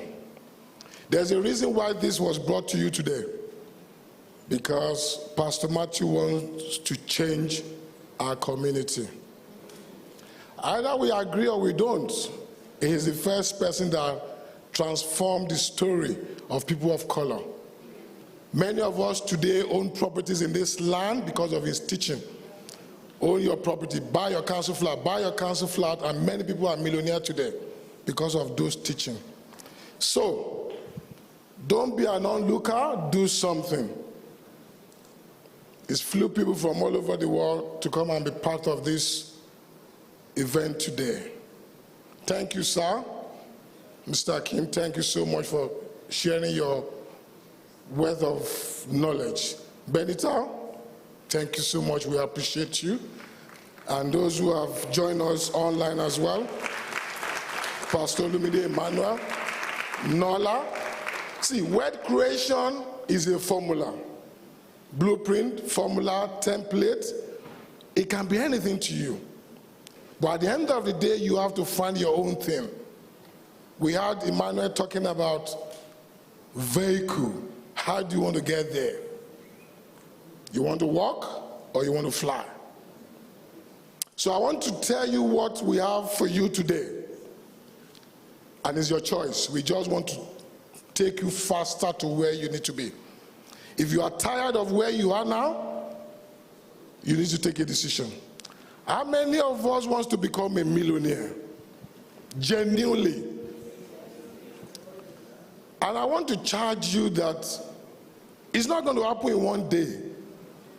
Give yourself a 10-year mission, or 3 years, or 5 years, or if you know what you need to know, it might actually happen in 1 year. Depending on your vehicle, depending on your strategy. There's so much knowledge, strategy, and action. Knowledge, strategy, action. Action is like where everything takes place. We've been fed today now with information. What we do with it depends on us. But we want to give you an opportunity to hear more of this and hold you accountable on a monthly basis. So in the Wealth MasterClass, we have 2-3 products we want to introduce you to. And the first one is the monthly subscription. It's $197. You can scan the QR code if you want to join us. It's a community. And we will guarantee you that your life will never be the same. You had a testimony from our brother from South Africa. He flew down, thank you, sir, just because of the Wealth MasterClass. If you're not part of the Wealth MasterClass, you can join today. $197. If you cannot invest £2,364 a year, in yourself, you are not ready to start. You are not ready. We still have more things coming. By the time we're speaking with, the panel, we're going to be interviewing some of our speakers. You will see how much they've invested in themselves to get to where they are today. But I want to tell you, brothers and sisters, if you cannot invest 197 into yourself, you are not ready. You are not on the motorway. Just put it that way. And it's not an ad sale. It's there. Take advantage. And if you just want to come and have a look of what we do here, there's another category for you. I think it's £90. Just come and have a look. If it's for you or if it's not for you. And within that period of time, you'll be able to have access to everything that the Wealth MasterClass have produced in the last 3-4 years. Just maximize that moment. But today, the big thing we want to push today is how many of you will want Pastor Matthew to mentor you personally? How many of you will want Pastor Matthew to mentor you personally? He can't mentor everybody. It's just one person. We've got space for 24 people today. And it's going to cost you. It's not going to break the bank, but it's going to cost you.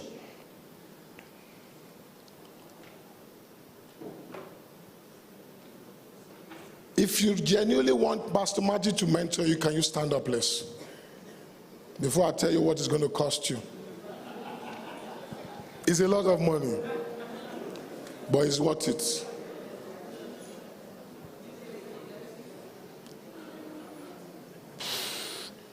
Come down, come down. Come closer. Can you walk down here? Walk down, walk down. You must be walking, you are not a student. And this is not fate that you are going to fate it. And it's not Pastor Matthew alone that is going to mentor you. All these are speakers are going to mentor you as well, because of the curriculum that we're going to create. But the whole goal is to take you from being broke to becoming a millionaire. It depends how badly you want it, but it can happen. I'm a living testimony. When I came into the mentorship of Pastor Matthew many years ago, he's my spiritual father, he's also my mentor. I only owned 2 properties then. Today, God has been good. I'm not a property millionaire because of those teachings. And that is what we want to do for you lots. Pastor is not here, okay?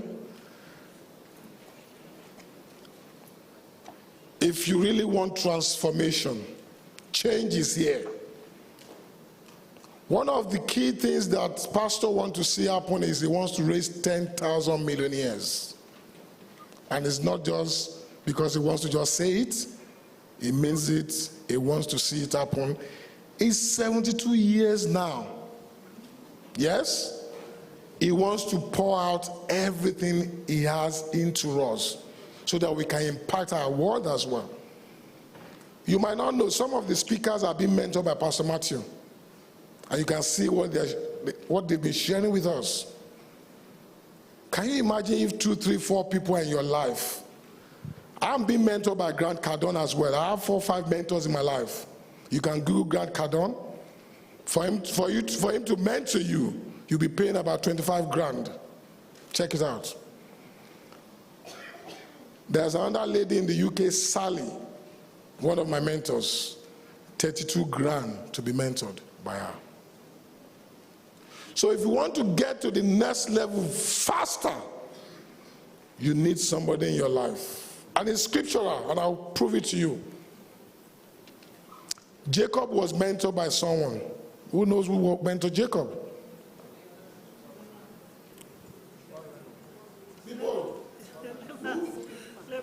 Laban. Paul and Timothy. The 12 disciples were mentored by Jesus Christ. And in the 12 disciples, we have the inner carcass. Inner carcass. So what you guys are going to be involved is the presidential inner circle. That's the inner carcass, which means you can relate with pastor, you can relate with the team, you will be privileged to have access to our power team. Yeah? Our lawyers, our accountants, our D's, privileged information that you might not have. Let me shock you. 2 weeks ago, I told someone to buy Tesla. In a week, this guy made 200,000 pounds profit just from Tesla, from one information. There are many vehicles you can use to create wealth, be it real estate, be it stocks and shares. In fact, Pastor Olumide Emmanuel discussed it at length. Some of these things are teachings that we do in the Wealth MasterClass. Okay, so let me tell you what it's going to cost you. It's not going to cost you 50,000 pounds. The likes of Pastor Matthew, if he's going to mentor you, they charge. In fact, if you are going to have a dinner with Warren Buffett, it's $500,000 for 2 hours, for just 2 hours. You can check this out. And some of the top leaders out there, 50,000, just to spend 1 hour, 2 hours with them. Pastor Matthew wants to mentor you for the next 1 year. You're going to have me as well? Be it social media marketing, be it real estate, anything to do with wealth creation. We're going to teach you that. We're going to hold your hands and we're going to take you to the promised land by the grace of God. And this is possible. And all we're asking is for you to be teachable. It's an application base. All I'm sharing with you is just for you to know what is going to happen. We're still going to look at your application. We're going to be sure we're fit for you, because we don't want somebody who is not ready to go somewhere and just want to say, okay, I want Pastor Martin. No. We don't want that. We want people genuinely who wants to move to the next level. And that's why we've called you. The commitments, when we were discussing this, I told Pastor it's going to be 25K, but Pastor said no. There's not for the money. He wants to change people's situation, people's life. Last year, past few years, we've been running the presidential circle at 7,500 pounds. But we all know things have moved up. Inflation and so many things. So for this year, for the 2025 team, it's going to be 10,000 pounds. And we have different, you might want to pay in monthly installment, you might want to pay 3 times, 4 times, whatever suits you. You can always speak with the team. And if this is still not for you, don't shy. And back the sheet they've given to you, because we don't want people's money. We want people who really want to move to the next level. And that's why we only have slot for 24 people. A lot of you are here now, and I'm not sure how we're going to cope with that. And that's why we're going to screen you. We're going to be sure we are fit for you. We're probably going to do a one-on-one meeting with you to know if we can do magic for you. How does that sound? And for those of us that are online with us, you can also signify, just send a message and somebody will reach out to you so that we can do this, and let's change our lives in 2025. The year 2025 is going to be an amazing year for everybody. But the honest truth is, there's money everywhere. There is money everywhere. The streets of London is paved with gold. There is money. Can you see it? Somebody has your money. Are you getting it? You know, so many ideas. These days, even online, you can become a millionaire. Just from online. There's a lady, she made $44 million. $44 million through social media. And there's a technique, there's a strategy for all this. Sadly, people of color, we don't chase what matters. We just 10 jobs. It's killing. We need to start working smart. We need to start running businesses. We need to start taking the advantage, first mover advantage. And that's where the money is. We need to start collaborating, joint ventures. One, we chase 1,000. Two, we put 10,000 to flight. Most of the wealth creation principles are from the Bible. They're in the Bible, but we don't know it. We don't, it's not, money it's not about speaking in tongues or praying. You can pray till thy kingdom come. Yes, God will answer your prayer in one way, but when it comes to money, there are principles. And if you don't know those principles, it's going to be struggle. And that's why a lot of us, we're angry with ourselves because we're not following those principles. So that's what the Wealth MasterClass is going to do for us. The Bible says, my people perish for lack of. So Wealth MasterClass is that knowledge bank for you, the knowledge base that can take you from where you are to where you should be. So I want to celebrate every one of you that is bold enough to come out, because I know it's not easy for people to come out and, oh, I don't want to be known. But you are shaming the devil, and you are also telling yourself, I want to be counted. I want to. Because the sad truth is, when it comes to success, it's not easy. You heard the man talking about discipline. When you live here, Google the advantage of having a coach or a mentor in your life. Is a game changer. Just one idea or one consultation that could make it for you. So, you want to ask something? Okay. Okay. Do you want them to go with you? No, the next speaker is ready. Oh, he's ready. Okay. I'm going to run out now. So, thank you all, and we'll see you on the other side. So for everybody that didn't get a form, thank you, Brother Mayowa. Brother Mayowa will be around, I will be around also. For everybody that didn't get a form, you can take my number at the end of this session, or you can email, so I will give you the email, money, M-O-N-E-Y, master, M-A-S-T-E-R, class, but with 2 Z's, so CLAZZ@gmail.com. When you send an email, we will then send you the application to join the Presidential Circle. So as Brother Mayowa said, there are various courses. You can go to matthewashimalowo.com and explore all the courses that we have, but the Presidential Circle is based on a screening in order to be part of that. Can I please just remind everyone that we have got the Slido open. After our next speaker, we will be going into the Wealth Council, and we need your questions. Thank you to those of you who have posted your questions. There are some incredible questions, and we're really going to dive deep. So our next speaker is coming live from Hong Kong. I told you guys we're international, right? We've got global scope today.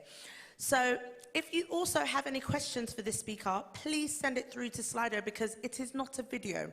So we didn't engage with Mr. Emmanuel. We will engage with Mr. Ebenezer at the end of the session with your questions, with a few questions. So without further ado, our next speaker is Mr. Sheyi Ebenezer, who is the CEO of Payaza Africa, a fintech company providing payment gateway solutions across the African continent.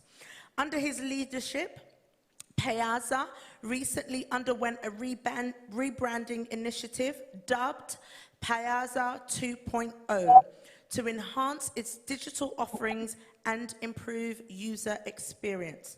This included a revamped website, upgraded web app interface, and an introduction of new services like Stride, which supports tuition payments, and Eventport, a global ticketing platform.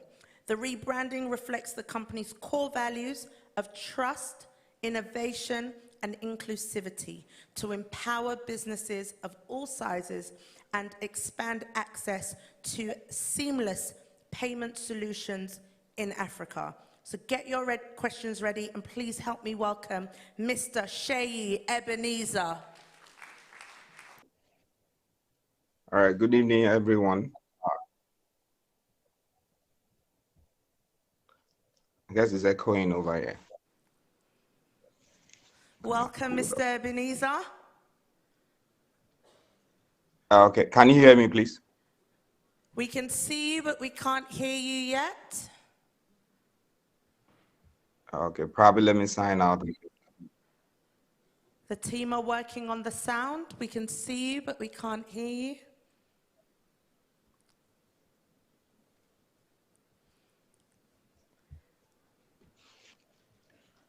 And guys, just to let you know, his level of dedication, it's 11:20 p.m. in Hong Kong right now. So please. Hello, can you hear me now? We can hear you, Mr. Ebenezer. Welcome. Awesome, awesome.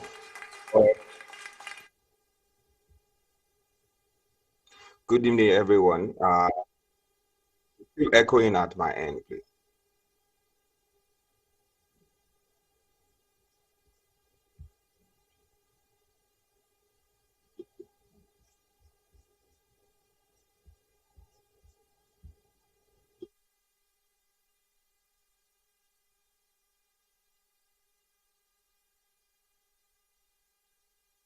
Please bear with us.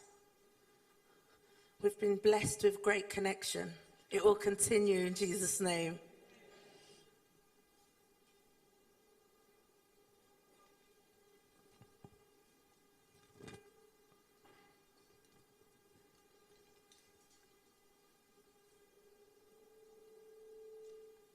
Okay, whilst we wait, can I ask everyone to log into their Slido and start popping in your questions?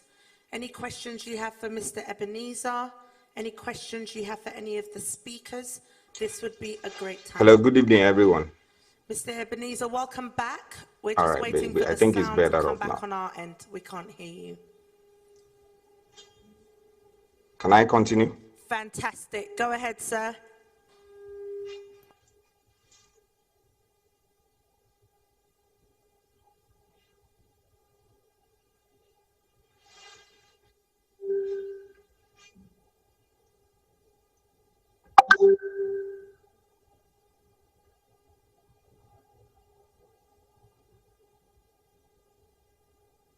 Okay, can I continue? Is it okay? Yes, sir. We can hear you perfectly. Okay, awesome. So good evening, everyone. I think this is my second time of coming on a masterclass. The first time I was able to come physically.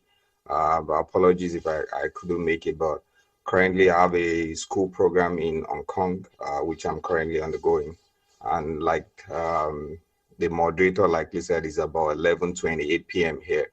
But essentially, I won't take our time so much. I'll strictly speak to about 15 minutes and then wait to hear questions from us. My slide, please. You can let me shoot my slide.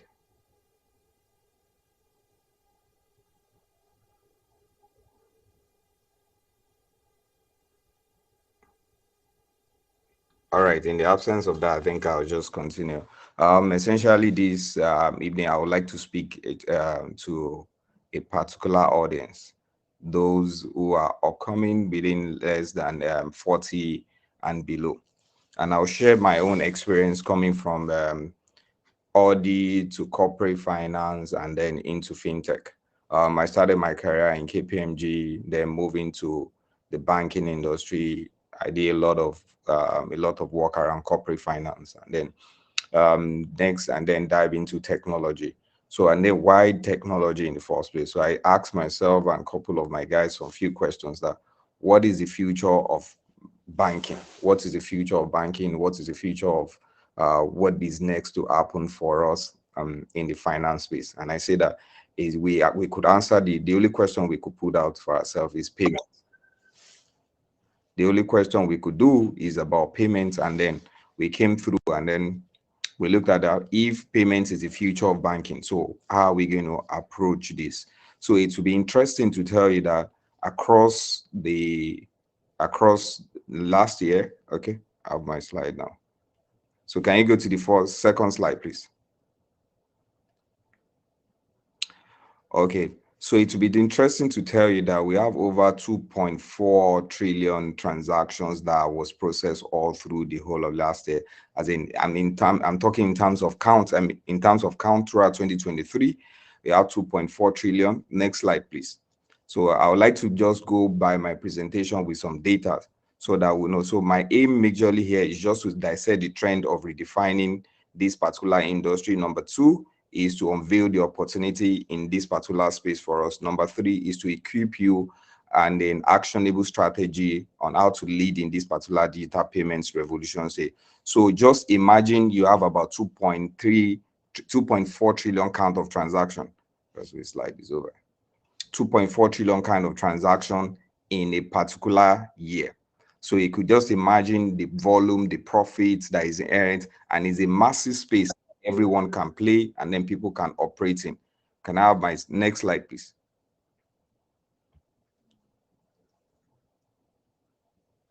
All right, so I'll spend much time on this. So we have about the total 2.4 count of transaction was processed. Then what is the total amount? About 1.8 quadrillion transaction. That's the value in terms of that. And then we have about 3.4 trillion digital payments transaction in 2020. And then 5% of this annual, as in cash processing, is reducing on an annual basis. So we could see the opportunity in this particular market. As in the opportunity is a mess, is so huge. So how do we just tap into this market? That's what I want to take us through in the next 10 to 15 minutes.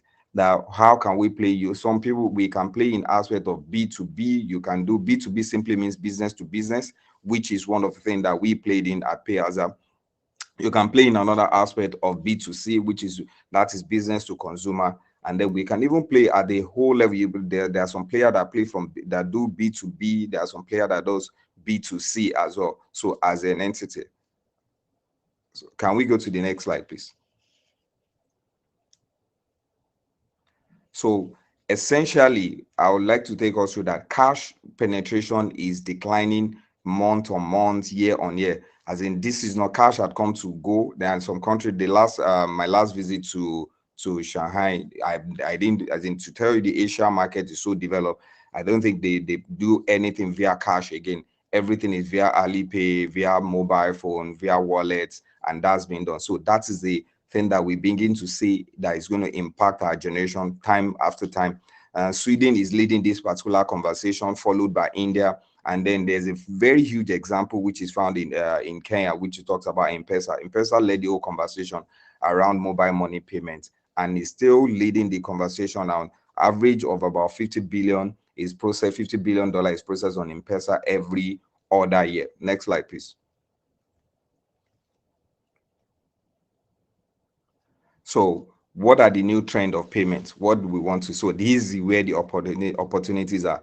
Instant payments. In this particular market, there's a huge demand for in excess of about $19 billion in this particular market. In terms of the market of regulatory changes as well, there's an opportunity. If you're talking about regulatory opportunities inherent there are compliance related, is over $230 billion. And then across the digital currency, the current situation that we heard about crypto, all of those digital currency, there's a massive opportunity, and most central banks are currently licensing this particular space just to give adoption into the system as well. So those are the three places where there are opportunities where we can always play in, and then these are the trend of the payment system as well. Next slide, please.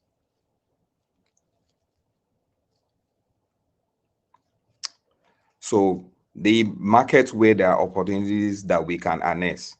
Number one, Latin America, which speaks to the part of the North America as well. Part of North America, we can have, this is a huge market as well. Africa is a huge market. Total Africa population is about 1.7 billion. 65% are considered youth. The 75% of arable lands are even in Africa, going by the statistics. If you look at the total population in Africa, is consistently growing on average of about 3 to 4% year on year. So you can see that there's opportunity inherent in Africa, which is one of the reasons why we started. Payasa currently we're present in almost about 23 African countries. We started almost about, let's say we're going to be 4 years next year. In the last of 3 years, in the span of 3 years, we've covered almost about 23 countries. We launched in the US, we covered about the 50 states in the US, we're in Canada, we're in UAE, we're in Bahrain, and we're in Oman.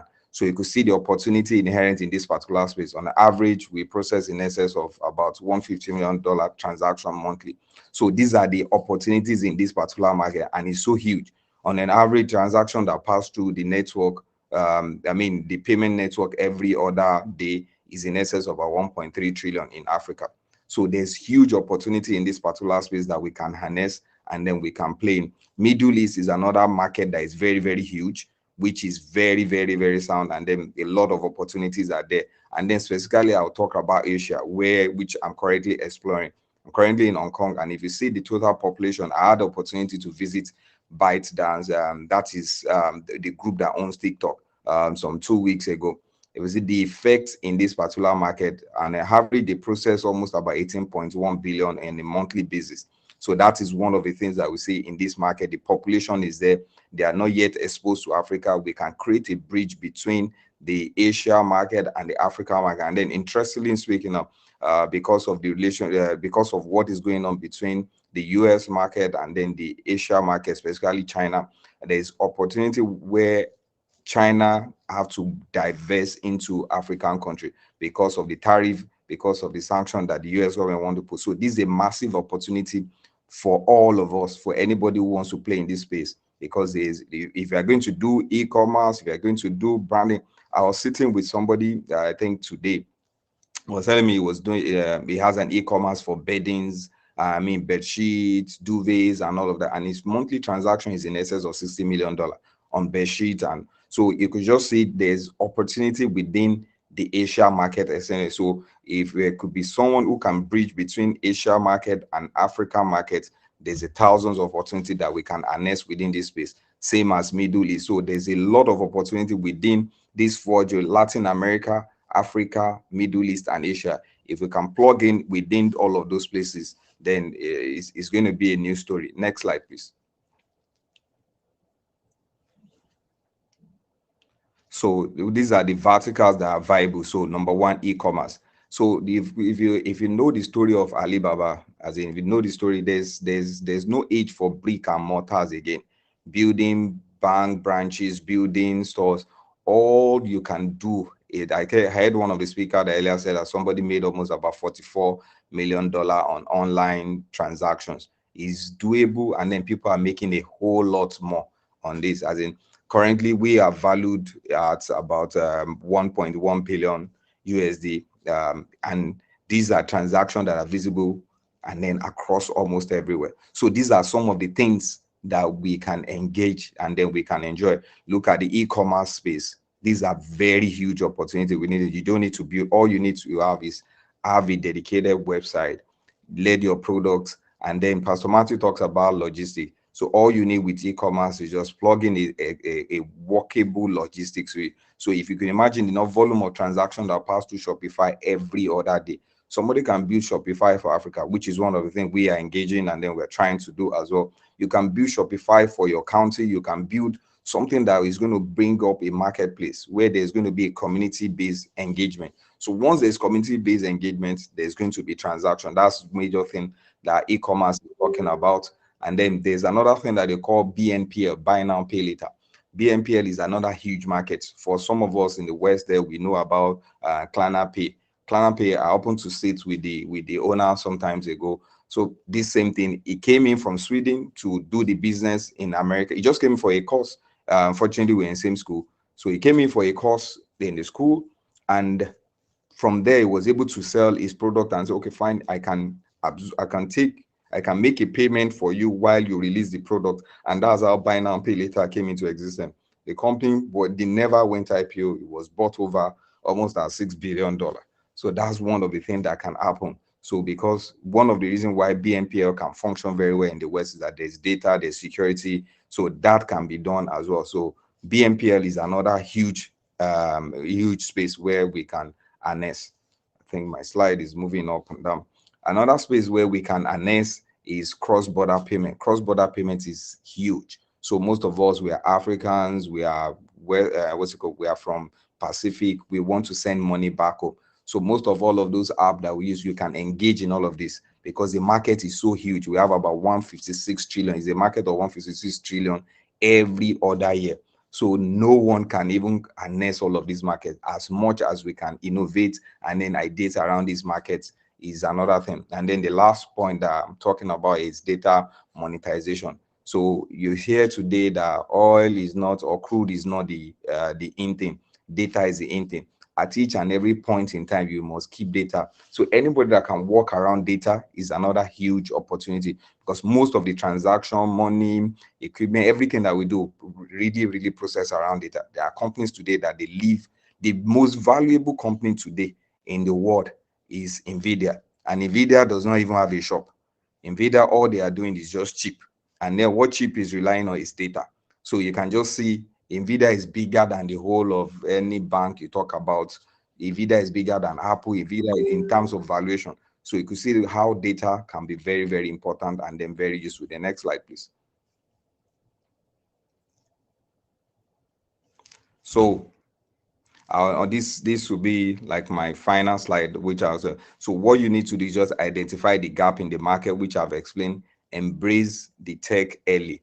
So don't look at whatever business you are doing, infuse technology into it, build a strategic partnership. You don't need to create a new business. Once you see a functional business, just build on partnership. Partnership is what we leverage on across technology. Leverage regulation as an opportunity.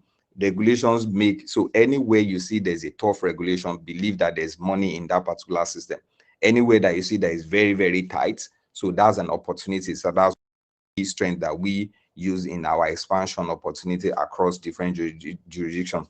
And then scalability. So don't build something just for yourself that, oh, once we are already making $2 million, oh, that is okay. Have a bigger mindset. That's one of the things that I learned from Pastor Matthew years back, listening to him. As in the Holy teach, have a big mindset, have a bigger mindset. And some 4 years ago, before we started this company, all I wanted to do, we want to own one of the biggest digital bank in Africa. And then when we're about to open in the US, people were saying, are you crazy? Are you mad? How are you going into the US market? You're an African entity. But because of what we have built and we have a huge mindset of that we're going to be scalable, that's one of the things we put into our system. Then we move into the US market. We have our office in New York. We launch in Times Square. We're pushing for our listing and all of that. So you must have that mind of build a system that is scalable and ensure that you have a huge mind to process all of the things that you want to do. Next slide, please. So, and this will be my find how to scale and sustain the payment ecosystem. Number one, you must build customer-centric innovation. So you don't want to build something that you're going to beg somebody to use. You build for value and then invest in talent. This is very critical. As in I do tell people that if you want to see a very good company, you must see a good HR. So that you must invest in good talent, never shy away from talent. Number three is that expand regionally. So you must look at, it's not that, oh, it's happening there, yeah, let me go there. It's happening here, let me go there. One of the things that we did at Pairs that we segment our own system. And so, okay, fine, this particular year, we are going to be across Africa. We are going to solidify ourselves in East Africa. We did East Africa. When we're done with East Africa, we went to the western part of Africa. We look at the market that we can pick. Instead of going directly probably to the Middle East or go and sit down in Canada or anything, we chose, okay, we are going to be in Asia. So you must expand regionally. You don't just go, or let me pick one by one. So you do it on a regional basis and then secure funding. One of the things that created issue within the space is that a lot of people are coming to that market and then funds are being missing, security and all of those things. But if you build your system, one of the things that you can do to build a secure fund is that you must put control, checker, maker, verify within yourself as you're starting up the business. Going for one of the things we did is that as we're starting up, we ensure we use one of the top 4 as our audit firm. We put our processes that is not relying on one person. So we are audited by Deloitte. We have our investment grade rating. We listed ourselves. We ensure that all of those processes does not rely on us. So that will help. And then the people that are going to be seeing you, so you invest in ESG, you ensure that things are done appropriately, so that even though if someone comes to you that as a person, can you invest or can you do business with this company? So you can answer by yourself, okay, I can put my fund, I can put my investments in this kind of business. So there are thousands of people that come to, I've shared with Pastor Man several times. This person will come, oh, I would like to buy shares in payers. I would like to do this. I'll just tell them, okay, God have not spoken to me yet to sell. And then it's interesting to say that we're one of the few African tech company that we bootstrap, and then we didn't have any cost to collect any external funding from anyone. So because while schooling, I told my guys that we are going to do this thing, that we are not going to borrow to ensure to get to this particular level. Though it was very tough at the beginning, we did all of everything, and then we're year one, struggle with it, year two, we became profitable, year three, the profit jump, and then year four, and then here we are. So thank you so much, and it's my pleasure speaking to you once more this year. I hope next year I'll be able to be with everyone live. Thank you so much. I'll be here for any other questions. Thank you.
saying, I need to change. Is that correct?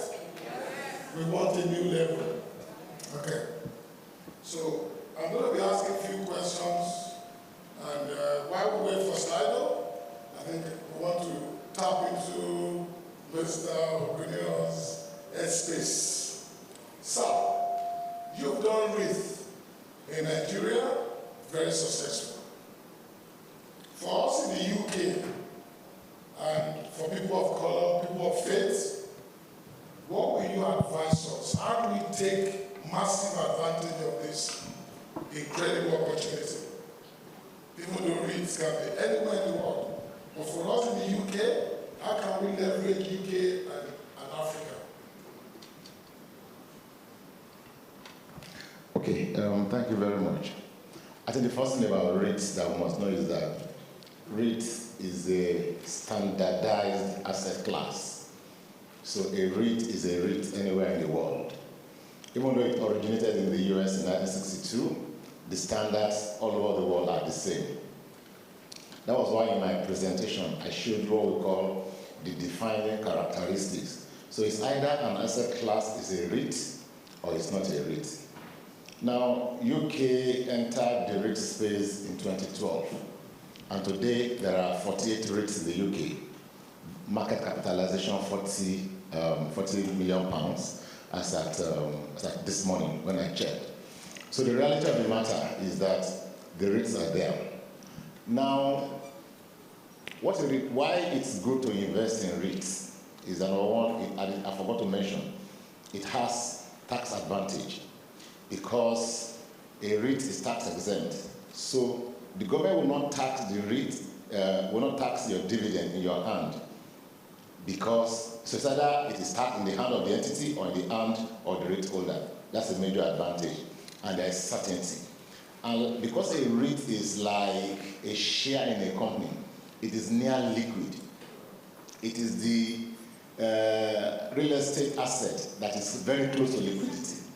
So you can make up your mind to invest in those REITs, but like I said, a REIT is a REIT. The standards are the same anywhere in the world. And the distribution in the UK is 90%.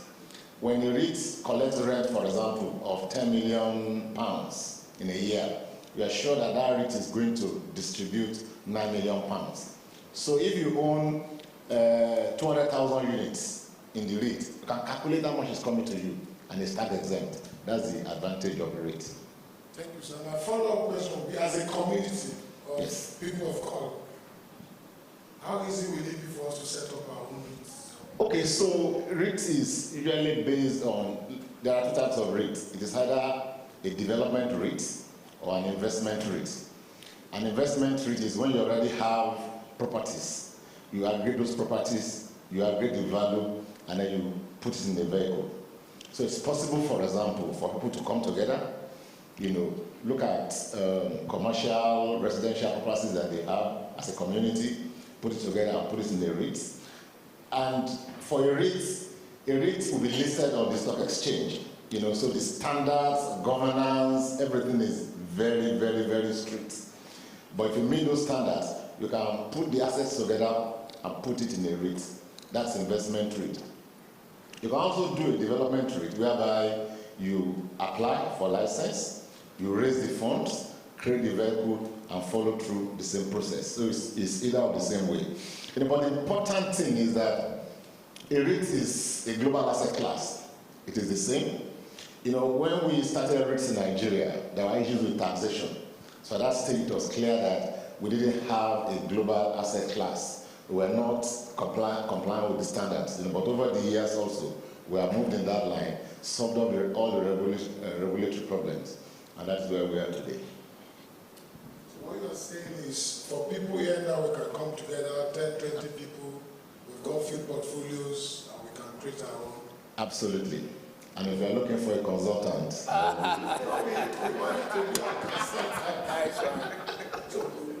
So maybe you see, it would be nice for us as a people of color to have our own bank. The Asians are doing that. The Muslims are doing that. But people of faith, we think it's not possible. These things are possible, and it's when we're ready to work together as a team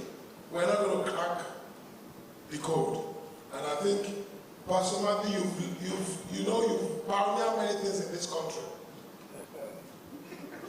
Will you be, on the position of the sport, will you be willing to lead us in that space? Create our own bank, create our own REITs, and let's now come together.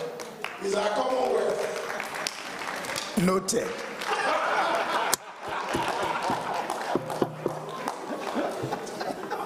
That's an idea for someone here. Yeah. It doesn't have to be Pastor Matthew. Any one of us can lead. We have what Ebenezer said is pioneering something, and globally, the opportunity is there for us. As far as you can go. God told Abraham, what can you see? And I think it was Ben Starr that also mentioned that. What can you see? So thank you, sir, for that. I know you are pressed for time because you need to go. What will you say, sir, that really, really helped you to where you are today? That's to Mr. Kim. People in the audience now will be telling you, we've had so many things today. 3, 4, 5 things that I need to do or that help you in your journey thus far. Amen. I think, first of all, I think I'm a product of grace.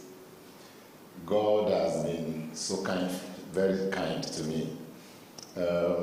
Because if you understand our background, if you understand where we're coming from, that we're on a stage like this, that I mean, Pastor Matthew's ecosystem is the grace of God.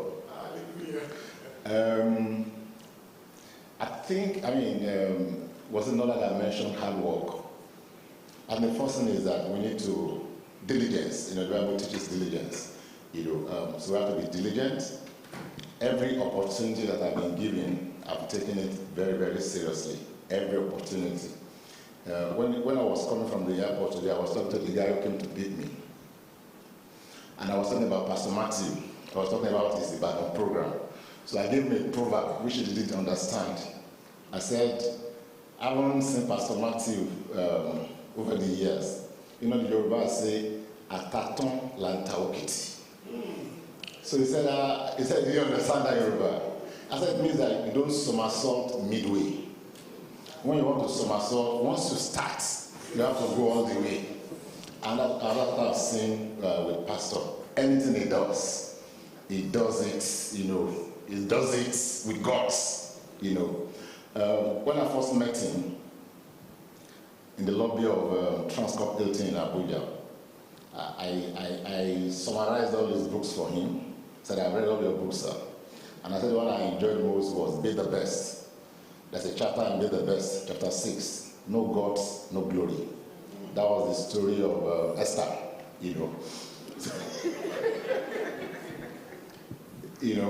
So every opportunity that I've had, God has helped me to maximize the opportunity. That's number one. I think I've also been privileged, even though I grew in Nigeria, to have had very good education. I went to Unilag for my first and second, did my MBA, but I've been privileged. I've done IMS in the UK. I did my general management program at Ashridge. I've been to Cranfield. I've been to London Business School.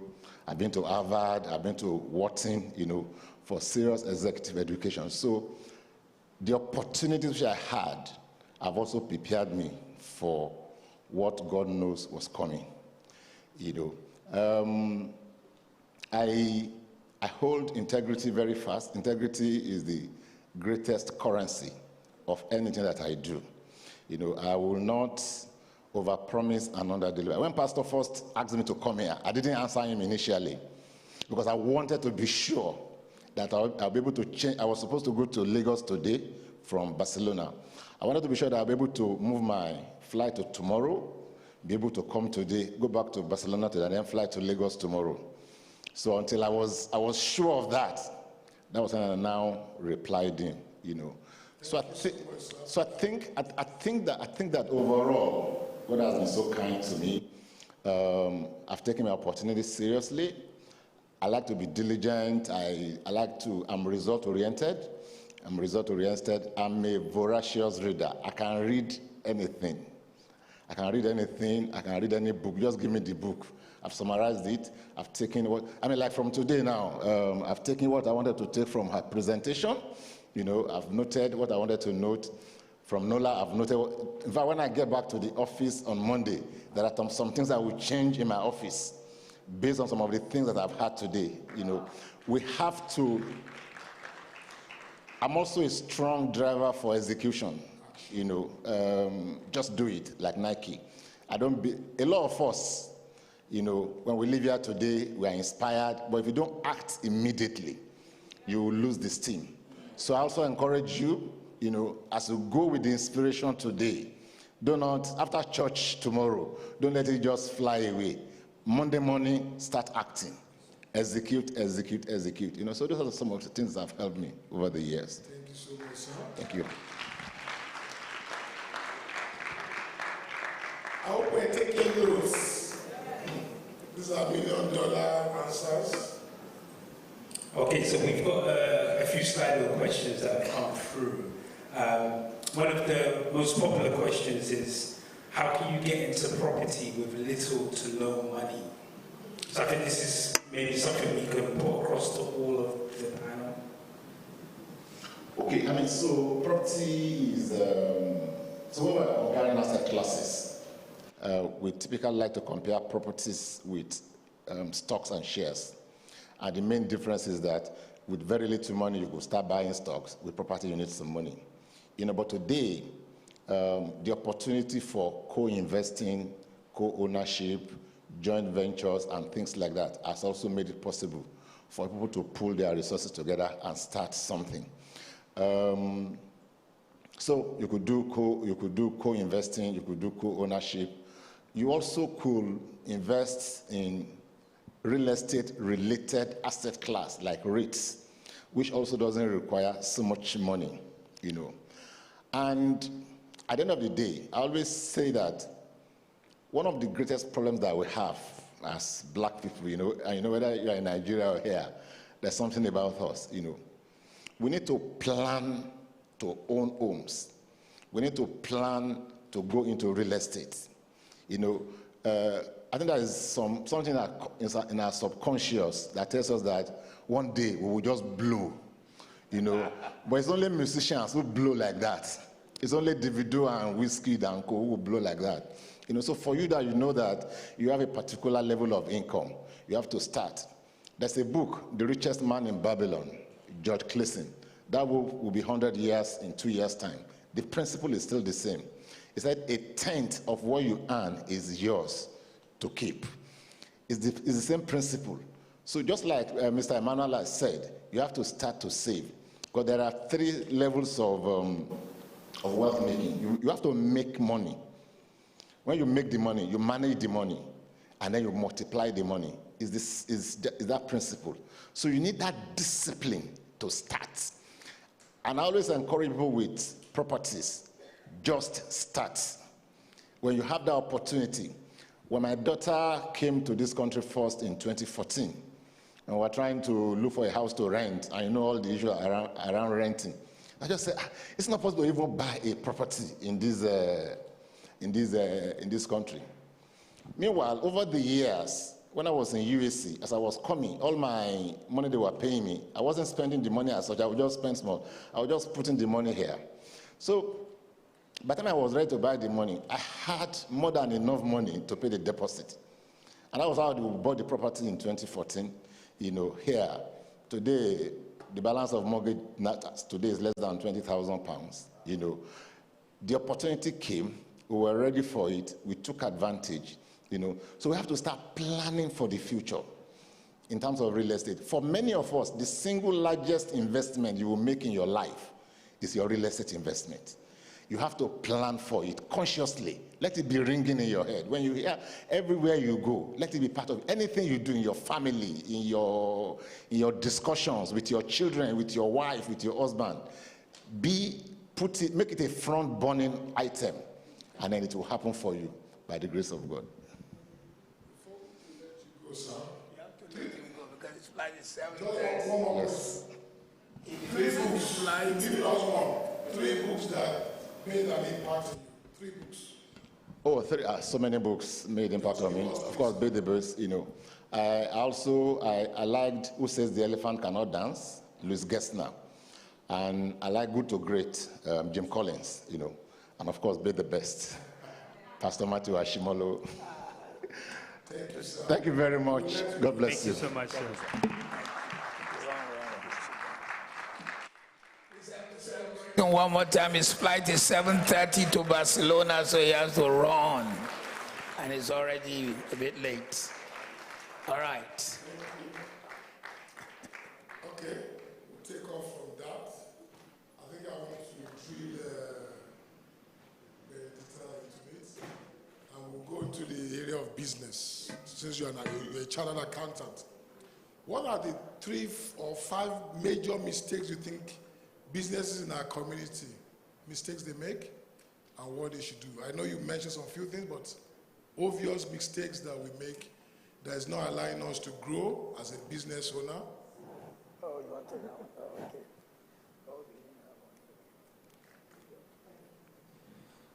A few mistakes. I think I already highlighted them in the presentation. Number 1 is not registering your business. A lot of people just start something, which is great. I'm an advocate for that. But in terms of taking things seriously, you need to get registered. You need to do things by the law. You need to do things legally. A lot of people open things and begin things, and sometimes I guess maybe they might not have been planning for the level of success that they then encountered. And by the time that success comes in and all eyes are on the business, money is flowing, things are just happening, or the business is growing, they realize that the foundations, the contractual foundations, the accounting foundations, the tax foundations, how many times have we unfortunately seen, businesses closed down because maybe, like I said, a piece of paper was not filled in, or, the right thing was just not done by the law. So I think that's one of the things that I see. Again, just to reiterate what I already said, treating your business as if it's your personal bank account. It is not. Your business, the very fact that you have registered a limited company means that it is a separate entity from you. You might own the business as a shareholder, but it's not your personal private business to go on holiday with, to buy shoes, to do your driving test, to pay your rent. The amount of people as an accountant come to me saying, so I need to pay for my childcare. What has your childcare got to do with your business? Just things that you wouldn't expect from other businesses. Many of us see our businesses as small, but if you were to compare and say you bought a share, for example, in Coca-Cola or in McDonald's, and you're a shareholder, you wouldn't expect the CEO or the owner of those companies to just start swiping the company credit card for his children. So why do we do that as individuals? So taking our business seriously, behaving like professionals. The other thing that I've seen that we do as a community that's a challenge, not necessarily financially, but it affects your finances, is the level of excellence that is lacking. Many of us go into business and we do business slapdash any which way how. As long as the money comes in, that's all you're concerned about. And so you don't deliver the right level of customer service. You don't answer your customers on time. You are rude to the very same customers that you are expecting to pay you. Your customers are even scared to approach you. That kind of thing has driven people away from many. I won't lie to you, even as a black person sometimes. If I'm going to encounter, I do try my best to actually patronize black-owned businesses. But I will be honest, many times I'm thinking, God, please, especially when it comes to higher value. There are some of our properties, my husband and I, that we would not rent to black people because I'm just like, the experiences that we have had, we behave as if we are back in the village somewhere. And most often we actually do it to ourselves.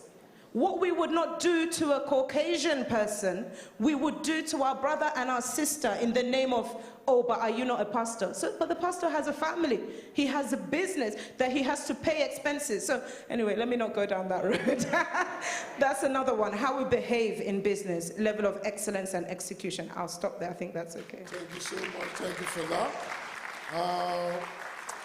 Pastor Matthew, question for you.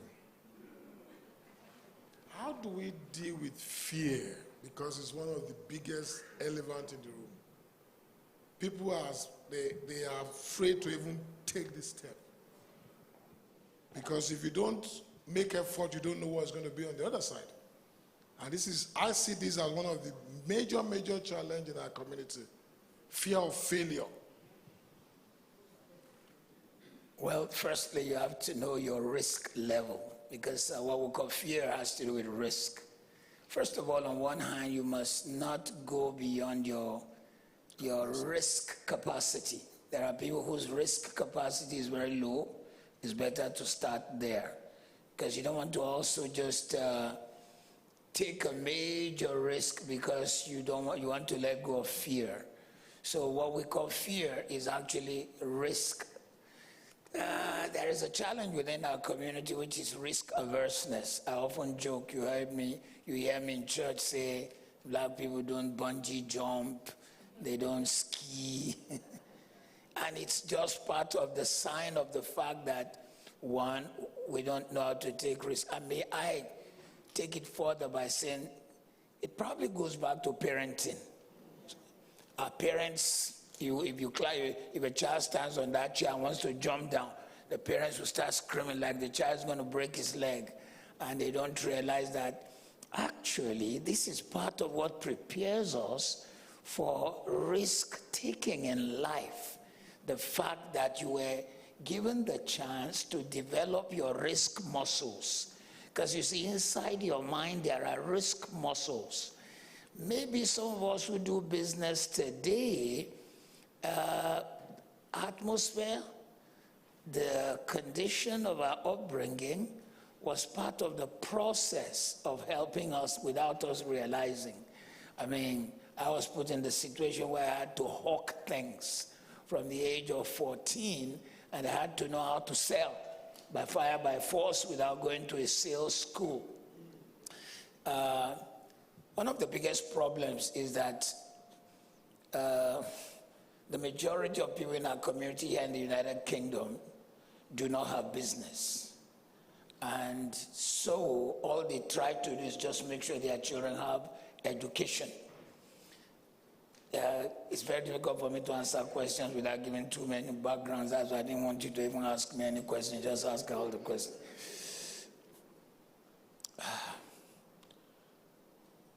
If you notice, a good number of people who are wealthy, who are of African descent, their children cannot maintain the business because the parent, they find their catharsis by using their children to cure their lack of education.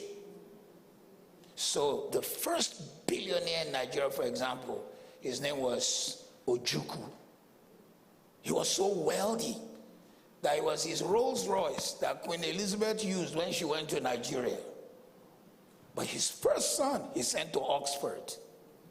Because he didn't have education, he sent the guy who later became Brigadier Odumegu Ojukwu to Oxford. So Ojukwu comes back, he can't run a business because he was trained in middle-class lifestyle. So there is a challenge that business people don't know how to raise their children to take risks. They give them all the education, they don't know how to take risks. So may I say that one of the ways to bring balance is to let the child take the risk. If they break the leg, tell them, sorry, pick up yourself, try again. Next time you might not break your leg. So how do you avoid fear? There is no way you will not meet with fear. It's just that there's good fear. Forgive me to use Hebrew. When the Bible says fear the Lord, the Hebrew word yachre is a good fear. You heard the Hakim say, it's a privilege to stand with Pastor Matt. It's just a good, respectful fear, which is different from destructive fear. So how do we avoid fear? There's no other way. What do I do if I want to start business? How do you eat an elephant? Little by little. Start with one property. Don't take too many risks. As that property is going on, then take educated risk. That's what she just told us. Make sure the systems are in place, then take the risk. So educated risk is the best way to handle bad fear. For example, if you are afraid, he who is afraid to throw the dice will never throw 6. If you are afraid to, for example, to do property in Africa, you will never do, because there, the sharks there, they don't take hostage. I don't know if I answered. All right.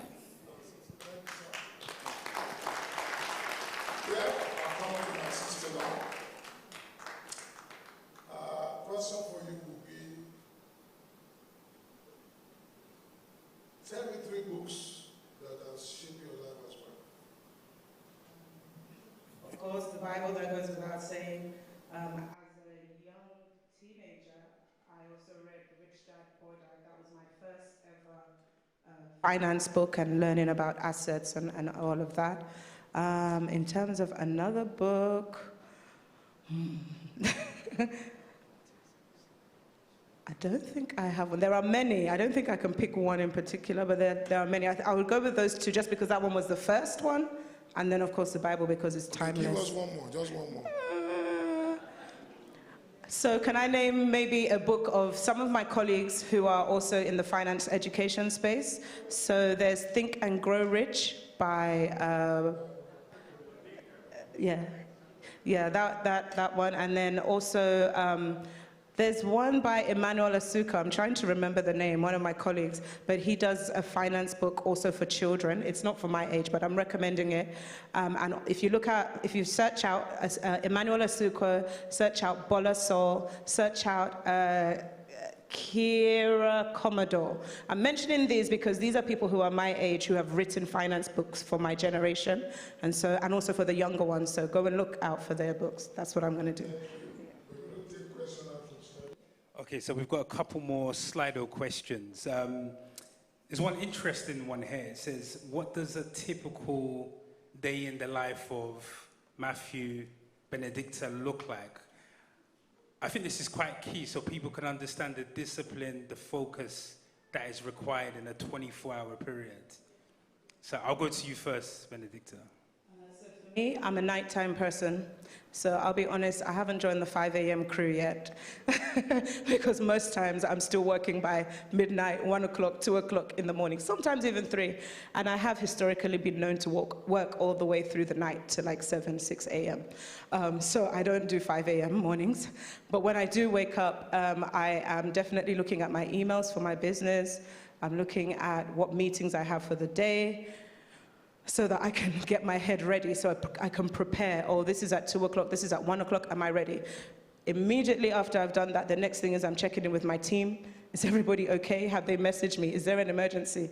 I can't remember his name, and he said that the operations manager hadn't called him for 2 weeks, and he was wondering, is there no emergency? So the next thing I'm doing is I'm checking in on my team to make sure that there is no emergency, and of course answering any immediate questions, and then I begin the work. What is the work?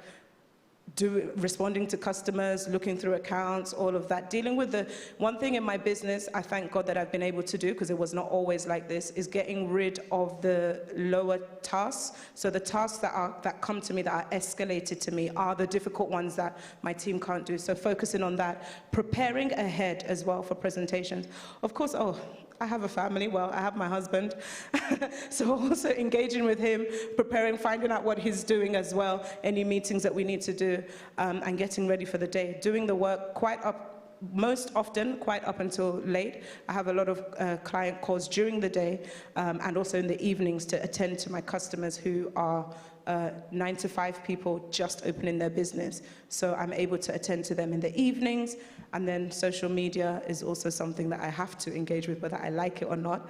And I would encourage anybody who is in business to do that as well. So yeah, that's probably what I do most of my day. And then in the evenings, of course, after making dinner, having dinner and all of that, most often I'm either watching a series with my husband, or we are watching a preaching. So spiritual education in the evening, and then if there's any big activities, I might go back to work again before going to bed. Perfect. Thank you. It's not like the other. My days are a little complicated, but if it's the typical one, I start 5 a.m. because I'm going to lead Morning Glow by 6. So I wake up 5 to start my own Morning Glow. Then I lead global prayer meeting by 6 to 7. When I finish the exercise days, I do 3 hours. 3 hours exercise non-stop. Maybe 10 minutes gap in between. And then in the middle of that exercise, the moment I wake up by 5, I turn the scriptures on because in 11 hours I listen to the whole New Testament. So I'm not regular. That's why I said, and at the time I was walking here, I was already in Colossians. So I shall finish New Testament in about 2 hours' time. I turned it on. What time did I wake, Mrs. Ashimolo? I think I woke 2 times. First, I woke by 4 a.m. Something woke me up. My brother was calling by 4 a.m. and I'm told, oh, Jesus, what kind of a human being is this? And for me, I have a problem. I must not see light. Once I see light, sleep goes. So once I saw his light flashing, I tried to sleep, couldn't sleep. So I had to pray from 4 to 6, then try to sleep. From 6, then I remember I'm leading this thing today, so I had to get up 7:30, and then from 7:30 started preparing. I went to listen to other speakers on finance. So not one day is the same, but typical day I listen to the whole New Testament in 11 hours. It's madness, but not everybody does it. In a week, I read 4 books, so my life is not regular, I told you. What else do I do? Tell me, Mrs. Ashimolo, what I do with my... So, I no longer play golf. I play once in 3 months now. Golf is too slow. I need... golf is too slow, so I do 3 hours. If I do 3 hours today, tomorrow I will rest the body. And then the next day I'll do another 3 hours. Next day I'll rest the body. And then I leave LMT, long-term, mid-term, SLM, short-term, long-term, mid-term. So when I wake up, there's a short-term goal I fix. There's a goal that I have to do with my total dream, that I have to do something today that fits into the whole. And then there's a mid-term. So for example, I'll look through some texts that have to do with the properties, questions from my staff. I have somebody managing.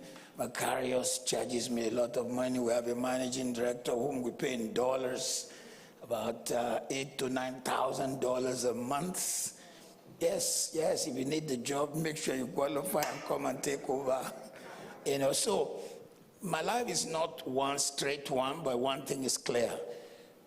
I look at the totality of where I'm going. There's the amount I want to have as liquid if I retire. I don't know when.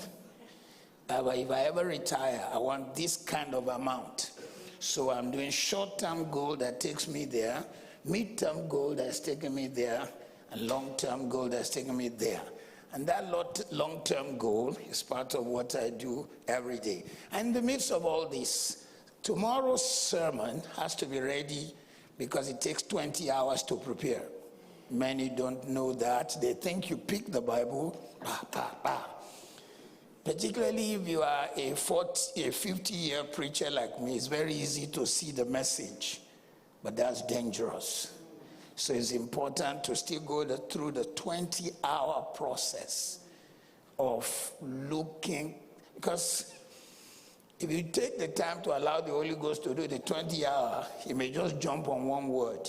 Those who are in Ibadan will remember I never preached, come unto me, all ye that labor and are heavy laden before. But the Holy Ghost made me stay on come for 20 minutes. And then what was the next word? Come, take, learn, rest. 4 words was what I preached to this 60,000 crowd. I stayed in calm for 20 minutes because all through my preparation, that's what he said. These people have come here, but many have not come to me. So I spent there. So I don't know if I answered you. Oh no, that was perfect. And you say, guys? Okay, so we have another question. What's the best way to ask for someone to invest in your business?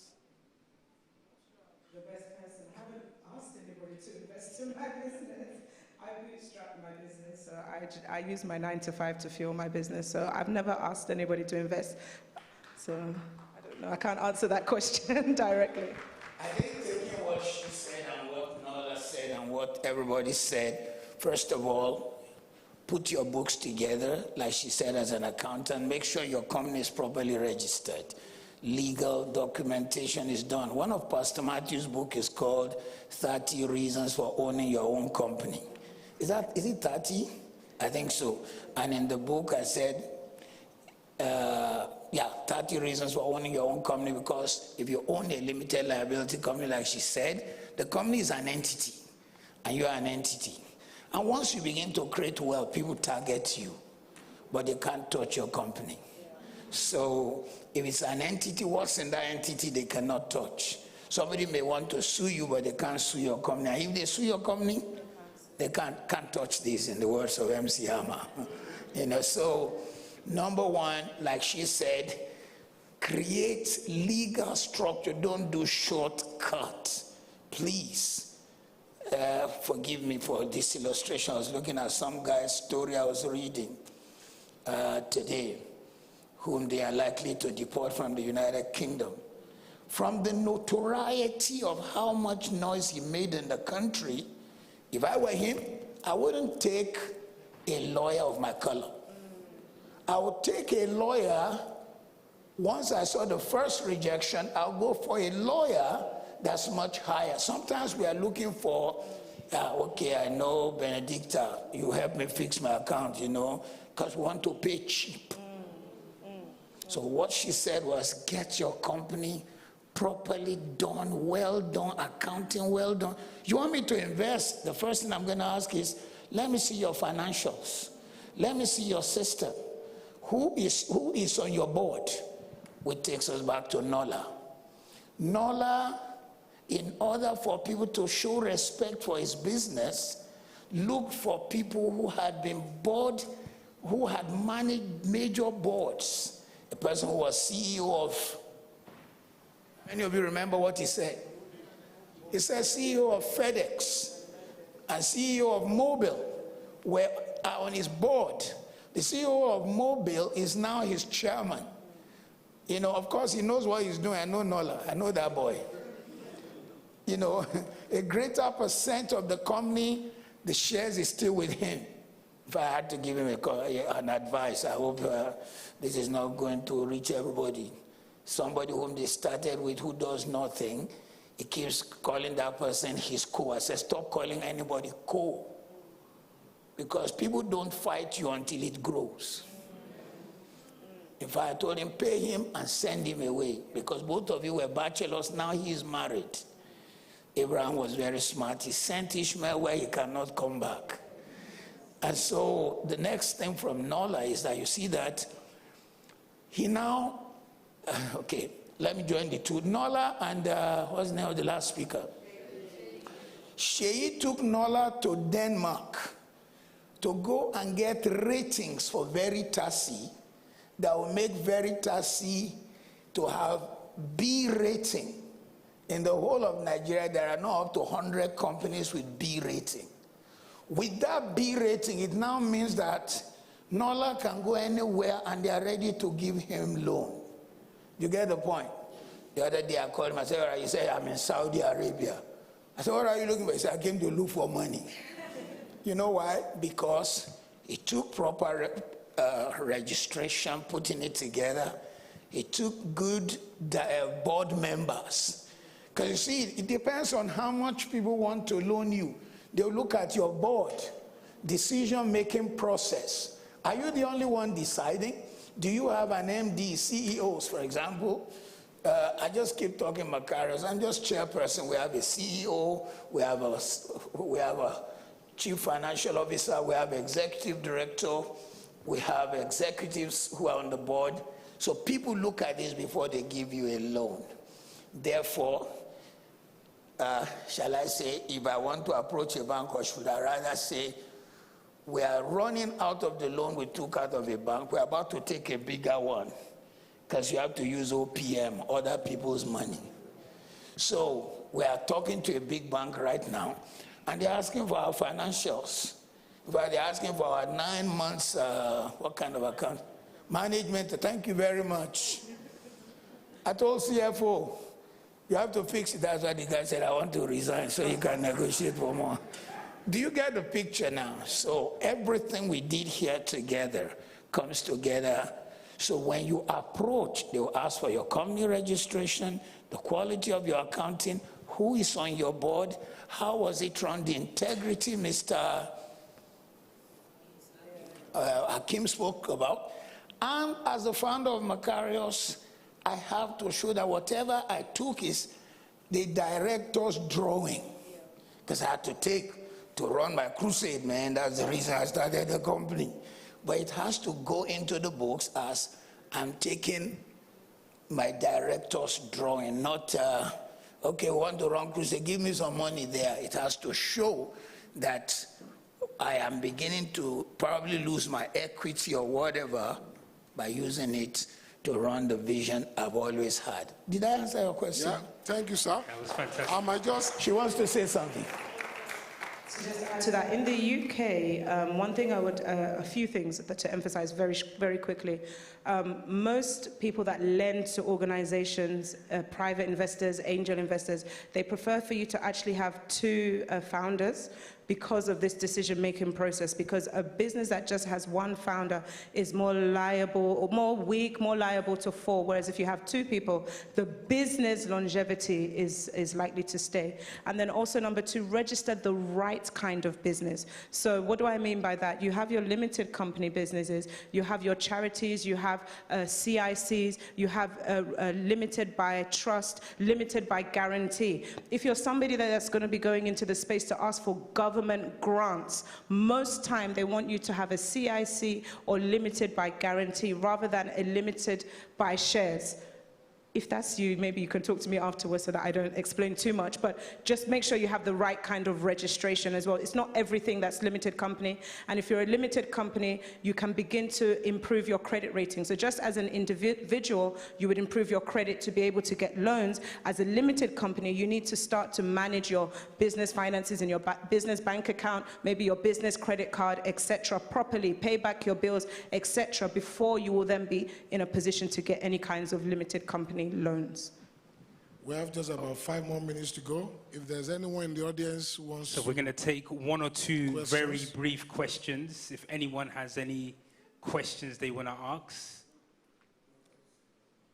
Anyone has any questions? Okay, we've got a gentleman here at the front. If we can keep it very Pastor, brief, if you don't question, mind. what motivates you? How do you get your motivation? In most of the things you do, what motivates you in life? Is it because of your vision or because of what you want to do? Okay, I have 3 or 4 dimensional motivation. First one for ministry, I want to win as many souls for Christ before I see Jesus face to face. That's the reason for the crusade we just held. And although we probably had more than 20,000 decisions, the people there, they were not expecting, so they only captured 10,400 cards. That's big. 10,400 decisions for Christ is huge. So that motivates me. It's been all I've done for 50 years of my life. I've been a soul winner. My second motivation is my family. I came from a family that was, I shall use the word ROOTLESS, rootless. The roots were not there. So I made up my mind I'm going to raise a family that's well rooted. Because of my sons, I chose to not pursue a master's program. Because of my sons, I chose to not leave home. Because of my sons, I chose to be the one to take them to school, come back home, so that they'll do well. Those things were motivating for me, and now in the second generation is my motivation to see my grandchildren do well. And so anyone that bears my name will either end up in Eton or Harrow if he's a boy, and I'll pay for it. And if it's a girl, whatever name they call the girls' school, Cheltenham School for Girls or whatever, I'll pay for those. My motivation is that the name is carried for generations so that I do not repeat my father's curses. So you see, money must have a mission. It mustn't just be, I just want to create wealth. So you can do what? My number one is to make impact for Christ, and number two, to raise a family for generations. Number three is, I've studied wealth creation in our community, particularly in my country. I only know one family that have produced 4 generations. I want to create a system where anybody that bears my name creates 8 generations. So these are some of the motivations. Thank you, sir, for sharing that. Having been under your ministry, the question here. Having been under your ministry for the last 20 years, I see your big heart, compassion. You were doing the widows for more than 12, 14, 13 years. Yeah? You and your family doing that. Now the crusade. Why do you have to do that? Because one of the things you were saying that people were asking, are you aspiring for a political position or what? Because it takes somebody with a big heart to do that, with the resources that is required to pull that kind of a thing through. I think most times people who show compassion is because they have gone through the pain, and so they want to touch lives. When you see people who are dispassionate, they do not know the pain people have been through. And so because we've been through something, that's why we want to touch lives and make a difference. And it's amazing how very little changes lives. Thank you so much. Please stand for your question. Thank you. Thank you, sir. I appreciate the opportunity to speak. My name is Papa Folandrodola. I put a question on Slido. It's related to what Benedict has mentioned before.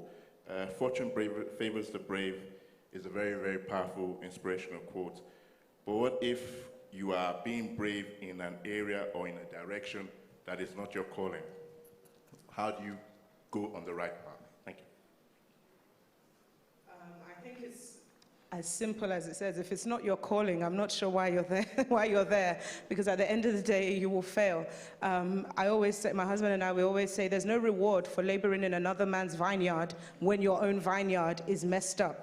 So there are things that God has ordained for each and every single one of us. I'm next to the pastor, so let me not be the one to preach, but there are things that God has written concerning us in the volume of the books. And so if he has asked you to go down path A and you're on path B, it's probably not going to be successful. Or even if it is successful, there are no rewards, because that is not what he asked you to do. Many times we find ourselves being successful, quote and unquote, in an area that actually is a detraction from the main place that God has. And so I would encourage that person to go on a spiritual retreat, prayer, fasting, whatever you need to do to find the right purpose, the right calling for you, and then go in that path. And if you're still stuck, one of the things I would say, just as an elementary way to know, is the area of your giftings. There are natural giftings that God has given each and every single one of us that we find very easy to do compared to other people. And also in the area of your interest and your passion. Most often, the places or the things that God asks you to do tend to align with your gifting, your interest, and your passion. So that should be a starting point for you. Thank you so much. Everybody is now gearing up to ask the questions at the end. So we're going to have 2 more, and that's it. So I know nobody else come to the front, okay?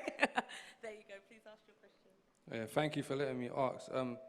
Throughout your whole journey to success, what would you say the most valuable skill that you used throughout and learned got you to where you are today and kept you there? I think number one would be hunger. You need to be hungry for success. I think joining this question with the first question,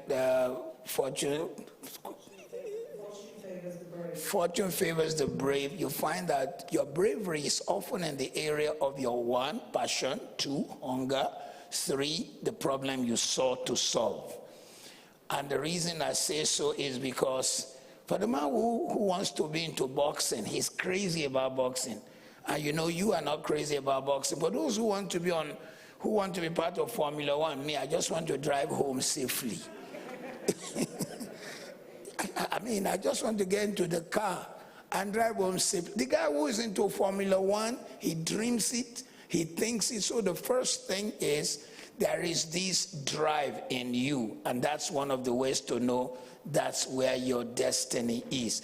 Number 2, there is gifting. There is no human being who has no gift. So you need to find your gift. Once you find the area of your gift, then look for the problem it solves. Please, if you forget everything we said here today, don't forget this. Wealth is hidden in problem solving. Wealth is hidden in problem solving. Mention anything. I mean, we had, before I came on, we had 909 people watching online, and I think we are probably more than that by now. How come they could watch us? Because 3 or 4 friends created YouTube by accident. They just wanted to watch a video. They said, how come we could not get this video? They said, because there's no platform to watch videos. So they created YouTube by accident, tried to sell it for $5 million, and it was rejected. Today on YouTube, there are videos that are more than all human beings have ever lived on earth 17 times. In the process of solving a problem, they created an unbelievable wealth.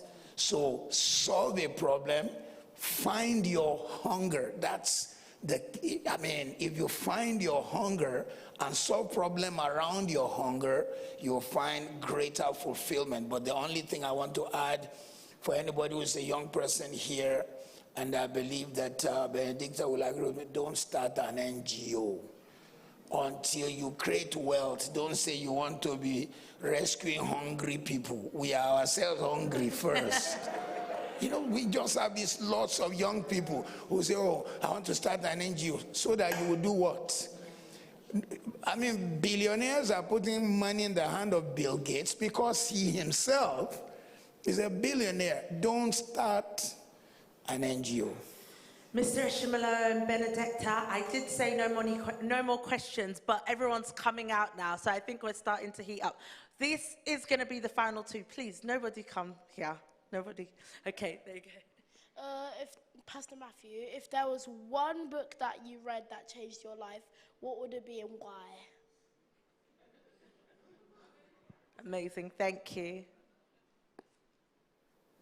I'll take a book that cuts across business, church, everything. People will expect me to say the Bible. Yes, I listen to the Bible every day, but if you have the chance to buy a book that it has nothing to do with business, but it has everything to do with business and wealth creation. It's called The Power of Vision by George Barna. The Power of Vision. As I stepped out of the church denomination we used to belong to start KRCC, I just saw that book advertised in a magazine. And the description made me pursue the book. It just says, your vision is your fingerprint. Your vision is your destiny. Your vision is what makes your life make sense. If you can find your vision, you will be significant. I said, wow. I called the publishers. They said it's not yet out. I said, can I pay up front? I paid up front before the book was out. I paid for DHL to deliver it. I have probably 10,000 books. Nola was blown away when he came to my house because my books are 50-50, 50% business, 50% church. But the one that immediately jumps out of my head is not The Rich Man of Babylon, not anything that have ever been written, Nightingale, whoever have read it, but The Power of Vision will completely change your life, because it will tell you, if you don't want to duplicate Benedicta, find you. If you don't want to duplicate Matthew Ashimolowo, find you. Your vision is you. Wow, wow. Thank you so much. I thought no more questions. This is the last one. That's the last one. Yes, well, I guess it's for both of you. Well, a balance.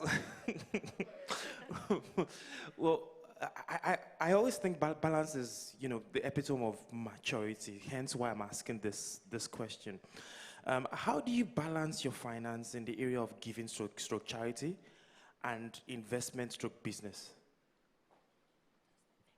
So, of course, as a Christian, the tithe is non-negotiable. It must go. It's not even thought about. So the covenant practices of tithing and offering, in my family, we do it up front, even before I got married. At the beginning of the month, your offering and your tithes for the whole month. If there's 5 Sundays, if you're going to midweek service, if you're going to vigil, all the services, if there's a conference and you're going to be in church every single day, we plan it all out. I guess that probably comes from my budgeting nature as well. So we plan all of that out. But in terms of other givings, number one, just in line with what Pastor just said now, you can't give and help somebody if you yourself are in need.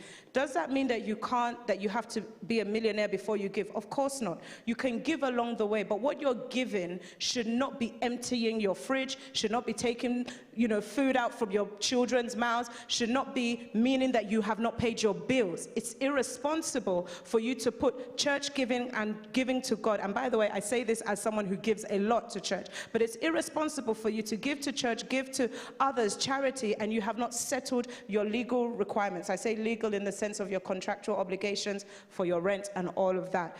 So making sure that the immediate needs, the pressing needs that you've signed up to are settled. And then, of course, when you have an investment mindset, you will realize that actually if you invest in an asset, money will come out of it to be able to continuously give to charity or continuously give to church. Many times people think of business over here and charity over here. No, your business is what will pay for your charitable deeds, which is why Pastor said don't go into an NGO first.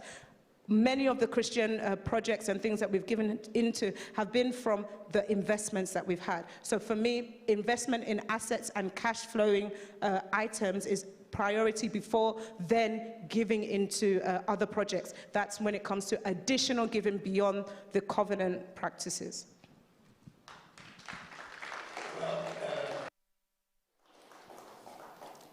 Balance is a big problem with many people. Christianity, and I must say on behalf of all the pastors, I apologize for sometimes imbalance. Church should balance. Sometimes some churches swing the pendulum only to one side. There's power, there's principle. There's power, there's principle.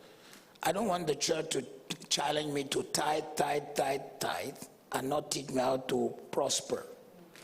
It's not enough for the church to tell me, oh, I pour oil on you, go and prosper. Show me. Teach me. That's why we did what we're doing today. So that you know that, look, you need to know how to make the money before you bring the tithe and the offering. And you need to know how to make more to bring more. So there has to be this principle and power. Again, I say with all due respect, for a long time in the body of Christ, we knew how to teach people to tithe, to give the offering, but we didn't know how to teach the people how to actually turn on their gifting. In fact, some of us went too far. We were teaching people in the church that, the Bible says, do not borrow. But there's no way, if your local government gave you whole streets to tar, you don't have the money. You need to go get the money from the bank. Meanwhile, some pastors will say, don't borrow. I just give that as an illustration. So there is need for balance. That's number one. Then number two, there is need for you to recognize the fact that God prospers people. There is a season to sow. But number three, the Bible says, he who does not take care of his house is worse than an infidel. My wife is a reflection of me. My children are a reflection of me. if I'm not taking care of them, I say I'm serving God, I'm giving all to the church, something is wrong. I've been around a few years. I've seen church members, I've seen sons of pastors angry at the church that, hey, our dad gave everything. We can't see the evidence in our own home. I never wanted that kind of life. That was why I had a business and ministry. So that with my business, I can do what I like, buy what I like. After all, it was the labor of my life. So for the person who asked that question, number one, God gave you the skill. Honor God with your tithe, honor God with your offering, and any other kind of giving the Bible says. Number two, did you hear the word I used first? Honor. Proverbs 3:9. Honor the Lord with all your seed and your first fruit. My pound is going to stay in KICC, but my attitude is going to go up. So what you give to God, number one, should be your honor. Number two, you should give to the house. Number three, you should give with expectation. There's a lot of nonsense on social media now. Oh, don't tithe. It's Levitical. It's, the book is Old Testament. Is Psalm not Old Testament? Is Psalm 23 not Old Testament? You know, and so on. Let's not go into all that. So, honor God with your giving. Bless your family. If the church challenges you to give a seed, be moved by the Spirit. Be moved also by the need. There are times when there are needs, and it might just be your wife that will say, let's give this as a sacrifice. Because there are times God will put his finger on something that is a sacrifice. You know, the man of God asks the woman, what do you have in your house? So we can't use this whole day to do teaching on giving, but there needs to be balance in your life. There needs to be taking care of your family. And then there is need for you to also honor God. The non-negotiable is the tithe. It belongs to him because you are not even giving tithe. Malachi 3:10 didn't say to give tithe, it says to bring it because it's not yours. And then the Bible calls it the accursed thing if you touch it. It didn't say cursed, it says accursed. Accursed is not cursed. Accursed is cherem in Hebrew, which means something that is hallowed, that does not belong to you. In Arabic, they say haram. In Hebrew, they say cherem. It means that one is hallowed to God. Our Father who art in heaven, hallowed be your name. Did I answer? Incredible. Can we please stand and give a huge round of applause to all our guests today? Come on, you can do better than that. Let's celebrate them. Let's celebrate them. Let's celebrate everybody. Thank you, thank you. And I will pass over to Mr. Oshimolo to close. I say a big thank you to all our hosts. Tommy and Dorothy Oshimolo. Put your hands together for them.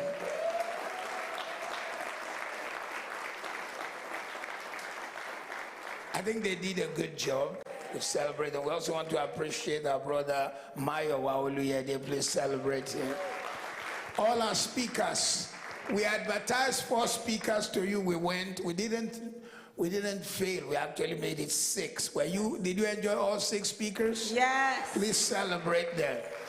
I want you to know that each of those speakers were absolutely distinguished. Just 1 or 2 of them is enough. Benedicta is enough to have a whole financial seminar. Please celebrate her. Come on.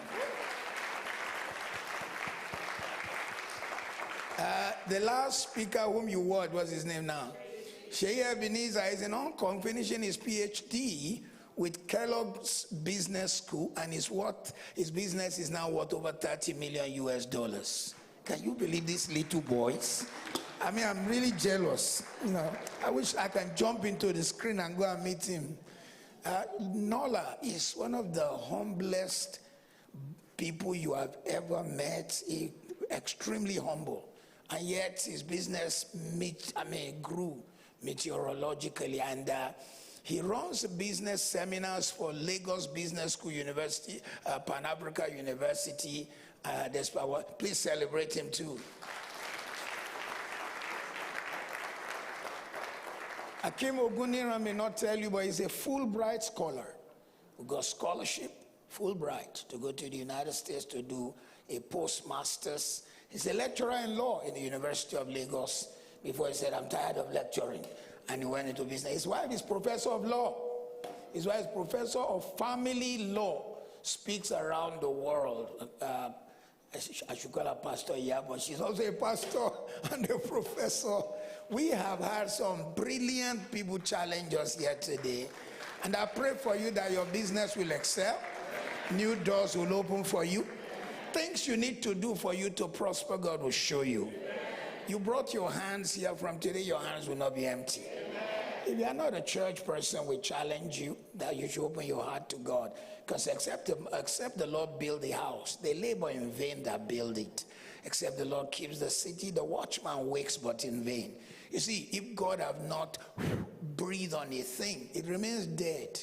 But when God breathes on a business, Sheyi, our last speaker, I keep saying 4 years. No. It was 3 years ago, Sheyi dragged me to a tiny office in Victoria Island. He brought me and his dad. He said, I wanted my spiritual father and my physical father to be where my business is about to take off.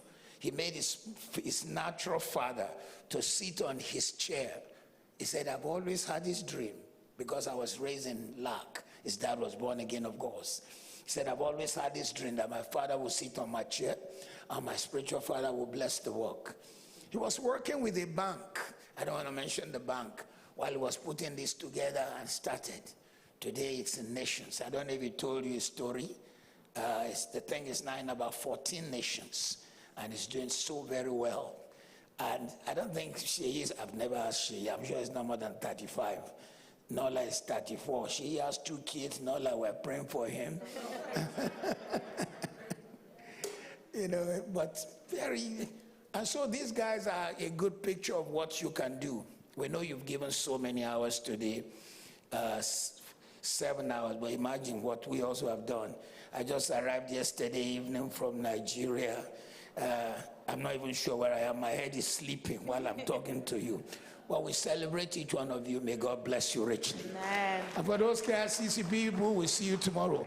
Mr. and Mrs. Ashimalo, you want to take it and close? Yes, please. Thank you so much. Another round of applause. Thank you so much. And can I ask all of you to give yourselves a round of applause? Thank you so much for being with us this afternoon. If you can see here, I've got 3 bags in my hand. And just before you go, I just wanted to ask, did anyone sign up for the Wealth MasterClass today? I'm going to ask for evidence. 2 and 3. Okay, I will see you after this and give you your gift. Please drive home safely. Have a good evening. And God bless you. Thank you so much. And please feel free to take some refreshments at the back on your way out. Yes. Some please grab some sandwiches, donuts. some water. Please don't leave them there. Thank you so much. Thank you so much for coming.